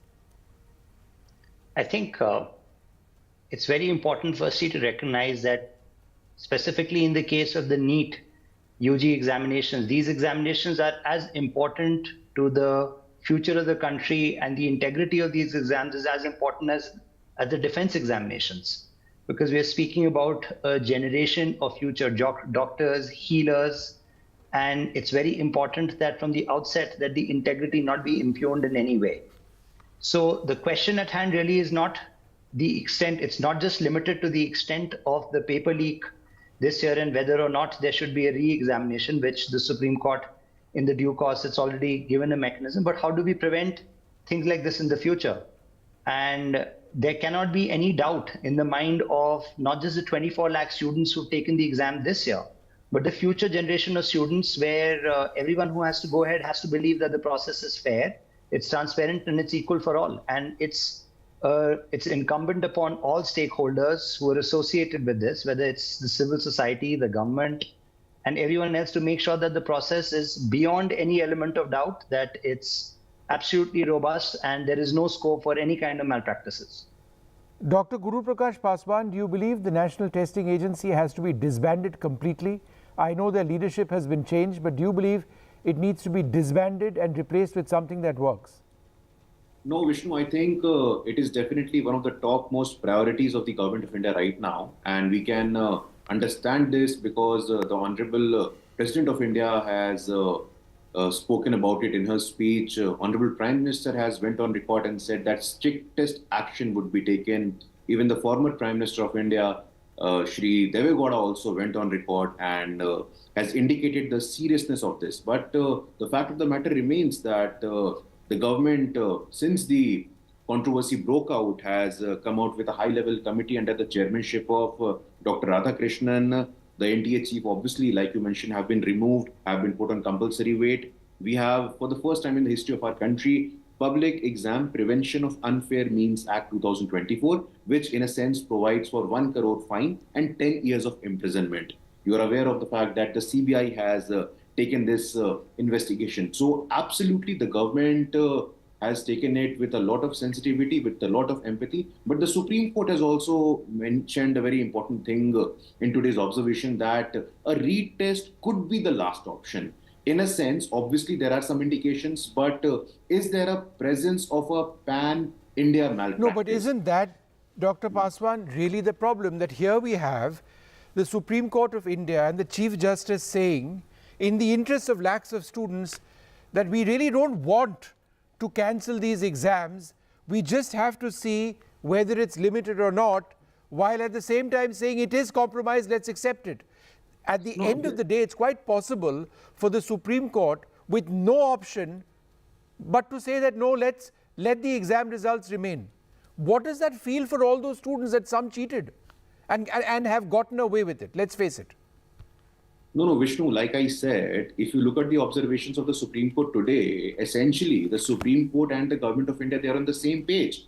The future of more than 24 lakh students, it is the topmost priority for the government of India. The Prime Minister has said on multiple occasions. But we have to understand, and we are no one to comment upon the sanctity or the independence of the exam agency unless the investigation report is out. For the sake of couple of students, you cannot put the future of more than 24 lakh students into darkness. And that's exactly why, Dr. Paswan, I'm just making the point. We are trying to protect in our country lakhs of students. But the fact of the matter is we will let go of what we know to be the truth. We will let go of the fact that people cheated and they have gotten away in this process. No, the exam has been compromised. No, Vishnu, that is a fundamental and we don't have a choice. No, Vishnu, that is definitely a position, and to which I'm not at all disputing. But you cannot throw the baby along with the bathwater. We can't. We have to think about these students. Exactly. But that's so sad, isn't it? That's my humble submission, is that it is tragic. That we have no option, that, and maybe the Supreme Court has no option either. Vishnu ji, we are equally emotionally moved. We are definitely moved, and the government of India, like I said, is totally standing solidly with the families and the students who are amounting to more than 20 lakh. And like I said, let the Supreme Court say the 11th of July is the... Yeah, no, let's see what the court has to say. 11th of July is not very far. Absolutely, and that will be the final word. And there is my last line. A probe also which is going to be submitted, right? My last line, Vishnuji, like I said, be it the removal of NTA chief, be giving the investigation to CBI, coming out with a committee of K.S. Radhakrishnan. And by the way, also, Mr. Radhakrishnan has been constantly in touch with the family of this but Dr. Paswan, I accept all of that. But the horse has bolted. You accept it, I accept it, the Supreme Court has said so as well. Whatever we do now, let's think about these children. 2 of them are on this program today. You see, it's not a political question. No, it's not. It's not a political question. It's just a reality. But one second, Dr. Paswan, hold on. Bhavya has been waiting very patiently. And Bhavya, I've not really, I know you're with the Congress, but is this necessarily a political issue? No, this has to be a political issue. Every issue is a political issue. The government is conducting this exam and they have failed miserably. And the most important point here is, like Dr. Paswan said, Supreme Court and the government are not on the same page. The first statement Supreme Court made was, government should stop living in denial and accept that there was a paper leak. The education minister has to accept the fact that there was paper leak and not say there were some irregularities in 1 or 2 cases. No, that's horrible to say something like that. And for Dr. Paswan to say they are in touch with the families, are you in touch with 24 lakh aspirants' families?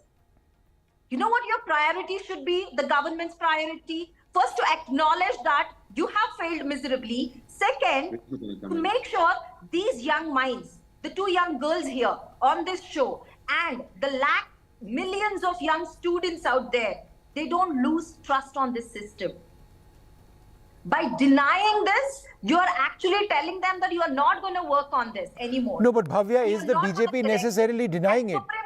The writing is on the wall, Bhavya. If you cannot, is the BJP necessarily denying it? Students, no. If the Supreme Court has very clearly said, if they cannot segregate the tainted students, that means those who are involved in corruption, then re-exam is a must. This was the statement made by Supreme Court, and we, as an opposition, it is our responsibility to be the voice of these 24 lakh students. Why would you say this is not a political question? It is a political question. Who else will become the voice of these these Okay, students? fair enough. Dr. Paswan, respond. Not for the opposition. It is a That the political. government The opposition has to raise this issue. It affects so many students. Respond. Vishnu, this is a slippery slope, and that is precisely the reason I said it's not a political question, because Rajasthan teacher recruitment exam, it affected more than 16 lakh students. Himachal Pradesh police recruitment scam. So the point is not that. More than 14 paper leaks happened under your party government in Rajasthan, but the question is not that. Look at his what about This is the problem. Look at your This what is the about problem. Rajasthan, more than 16 lakh, more than 16. Vishnu, I did not So speak there was issue. a corruption No, that one happened sec, one under sec. some other government, so you Bhavya, justify Bhavya, it's only Are you Dr. Paswan justifying didn't this? say a word when you were talking. 24 lakh doctors. Students who are aspiring to be Bhavya, listen, 1 lakh Bhavya, I will students. come back to you, but let him speak. He didn't say a word when you were speaking. Dr. Paswan and then Bhavya, yeah.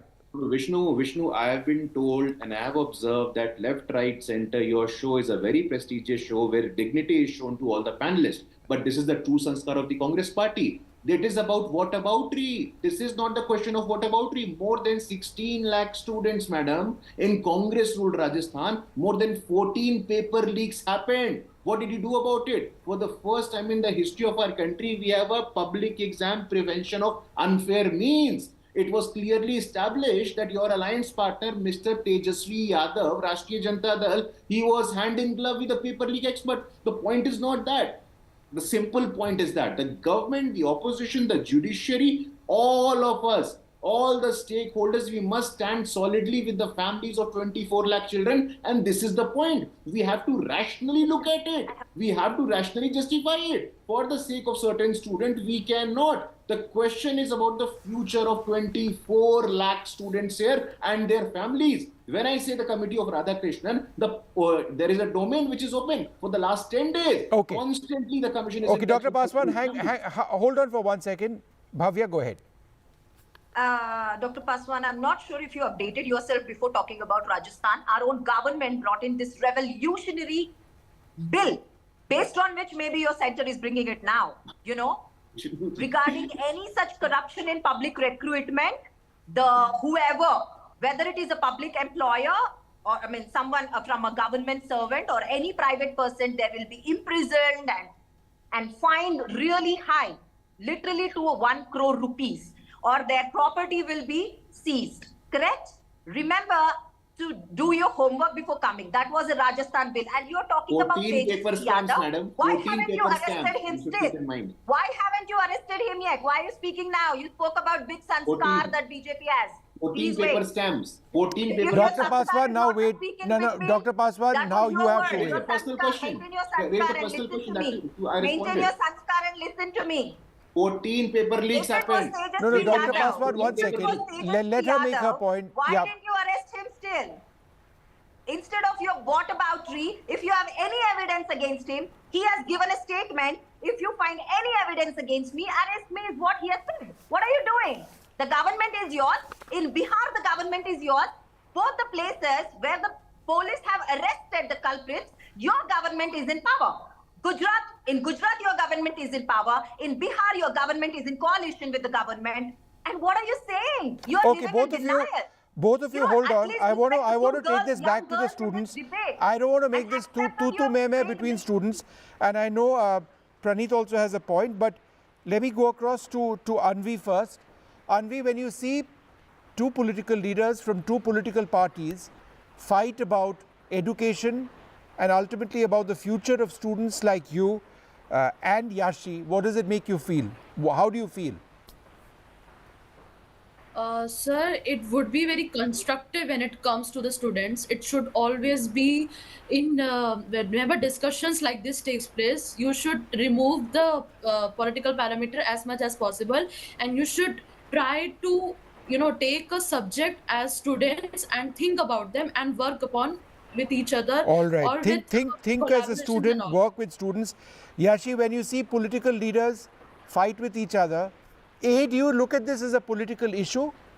And B, do you believe that our political leaders have a proper solution for you? Sir, definitely every issue is a political issue, and it should be a political issue. But how are we handling that political issue is a question here.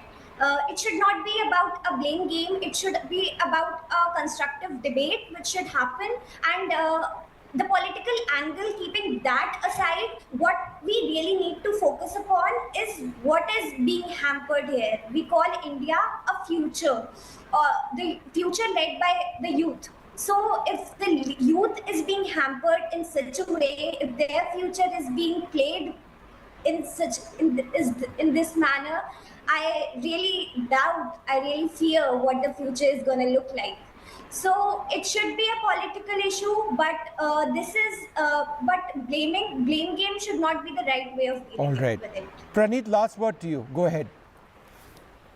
Vishnu, I think the points that Dr. Paswan and Bhavya are making are vis-a-vis the wrongdoing of who should have done and what could have been done better. But what we would, the normal citizens of the country and people really deeply connected with the education sector would like to have more of a discourse to get to not just the wrongdoing in this case, to put in place robust mechanisms which can be bipartisan, which can involve all parties to make sure we never land in this situation again.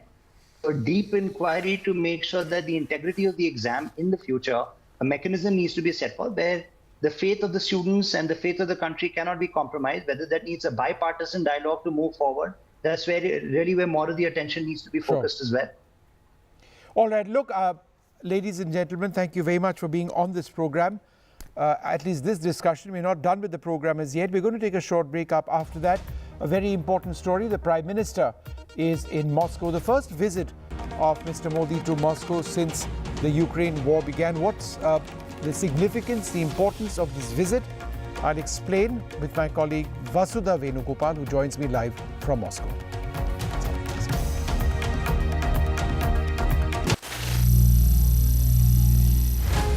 Some people say the metaverse will only be virtual.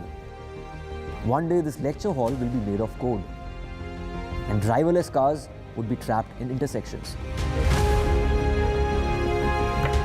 But even in this maze of the future, you can't wish away health. It's time to become more resilient.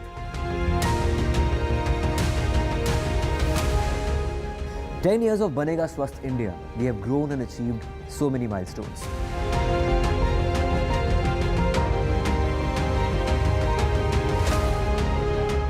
And now I have a plan to beat the urgency, to stop breathing with difficulty, to relieve getting choked with inactivity.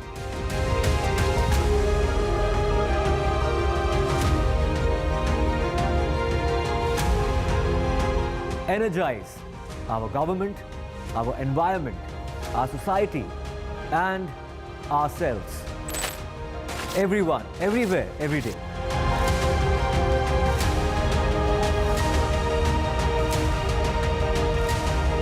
Banega Swasth India. One world hygiene. NDTV proudly upholds its legacy of trust and credibility. According to the prestigious Reuters Institute's Digital News Report 2024, NDTV is the top-most news platform in the country. Number one in both online and offline reach in India. Beating all its competition, NDTV stands for trust. The biggest democratic exercise in the world. Team NDTV covers it from ground zero. BJP really had to fight a tough election this time. Unprecedented exercise. Unmatched coverage. There is no dispute. जनता को decide करना है. From polling to counting, NDTV brought you the most. Welcome back. Ukraine war began. What is this visit all about? How is that relationship between India and Russia so very important? My colleague Vasudha Venugopal joins us now from Moscow. Vasudha, what is this visit all about? Well, Vishnu, you know this so much better than so many others, but let me tell you that the Prime Minister is expected to leave anytime soon. In fact, we are right, opposite his hotel, and we are told that the Prime Minister could be leaving anytime soon for his dinner with Russian President Vladimir Putin at his residence, and this is in the Moscow suburb of Novo-Ogarevo, and this is a rare and unusual gesture by the President of Russia to honor the Prime Minister of India with this gesture. But clearly there are many political and diplomatic undertones to this meeting. Like you rightly said, this is Prime Minister Narendra Modi's first bilateral visit after he assumed charge as the Prime Minister of India for the third time. This is also his first visit as after the Ukraine-Russia war broke out, and we were speaking to some MEA sources, and they said that this is the first bilateral meeting between the two leaders happening after a gap of 3 years. In fact, the last time they met this properly was in 2021, and in fact in the course of the next 24 hours, Vishnu, both these leaders could be coming face to face. They could be having bilateral meetings at least 3 times, which is why there are 4 important sectors that are on agenda here. One is of course trade, the second is energy, third is defense ties, and fourth and most important thing is also that India will be pressing for the early release of several Indians who are believed to have been misled into fighting on the front lines of the Russia-Ukraine war. In fact, official sources are saying that there could be around 30 to 50 people. 10 of them have already come back because of government efforts, and 4 of them unfortunately have died. But this is something that has been raised at all levels by Indian officials. And tomorrow the Prime Minister will also be addressing a community meeting. Today is the dinner, and tomorrow, of course, the restricted level talks, high-level delegation talks will take place. And of course, the community event in which he will address about 600 people of Indian origin who have been residing in Russia for many years now. He's also expected to address a speech there, and also he would be visiting the atom exhibition with President Putin. So clearly around 3:30 is when we expect the closing presser to happen, which is when we know what the final outcomes of this meeting are. But clearly many political and diplomatic undertones to this, because there has been several political realignment in this country. The SEO conference just took place 3-4 days ago in Kazakhstan, where Xi Jinping and Vladimir Putin actually said that this is the best time for Russia-China friendship. India, on the other hand, is also looking at deepening its ties with partners like USA. It has also diversified its defense procurement. So clearly Russia and India coming together again is a reiteration of the long-lasting steady ties between the two countries that have existed for over 75 years. But at the same time, this is India playing the balancing act with a lot of tact. Okay. Azidia Kondratieva, a journalist from Moscow, senior journalist, joins us as well. Senior, thank you very much for being with us. What are Russia's expectations of this visit of Prime Minister Modi? Thank you for having me. I think the visit is very crucial. A lot has been talked about India's growth, India's story, India's foreign policy and balancing act in Russia, which was never the case before. I would say the understanding of India and the importance of India, how important it is for Russia, has increased a lot in the past year since the two leaders met in New Delhi in 2021 and even in Samarkand in 2022.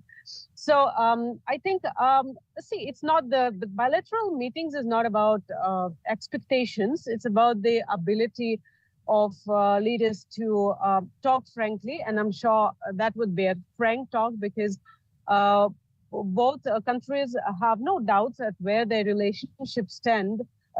There has been unprecedented surge in trade and energy cooperation that we have seen in the past 2 years. There have been some challenges. Again, a lot of those challenges are not something that Russia and India per se can change, because these are Western sanctions that impact the relationship. And of course, there is a geopolitical aspect that you discuss on your shows in a great detail. But I think understanding where the relationship are going ahead and how they're going ahead, given the geopolitical situation, I think that is what is important. Ambassador Shashank, former Foreign Secretary of India, it is a bit of a difficult equation that India has or finds itself in. On the one hand, we are very close with Russia. On the other hand, Russia is very close with China. We have lots of problems with China. In as much as we import weaponry from Russia, China imports weaponry from Russia as well. And therefore, from a geostrategic standpoint, isn't India's relationship with Russia somewhat problematic in these areas which I mentioned? Well, Vishnu, earlier we were looking at the Russian relationship with reference to our defense preparedness. And Russia had always been a time-tested friend with India. Lately, we had also been trying to improve our relations with the West. And a lot of measures had been taken.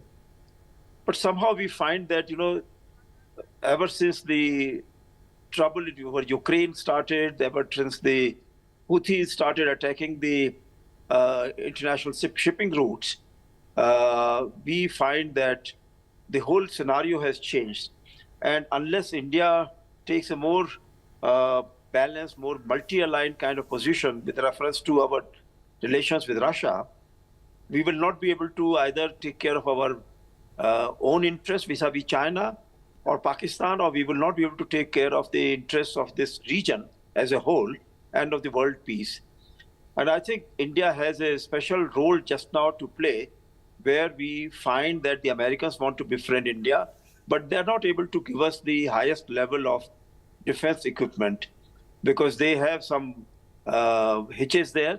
Secondly, because of their own democratic framework, they're not able to take action against the people who are trying to destabilize India, whether Khalistanis, whether the Islamic terrorists who are being promoted by Pakistan. So therefore, once again, we have to come back to our relationship with Russia.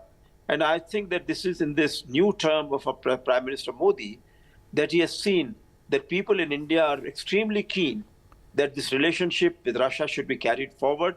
It's not just energy security, it is energy security plus so many other trade relationships. In fact, I would even say that one weakness with the Russian relationship had always been that people-to-people ties were not that very strong. So this time we will have to strengthen the people-to-people level all right, let me just interrupt you for half a second. We've got images over there of the motorcade of Prime Minister Modi. Prime Minister Modi on his way to meeting Russia's Vladimir Putin at his residence is what we are told. So that motorcade now on its way. Can we go across to Vasudha for a moment?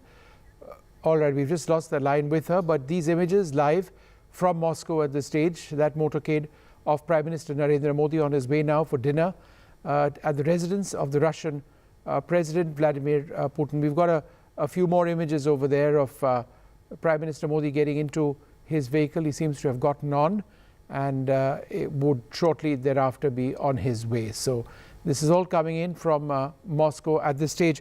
I just wanted to quickly go across to Oleksiy Goncharenko, the Ukrainian MP. Thank you very much, Mr. Goncharenko, for being with us.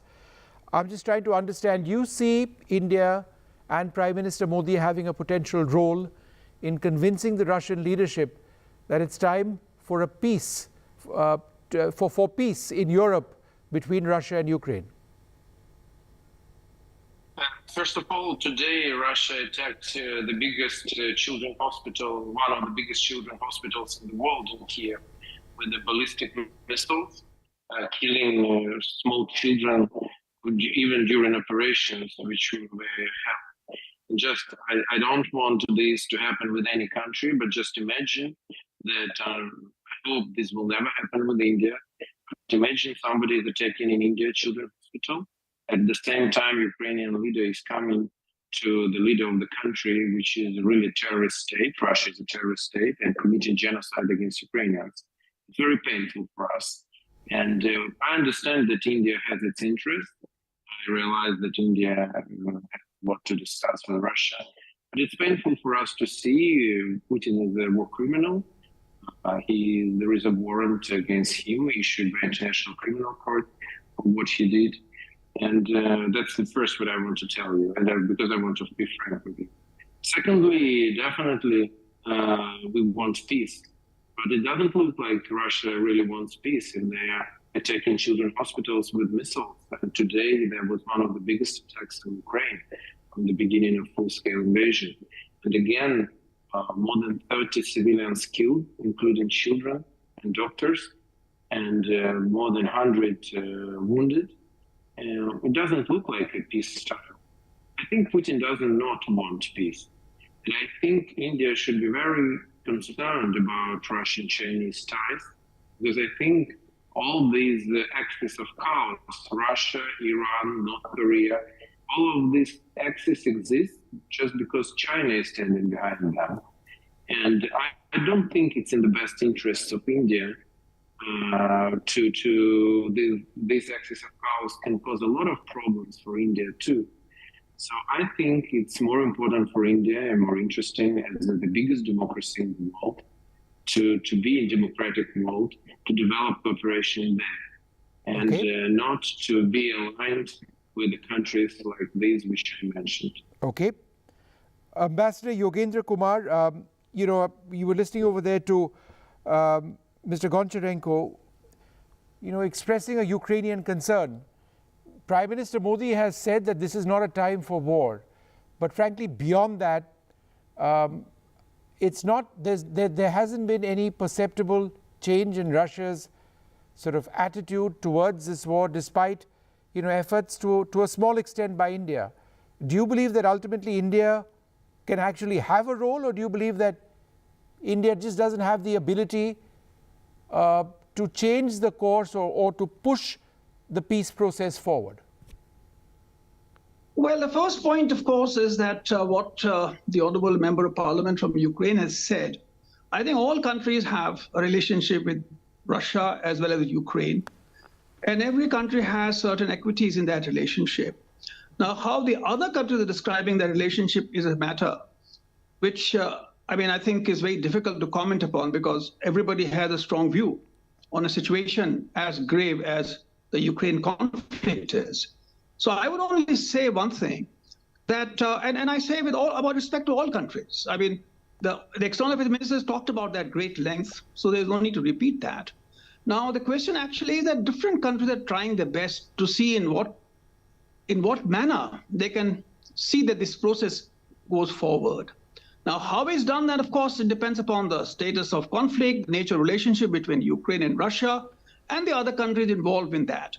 But I would actually still say that the attempts were made by Ukraine at one time to actually develop or find some resolution to the conflict.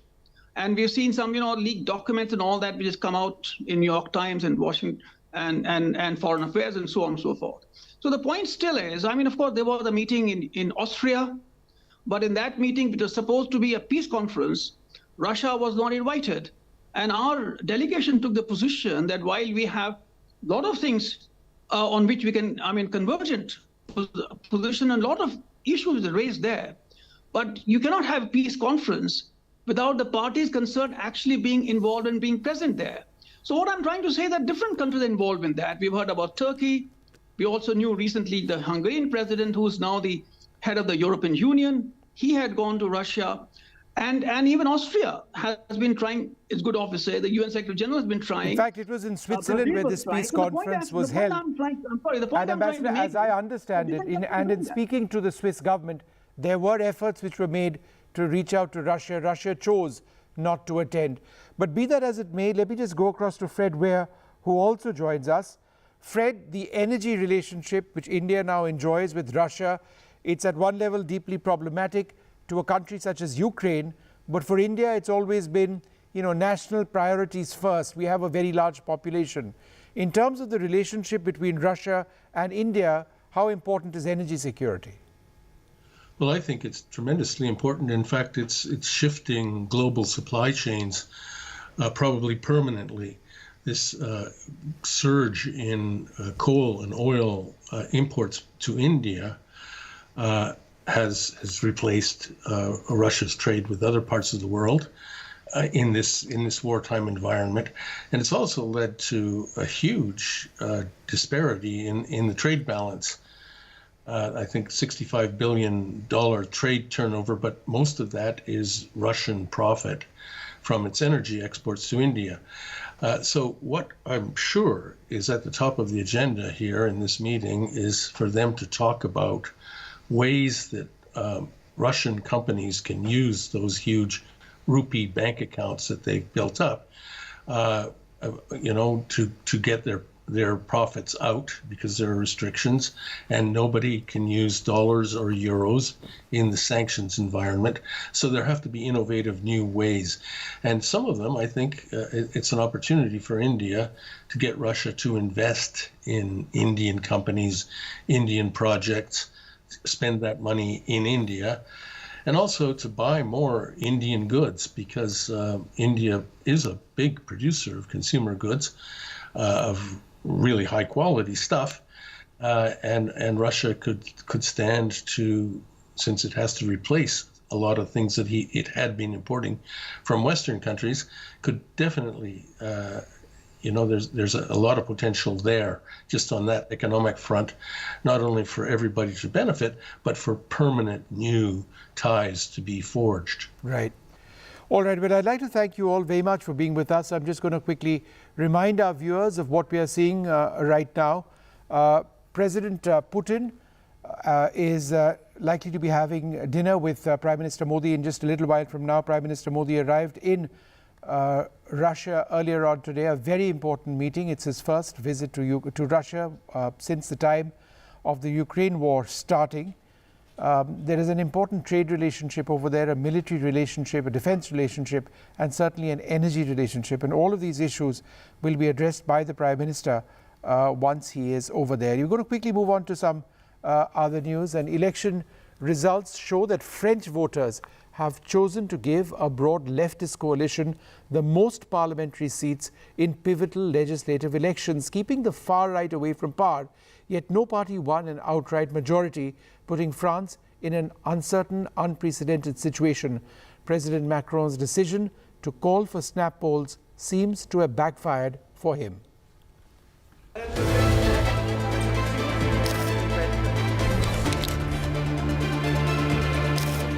A week ago, she was widely expected to lead her far-right National Rally Party to victory in the final round of the French elections.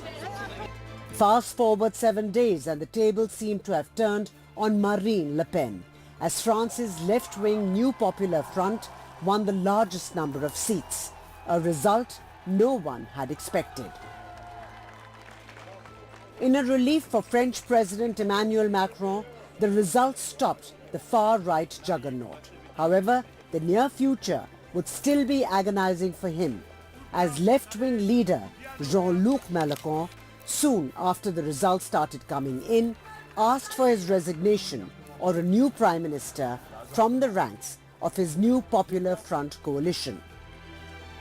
France now faces the challenge of new government formation after the polls delivered a hung parliament, as no single party or coalition could get past the majority mark of 289.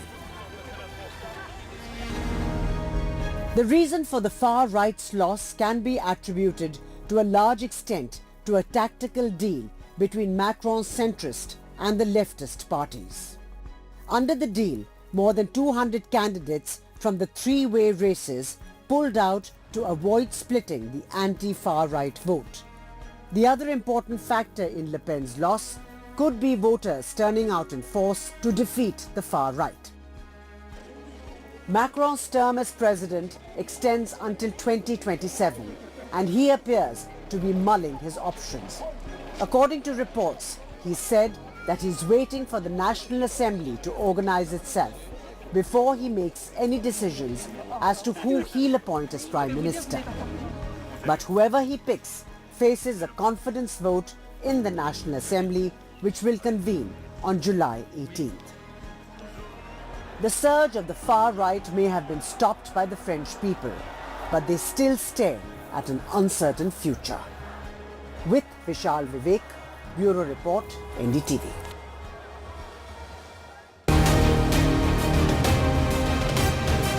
A strategic, bold move, par for the course, or a balancing act? How is the world going to look at Indian Prime Minister Narendra Modi's visit to Moscow to meet President Vladimir Putin? Remember, this is Mr. Modi's first visit to Russia after the Russia-Ukraine war broke out. What does India gain out of it? What are the consequences for the world? We'll keep getting you all that and more from Moscow. Keep watching NDTV.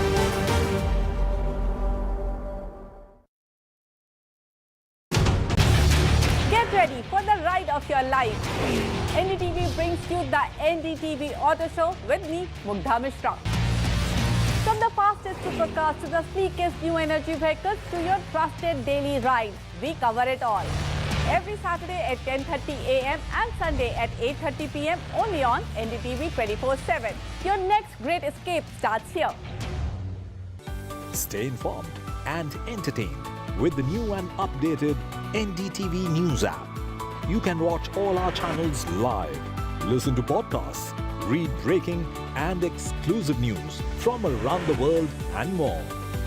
Download the NDTV app today and get access to the best journalism and storytelling on your smartphone or tablet. The NDTV app. News that matters to you.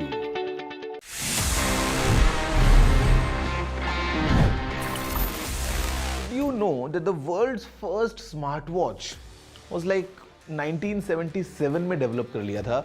It was straight from HP. Yes, Hewlett Packard, जो laptop आज दिखता है HP के, ये HP ने ही unveil किया था and the model was HP01. It was quite amazing because it was this wrist gadget जहाँ पे एक कैलेंडर था, एक कैलकुलेटर था, साथ में clock, stopwatch, timer, alarm and in fact a world clock as well. Well, this gadget was really powerful और इसमें 28 अलग-अलग buttons थे. 28 buttons इतने से size में, well obviously उस time पे we didn't have touch screens. उस time पे I would say for engineers and for professionals it was such a boon, but then again this product failed because it was quite expensive, थोड़ा bulky था and maybe not that easy to use that. But मैं बोलूँगा it was the beginning of the era of smartwatches and eventually today you know how popular they are, जहाँ पे हर किसी से जब आप मिलते हो, after the mobile phone, the second purchase that you do as a gadget is definitely a smartwatch these days. Did you know this? If yes, amazing. If no, then please let me know. You know the address, it's tg@ndtv.com.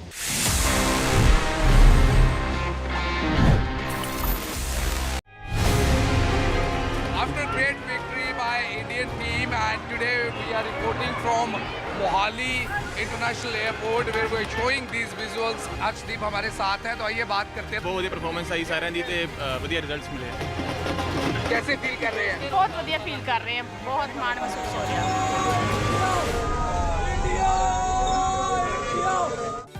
Stay informed and entertained with the new and updated NDTV News app. You can watch all our channels live, listen to podcasts, read breaking and exclusive news from around the world and more. Download the NDTV app today and get access to the best journalism and storytelling on your smartphone or tablet. The NDTV app. News that matters to you.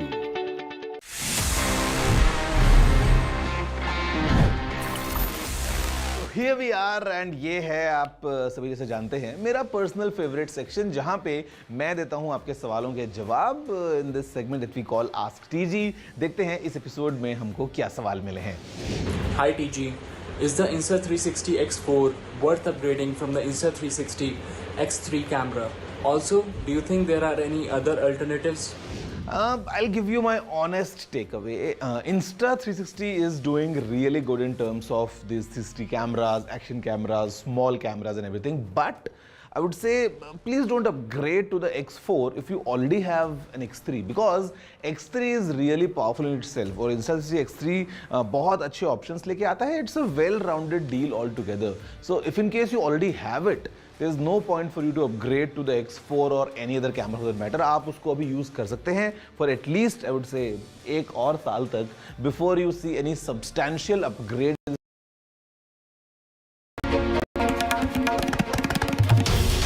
This is NDTV and you're watching NDTV 24/7. Hello, Moto.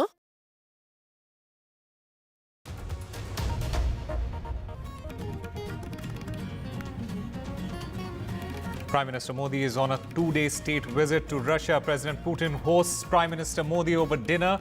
oil, trade and defense on the agenda as Modi and Putin meet on Tuesday. 4 soldiers killed in Kathua in Jammu and Kashmir, while 6 others injured in a terror attack as terrorists lobbed grenade at army trucks. Mumbai hit and run. Main accused father out on bail in just 24 hours after his arrest. The main accused, the son of the Shinde Sena leader, remains absconding. A woman was run over by a speeding BMW, but 24 hours on, her kins still await justice. And ED moves to the top court against bail given to Hemant Soren. ED says that the Jharkhand High Court order is illegal. Remember, Soren is out on bail in land scam case. In the Salman Khan firing case, Mumbai police files a charge sheet in the Maharashtra Control of Organised Crime Act court. Gangster Lawrence Bishnoi has been named in the charge sheet.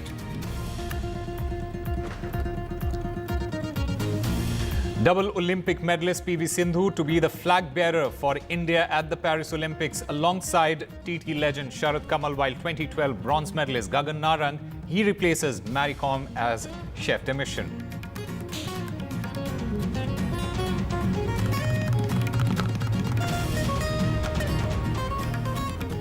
Hello and welcome. You're watching NDTV 24/7. I'm Osama Shah. Our top story at this hour, Prime Minister Modi's high-profile visit to Russia.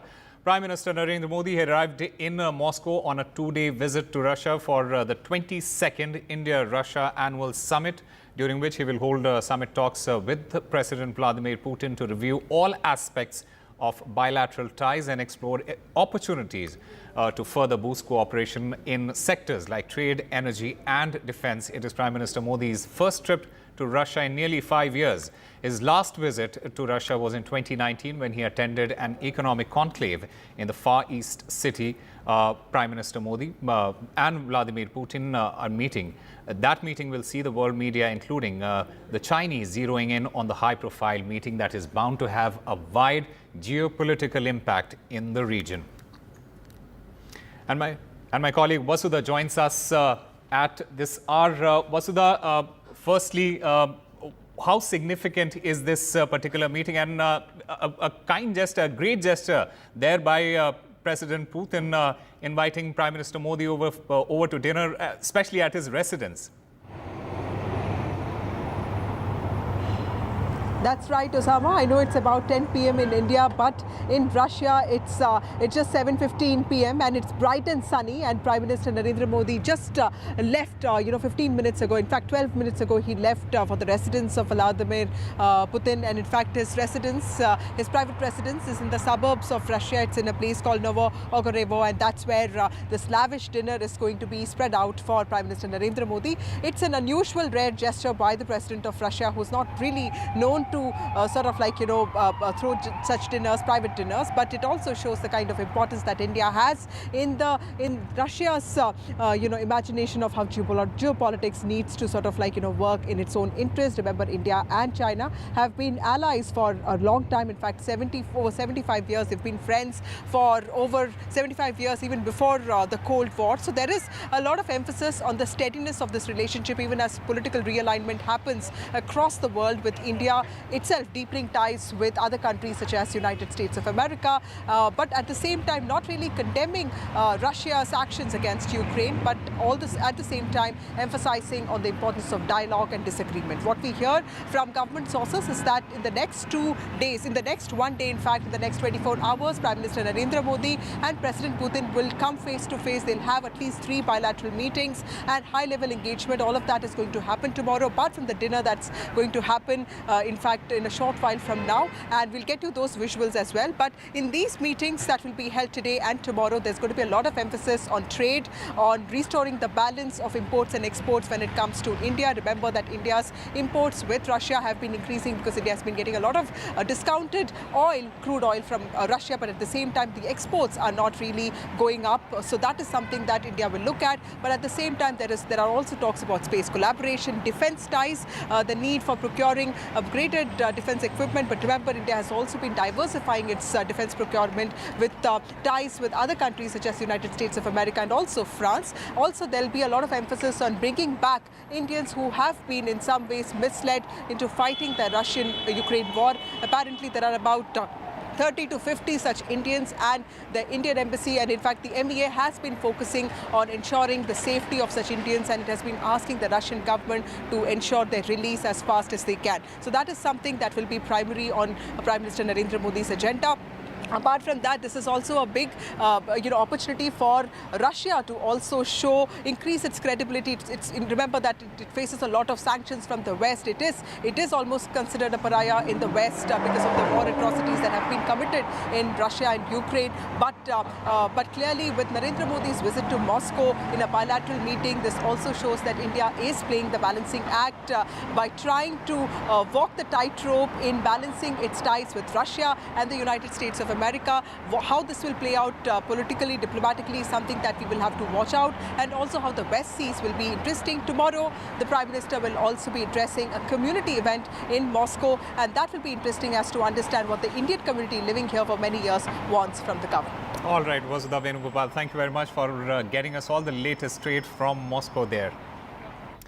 And moving on to our other big story that we are tracking at this hour, army personnel, there were 6 army personnel were killed, 4 army personnel were killed and 6 injured after terrorists attacked a military convoy in the remote Machedi area of Jammu and Kashmir's Kathua district on Monday afternoon. The army vehicles they were on a routine patrol on the Malhar road when attacked about 150 kilometers from Kathua. The injured, they have been shifted to a hospital for treatment. Now, after the initial attack, terrorists threw a grenade and then opened fire.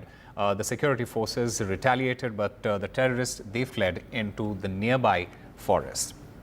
And Nazir joins us to get us more on that story. Nazir, considering that the forces in Jammu and Kashmir, they have been battling a series of attacks recently, and this is at a time when the government is mulling over thoughts over to hold state elections in Jammu and Kashmir. What additional reinforcements are being deployed at this moment? Well, Sama, this reinforcement has been rushed to this area, which is a far-off area in Kathua district, which is bordering Pathankot district of Punjab. This appears to be a very well-coordinated attack. An army truck was targeted. First, they used the rifle grenade. Grenade fell inside the vehicle and that exploded and caused most of the casualties. And then they resorted to heavy firing before they disappeared in the mountains. Well, the Air Force was rushed to the area, but so far there's no information if any of the attacker has been tracked down or cornered. So far, it is like the same pattern which we have been witnessing for the last 2 years, particularly in Poonch and Rajouri region of Jammu province, where after almost every attack, militants have managed to escape without suffering any casualties. So since last more than 2 years, 43 army soldiers have been killed in multiple attacks, and army is specific target of these highly trained and who are highly armed and equipped, these militants in Jammu region, and Jammu is high on terror radar. As we are showing, this Dr. Jitendra Singh, minister in the PMO, has asked people not to panic, have faith in the armed force capabilities to deal with the situation, because it is an area which has a mixed population. As Jammu, it's not just a challenge, targeting army, but creating the largest situation of fear in this region, which was free from militancy for a long, long time. And it also shows that how militancy is spreading from the valley to the mountains of Pir Panjal, now right up to the Punjab border in Kathua district. This area falls under the operational jurisdiction of 9 Corps, which is the part of the Western Command, which looks after the Rajasthan and Punjab and part of Jammu, and rest of the Jammu and Kashmir and Ladakh is under the operational jurisdiction of the Northern Command. There are 3 other army corps, 15 corps, 14 corps, and 16 corps, which looks after in Jammu. So it is a challenge for the security forces that after attack after attack, army has become target, and then we have seen recently innocent civilians, even the yatris were targeted. So it clearly shows how adversary wants to increase the cost of engagement for the security forces, where they have to dominate all the roads. That's what has happened. For example, after situation in the eastern Ladakh, Galwan incident, army had to move out troops from Rajouri. But once there were again attacks in Rajouri, one more division had to be redeployed in Rajouri. So clearly, it's a huge, complex situation, and these highly trained militants getting into Jammu province has become biggest security challenge. Even as the Prime Minister has recently asked security force to deploy the entire security spectrum, machinery to deal with this militancy. And Home Minister Amit Shah also asked the security forces to finish militancy from Jammu region within 3 months. All right, Nazir Masoodi, thank you very much for getting us all the latest from there. Moving on, Shiv Sena leader Rajesh Shah, whose son allegedly drove the speeding BMW that rammed into a two-wheeler early Sunday in Mumbai's Worli, killing a 45-year-old woman and injuring her husband, has got provisional bail on payment of rupees 15,000. His son, Mihir Shah, who visited a pub in the Juhu area hours before the accident and ran up a bill of nearly 20,000 rupees. He is the main accused and is on the run at the moment. A notice has been issued to prevent him from leaving the country, and his girlfriend, who may have helped hide him, is being questioned. Now, Mihir Shah's phone, it has been switched off. And earlier on Monday, a city court remanded Rajesh Shah to judicial custody, that is for 14 days. Rajesh Shah is part of the Sena faction led by Chief Minister Eknath Shinde. Earlier on Monday, the Mumbai police also told the court that the accused dragged the victim by the car for a substantial distance as he attempted to flee the scene. Then, shockingly, he even ran over the victim before fleeing. आज court में 2 आरोपी court में arrest करके लाए गए, जिसमें से एक आरोपी जो थे accused number 1, that is mister Rajesh Shah, वो मिहिर शाह के डैडी हैं. उनको अरेस्ट करके कोर्ट में लाया गया था. और जो दूसरे थे, जो उनके ड्राइवर थे राज, उनको लाया गया था, राज ऋषि. उनको जुडिशियल कस्टडी दिया गया और उसके बाद हमने बेल फाइल की. और बेल फाइल करके हमको कोर्ट ने 15,000 रुपये जामीन पे आज बेल ग्रांट किया हमारा. हम लोग गरीब है इसलिए ऐसा है क्या? सबके लिए सेम न्याय रखो. तुम गरीब और श्रीमंत के बीच में ऐसा न्याय मत रखो. हम लोग कैसे करेगा अभी बताओ? हमारा बच्चा ये ऐसा ही पड़ गया. अभी हमारा पूरा घर पूरा बिखर गया. वही हमारा मच्छी बेचता था, वही सब करता था. And the Enforcement Directorate moved to the Supreme Court against the bail given to Jharkhand Chief Minister Hemant Soren and claimed that the Jharkhand High Court's remarks, they were biased, and called the Jharkhand High Court order illegal. They mentioned that it was wrong of the High Court to say that there was no case against Hemant Soren. Hemant Soren, remember, he walked out of the Birsa Munda jail in Ranchi on June 28th after the High Court granted him bail in the money laundering case.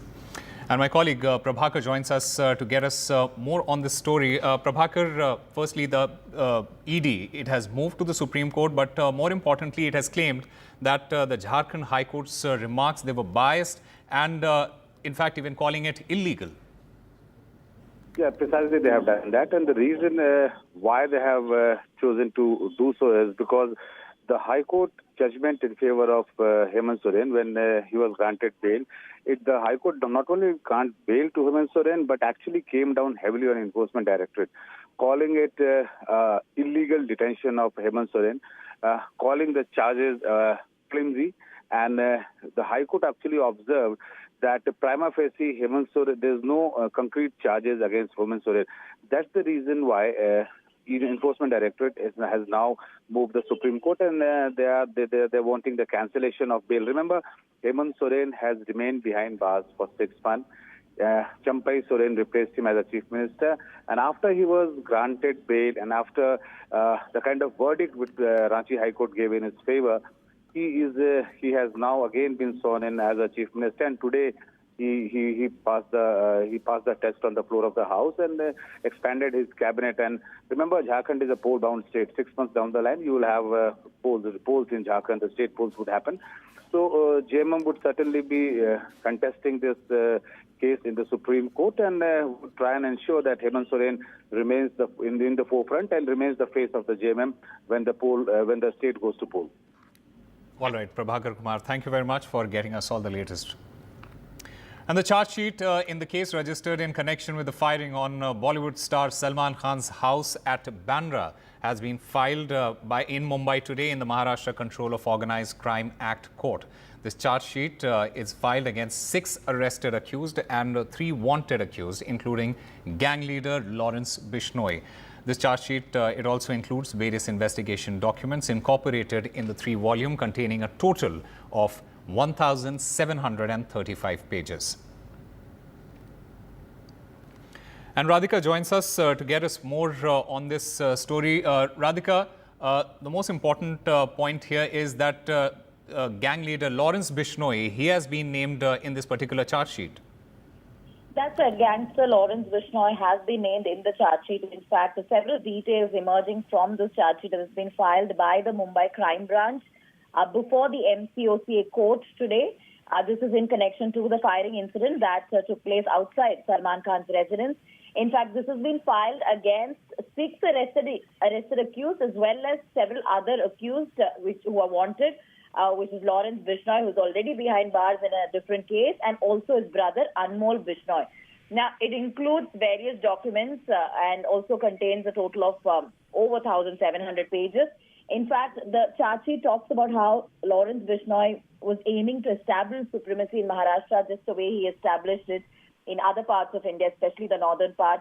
He targeted Salman Khan to extort money and instill fear, intending to extend his extortion racket further. Also talks about strong digital evidence submitted by the police proving his involvement, such as Facebook posts shared from Portugal by Anmol Bishnoi, which is a 3 to 5 minute recording of the conversation between Anmol Bishnoi and the arrested accused as well, which matched Anmol Bishnoi's voice samples during analysis. Now, the post, the cops say, was made from Portugal.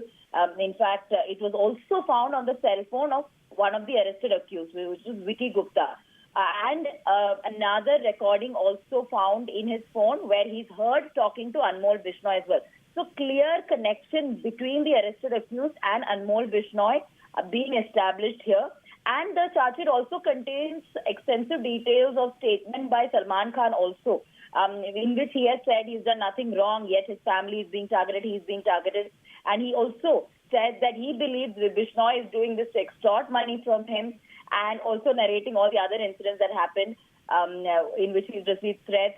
Also expressing that his family has been living in fear due to continuous threats from Bishnoi gang. So charge sheet with statements from almost 46 witnesses has heavily relied on technical digital forensic evidence to establish the Lawrence Bishnoi link. All right, Radhika Ramaswamy, thank you very much for getting us all the latest there. Time now for a very short break. More news and updates on the other side.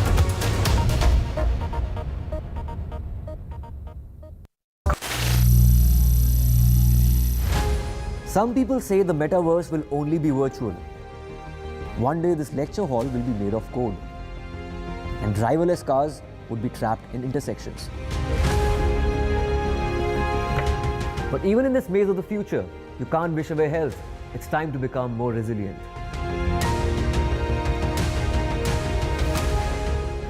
"10 years of Banega Swasth India, we have grown and achieved so many milestones.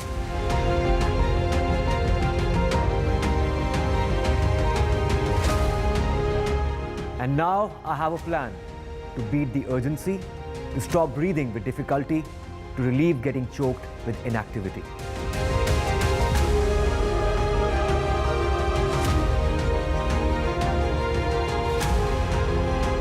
Energize our government, our environment, our society, and ourselves. Everyone, everywhere, every day.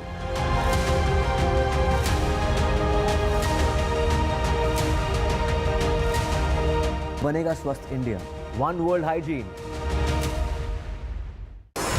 NDTV proudly upholds its legacy of trust and credibility. According to the prestigious Reuters Institute's Digital News Report 2024, NDTV is the topmost news platform in the country. Number one in both online and offline reach in India. Beating all its competition, NDTV stands for trust. The biggest democratic exercise in the world. Team NDTV covers it from ground zero. BJP really had to fight a tough election this time. Unprecedented exercise. Unmatched coverage. There is no dispute. जनता को decide करना है. From polling to counting, NDTV brought you the most trustworthy. Welcome back. The Supreme Court has slow played demands for a retest of the Neet UG exam, which has been under a cloud of over allegations of irregularities, including a paper leak. The court acknowledged questions had been leaked on social media and via popular messaging apps like Telegram and WhatsApp at least 24 hours before the May 5 exam, but pointed to a lack of clarity over its spread. A bench led by Chief Justice D.Y. Chandrachud reasoned that ordering a retest without understanding how many students had cheated would affect the lakhs of those who did not.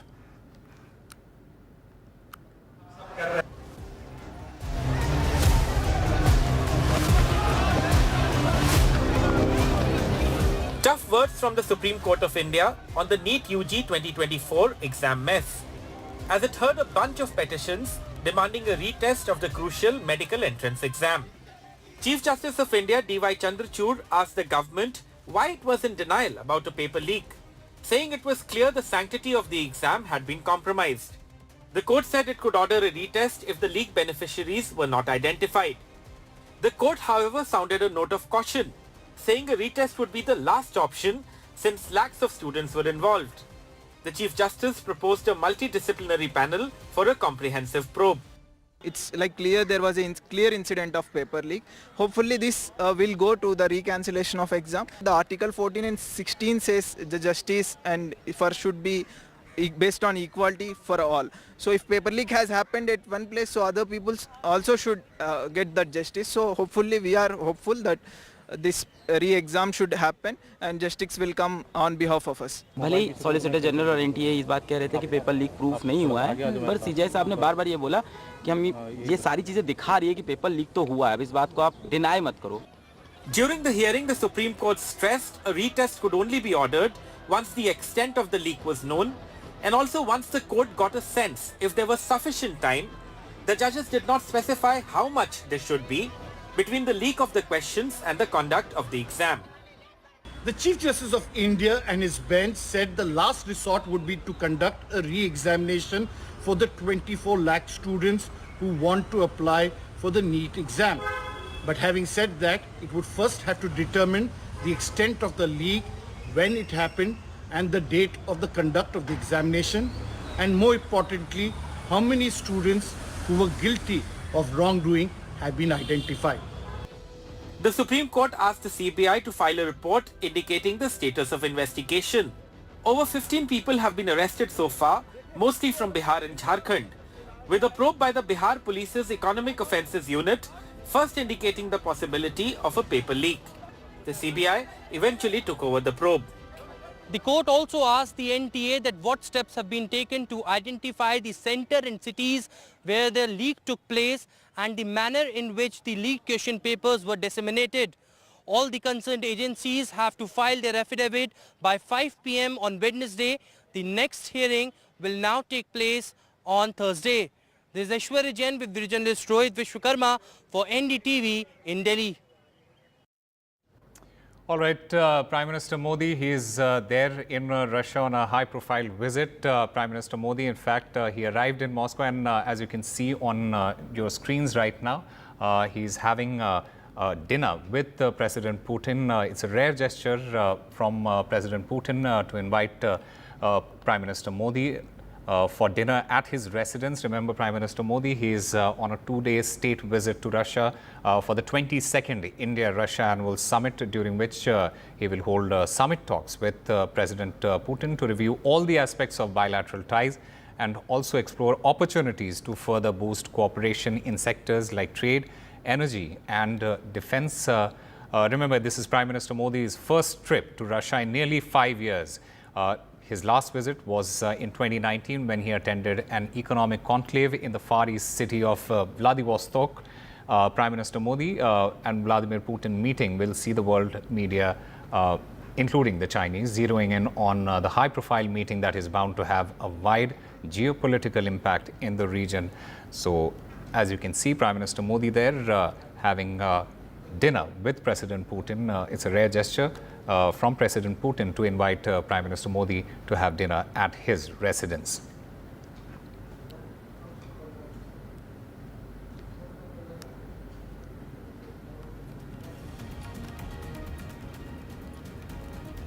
As far as Prime Minister's itinerary goes, on Tuesday, there will be interaction with the members of the Indian community. Prime Minister will also be laying wreath at the tomb of unknown soldier. This visit to Russia, he is also going to be visiting the Russia exhibition. A restricted level talks will take place with the Russian president, and the delegation level talks will be led by both President Putin as well as Prime Minister Modi.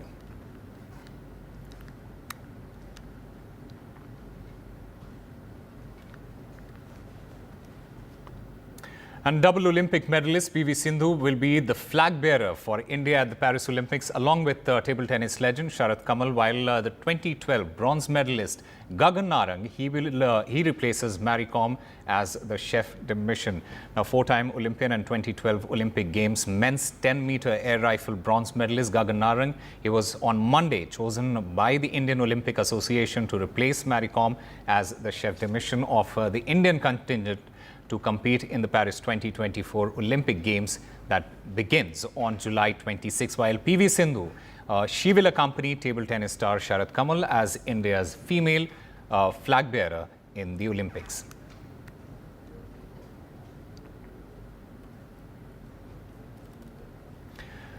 And Mumbai rain has brought most parts of the city to a grinding halt. Mumbai city, it in fact recorded 101.8 millimeter of rainfall in the 9 hours on Monday, nearly 7 times more than its suburbs in the same period, while some other parts of Maharashtra also experienced heavy showers. But it led to traffic jams. Some local trains were partly affected. At least 50 flights were grounded. Monsoon mayhem seems to continue on Tuesday as well. The IMD has issued a red alert for Mumbai. Schools will remain shut in Navi Mumbai on Tuesday. Time for a very short break. More news and updates on the other side.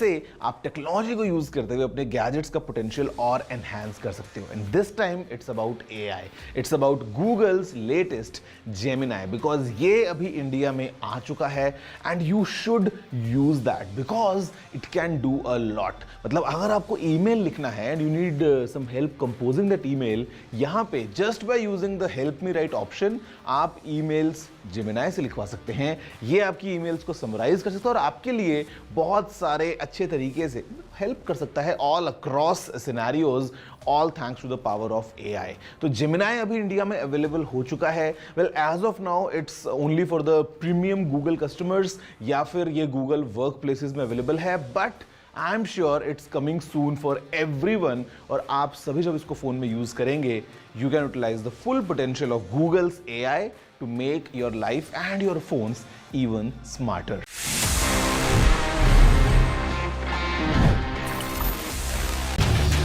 Get ready for the ride of your life.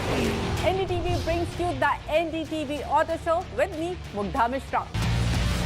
From the fastest supercars to the sleekest new energy vehicles to your trusted daily ride, we cover it all.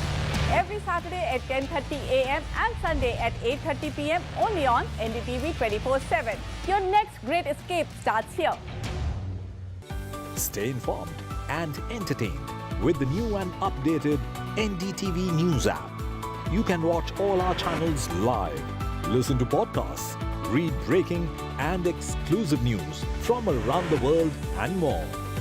Download the NDTV app today and get access to the best journalism and storytelling on your smartphone or tablet. The NDTV app.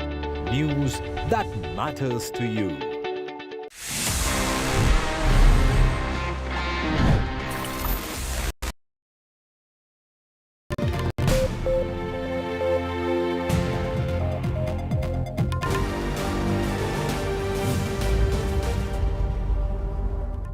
Well, I'm coming to you from Moscow, which is the capital of Russia, the largest city in Europe, and it's been an action-packed day. In fact, Vedant, people say this about Russia, that everything changes here in a year and nothing changes for 200 years, and that's quite true because here the modern exists along with the old. And today was very important in that whole context of Russia seeing a lot of revolutions at the same time, trying to reinvent itself with all these sanctions that have been issued, by the West against it, and also Russia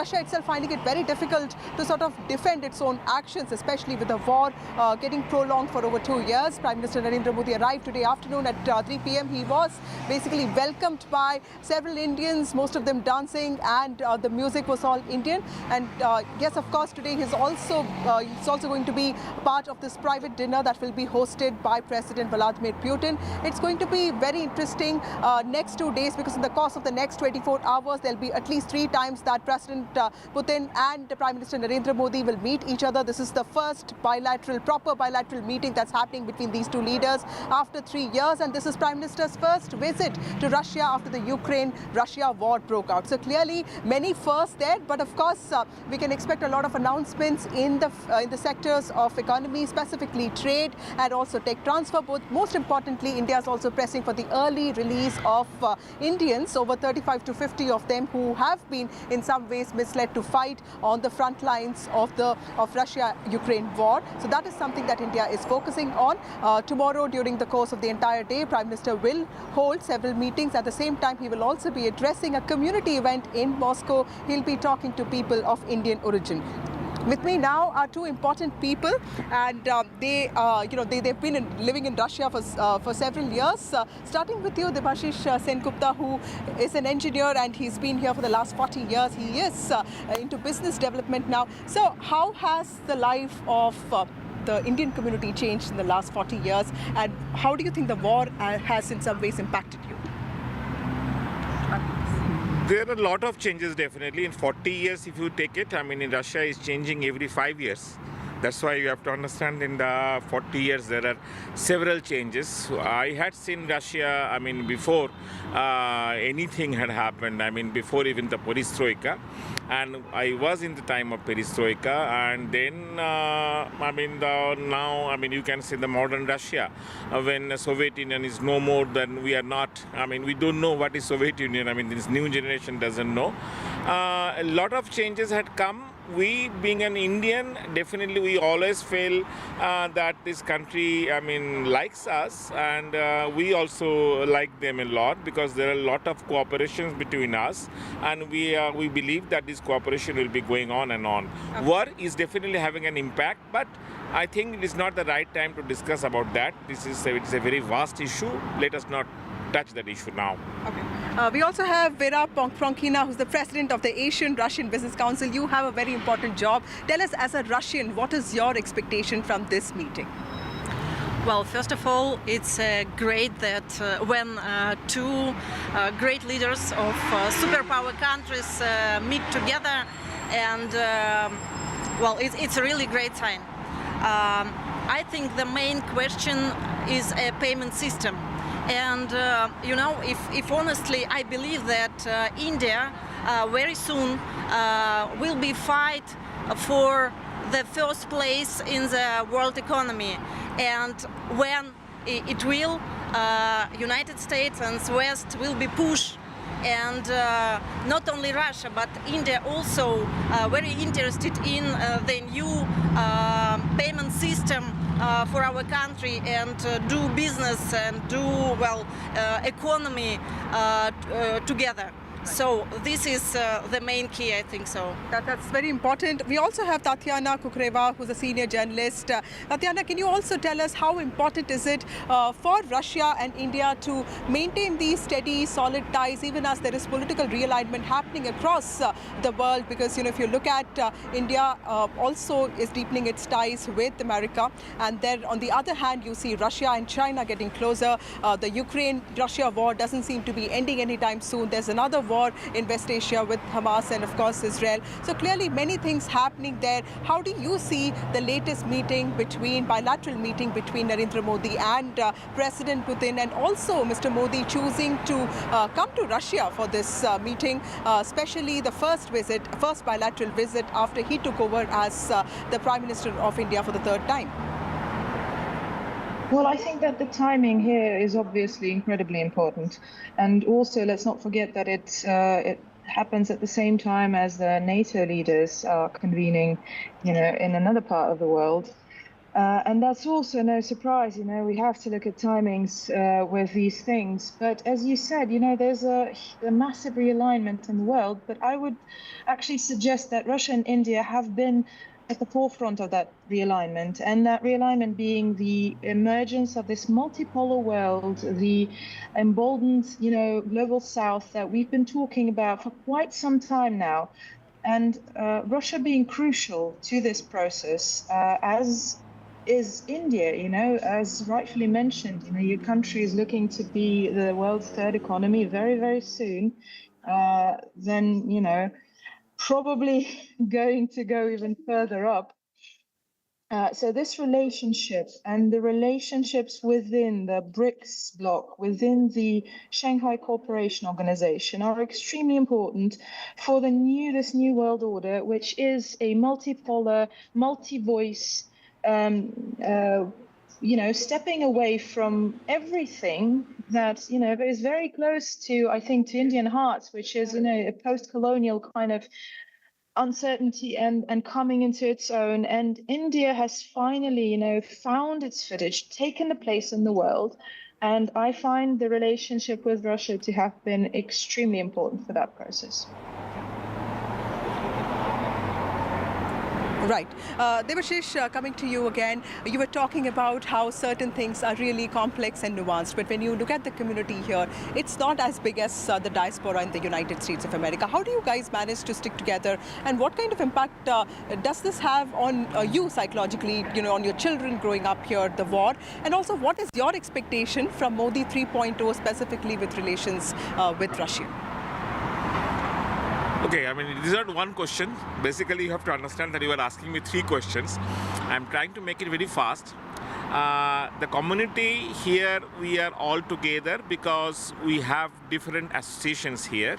For example, I represent Moscow Durga Puja committee, being a Bengali, but that doesn't matter. Bengali, non-Bengali, because it is now it's not a Bengali affair only, it is all India affair. But we have different community programs, and we are all, coming at the same time, at the same program, and that's why we are enjoying our life here, because it is our own life which we had made it in Russia. This is the first question.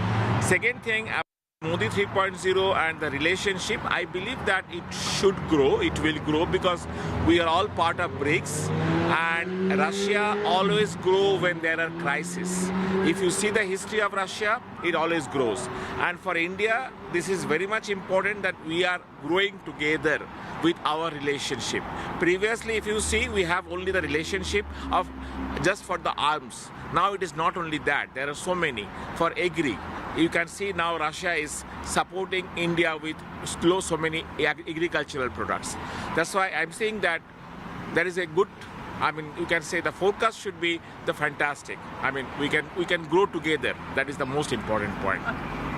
Vera, because you also head the Asian-Russian Business Council, how optimistic are you of the business being on track? Because like we were discussing, COVID has also seen a lot of businesses go dry. How are Russians coping with the fallout of the war, and also the economies sort of not doing that great?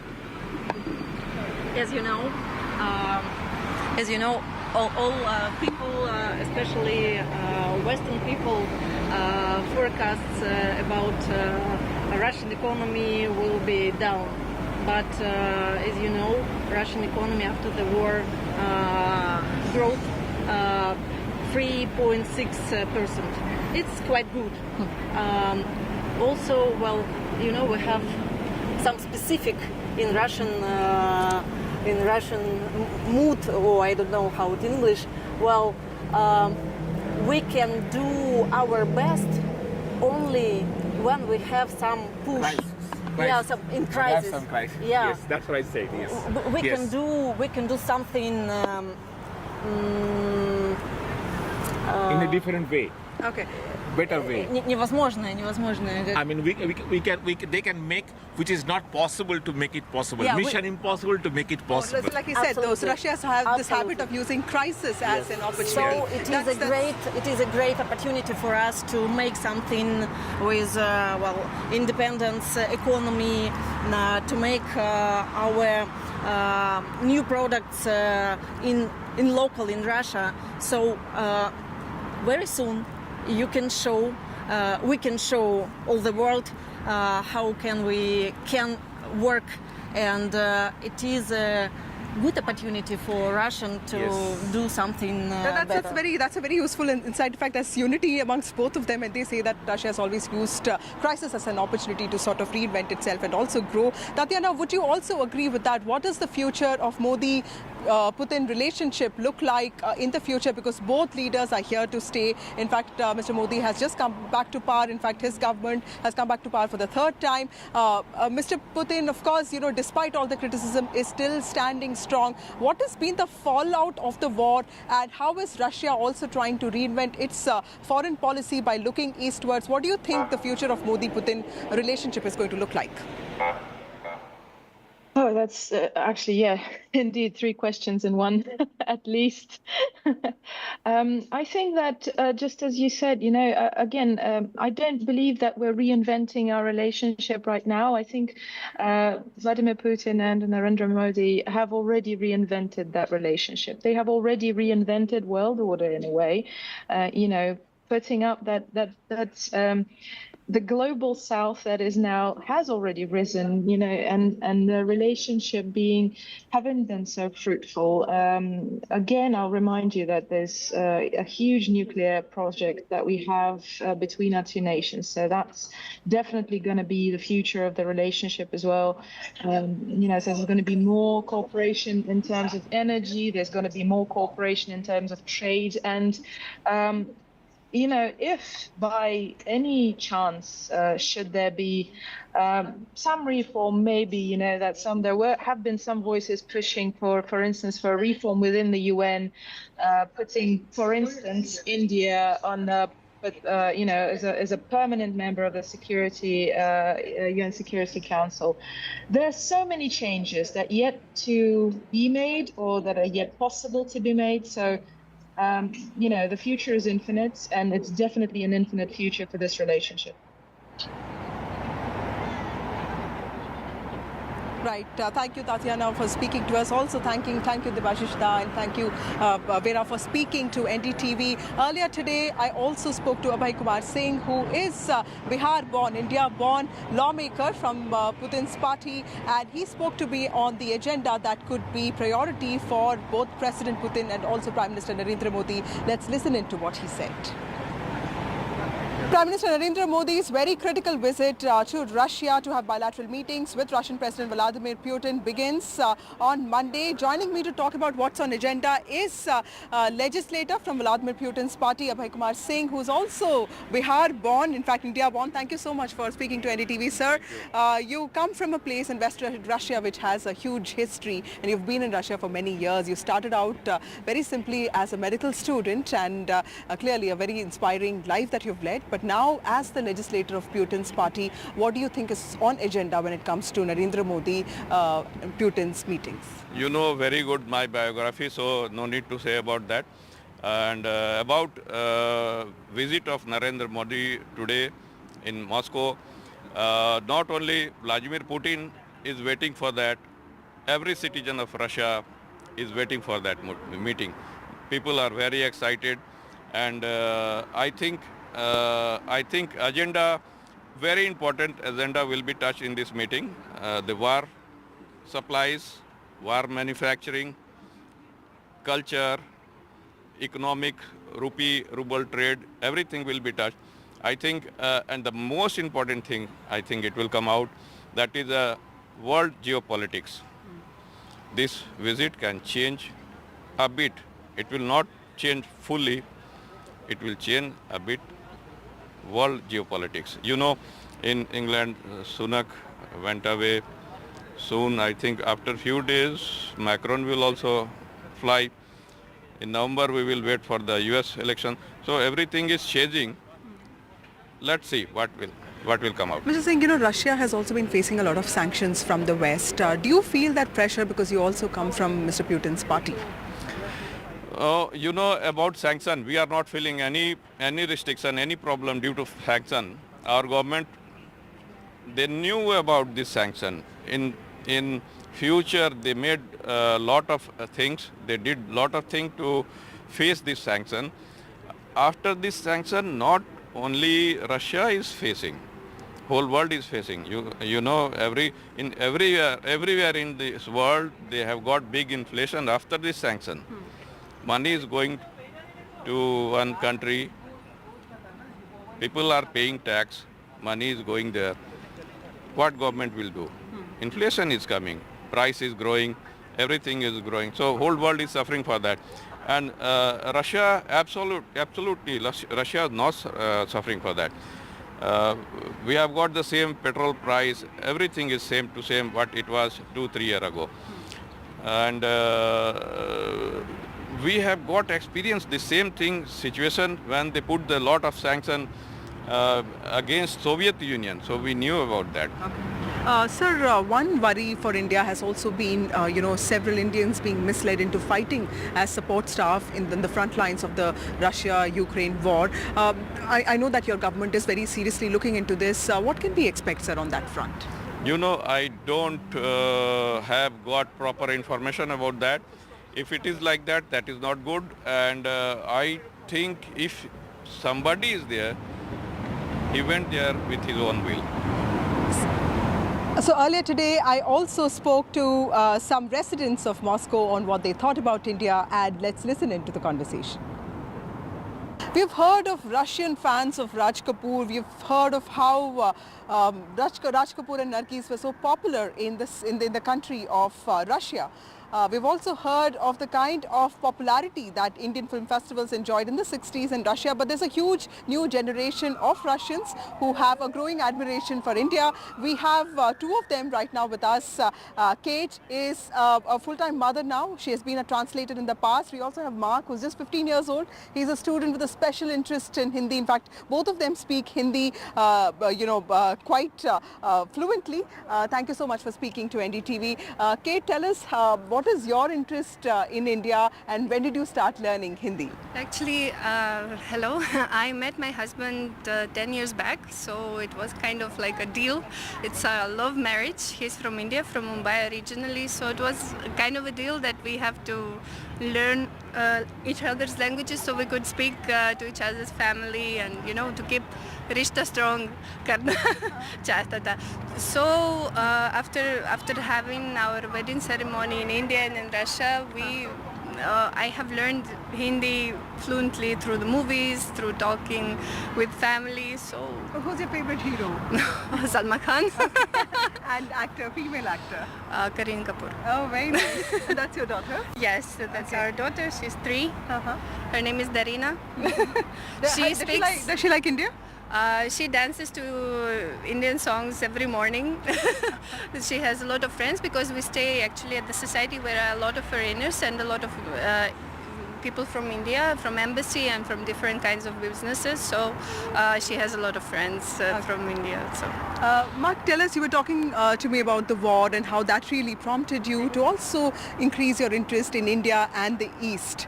Tell us what really made you so much interested in India.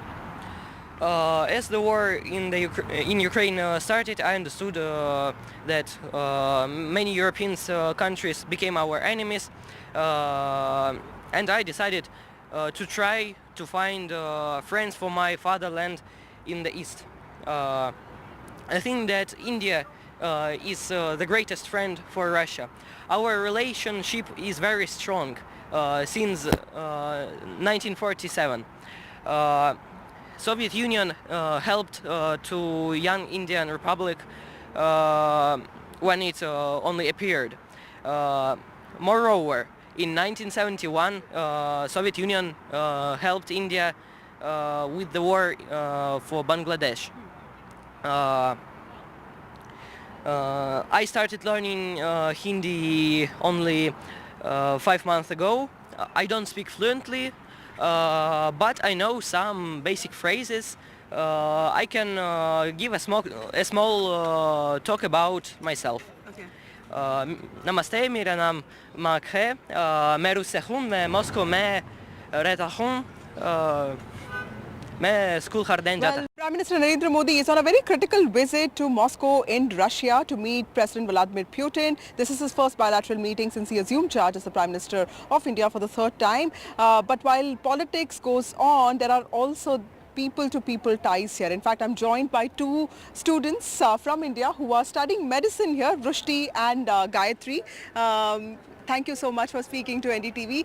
Tell us, how many years have you been in Russia, and what do you like about the city, and what do you study here? It's been 3 years since I am here, and I am from Penza and I studied medicine there. And the best thing about Russia is we feel secure, and most of us, our parents, are worried due to some war and other reasons. But we, being Indians here, feel safe as every point there's security. Even in the smallest city like Penza, we are secured. Here also we are secured. And so...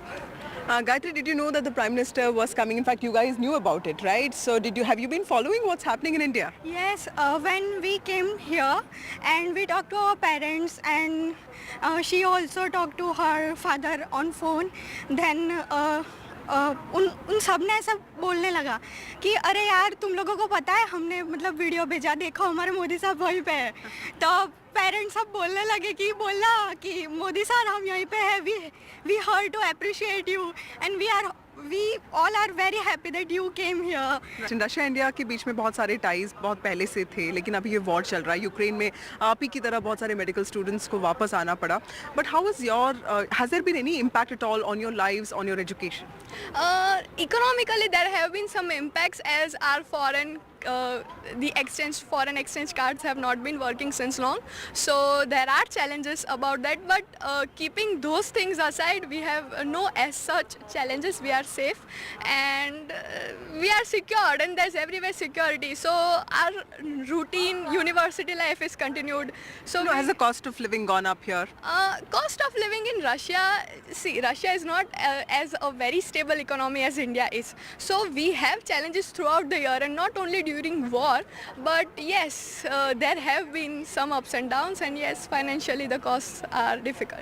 So an important day tomorrow with Prime Minister Narendra Modi and Russian President Vladimir Putin actually engaging in a lot of issues. In fact, trade, business, and of course the trade imbalance, and also safety of Indians who've been misled into fighting the war from the front lines are all on agenda, and Prime Minister Narendra Modi is expected to raise all of them. Of course, an important chapter in India-Moscow ties. This is also a test for India, even as it balances deepening ties with the US and also strengthening its existing ties with Russia. Of course, it is a test, for it has to do what is right and what is right for its own interest. That's all we have for you in this bulletin, and we will be back. Keep watching NDTV.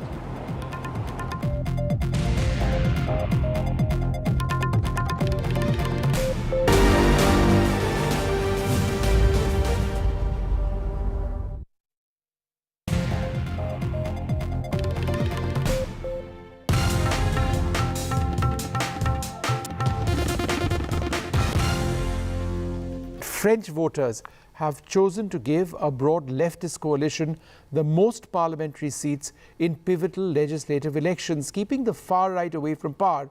Yet no party won an outright majority, putting France in an uncertain, unprecedented situation. President Macron's decision to call for snap polls seems to have backfired for him.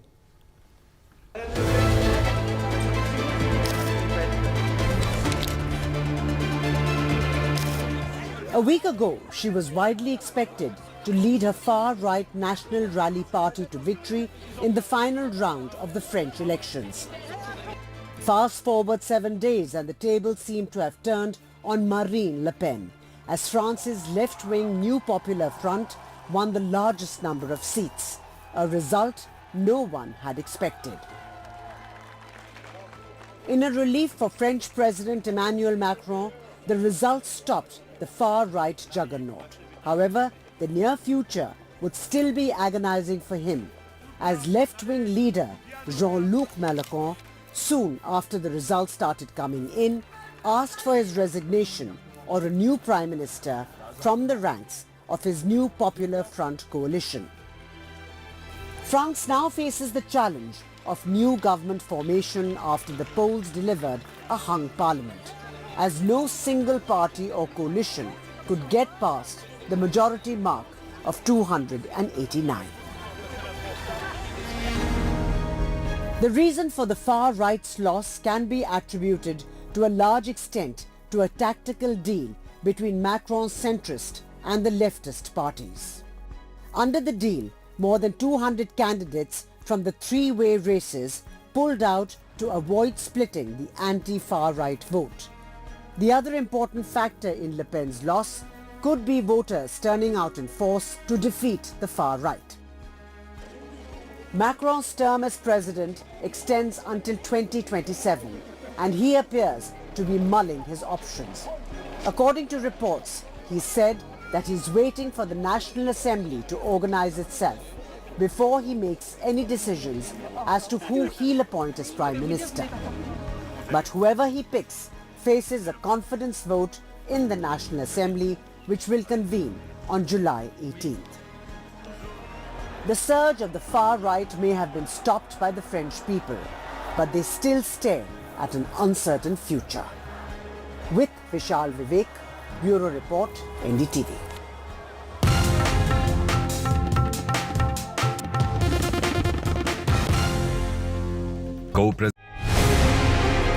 After great victory by Indian team, and today we are reporting from Mohali International Airport where we are showing these visuals. Arshdeep हमारे साथ हैं, तो आइए बात करते हैं. बहुत बढ़िया परफॉर्मेंस आई सारा दी ते बढ़िया रिजल्ट्स मिले. कैसे फील कर रहे हैं? बहुत बढ़िया फील कर रहे हैं, बहुत मान महसूस हो रहा है.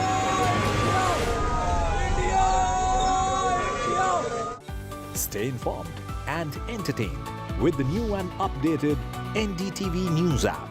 You can watch all our channels live, listen to podcasts, read breaking and exclusive news from around the world and more.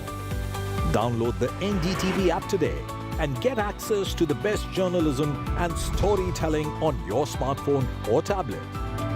The NDTV app. News that matters to you.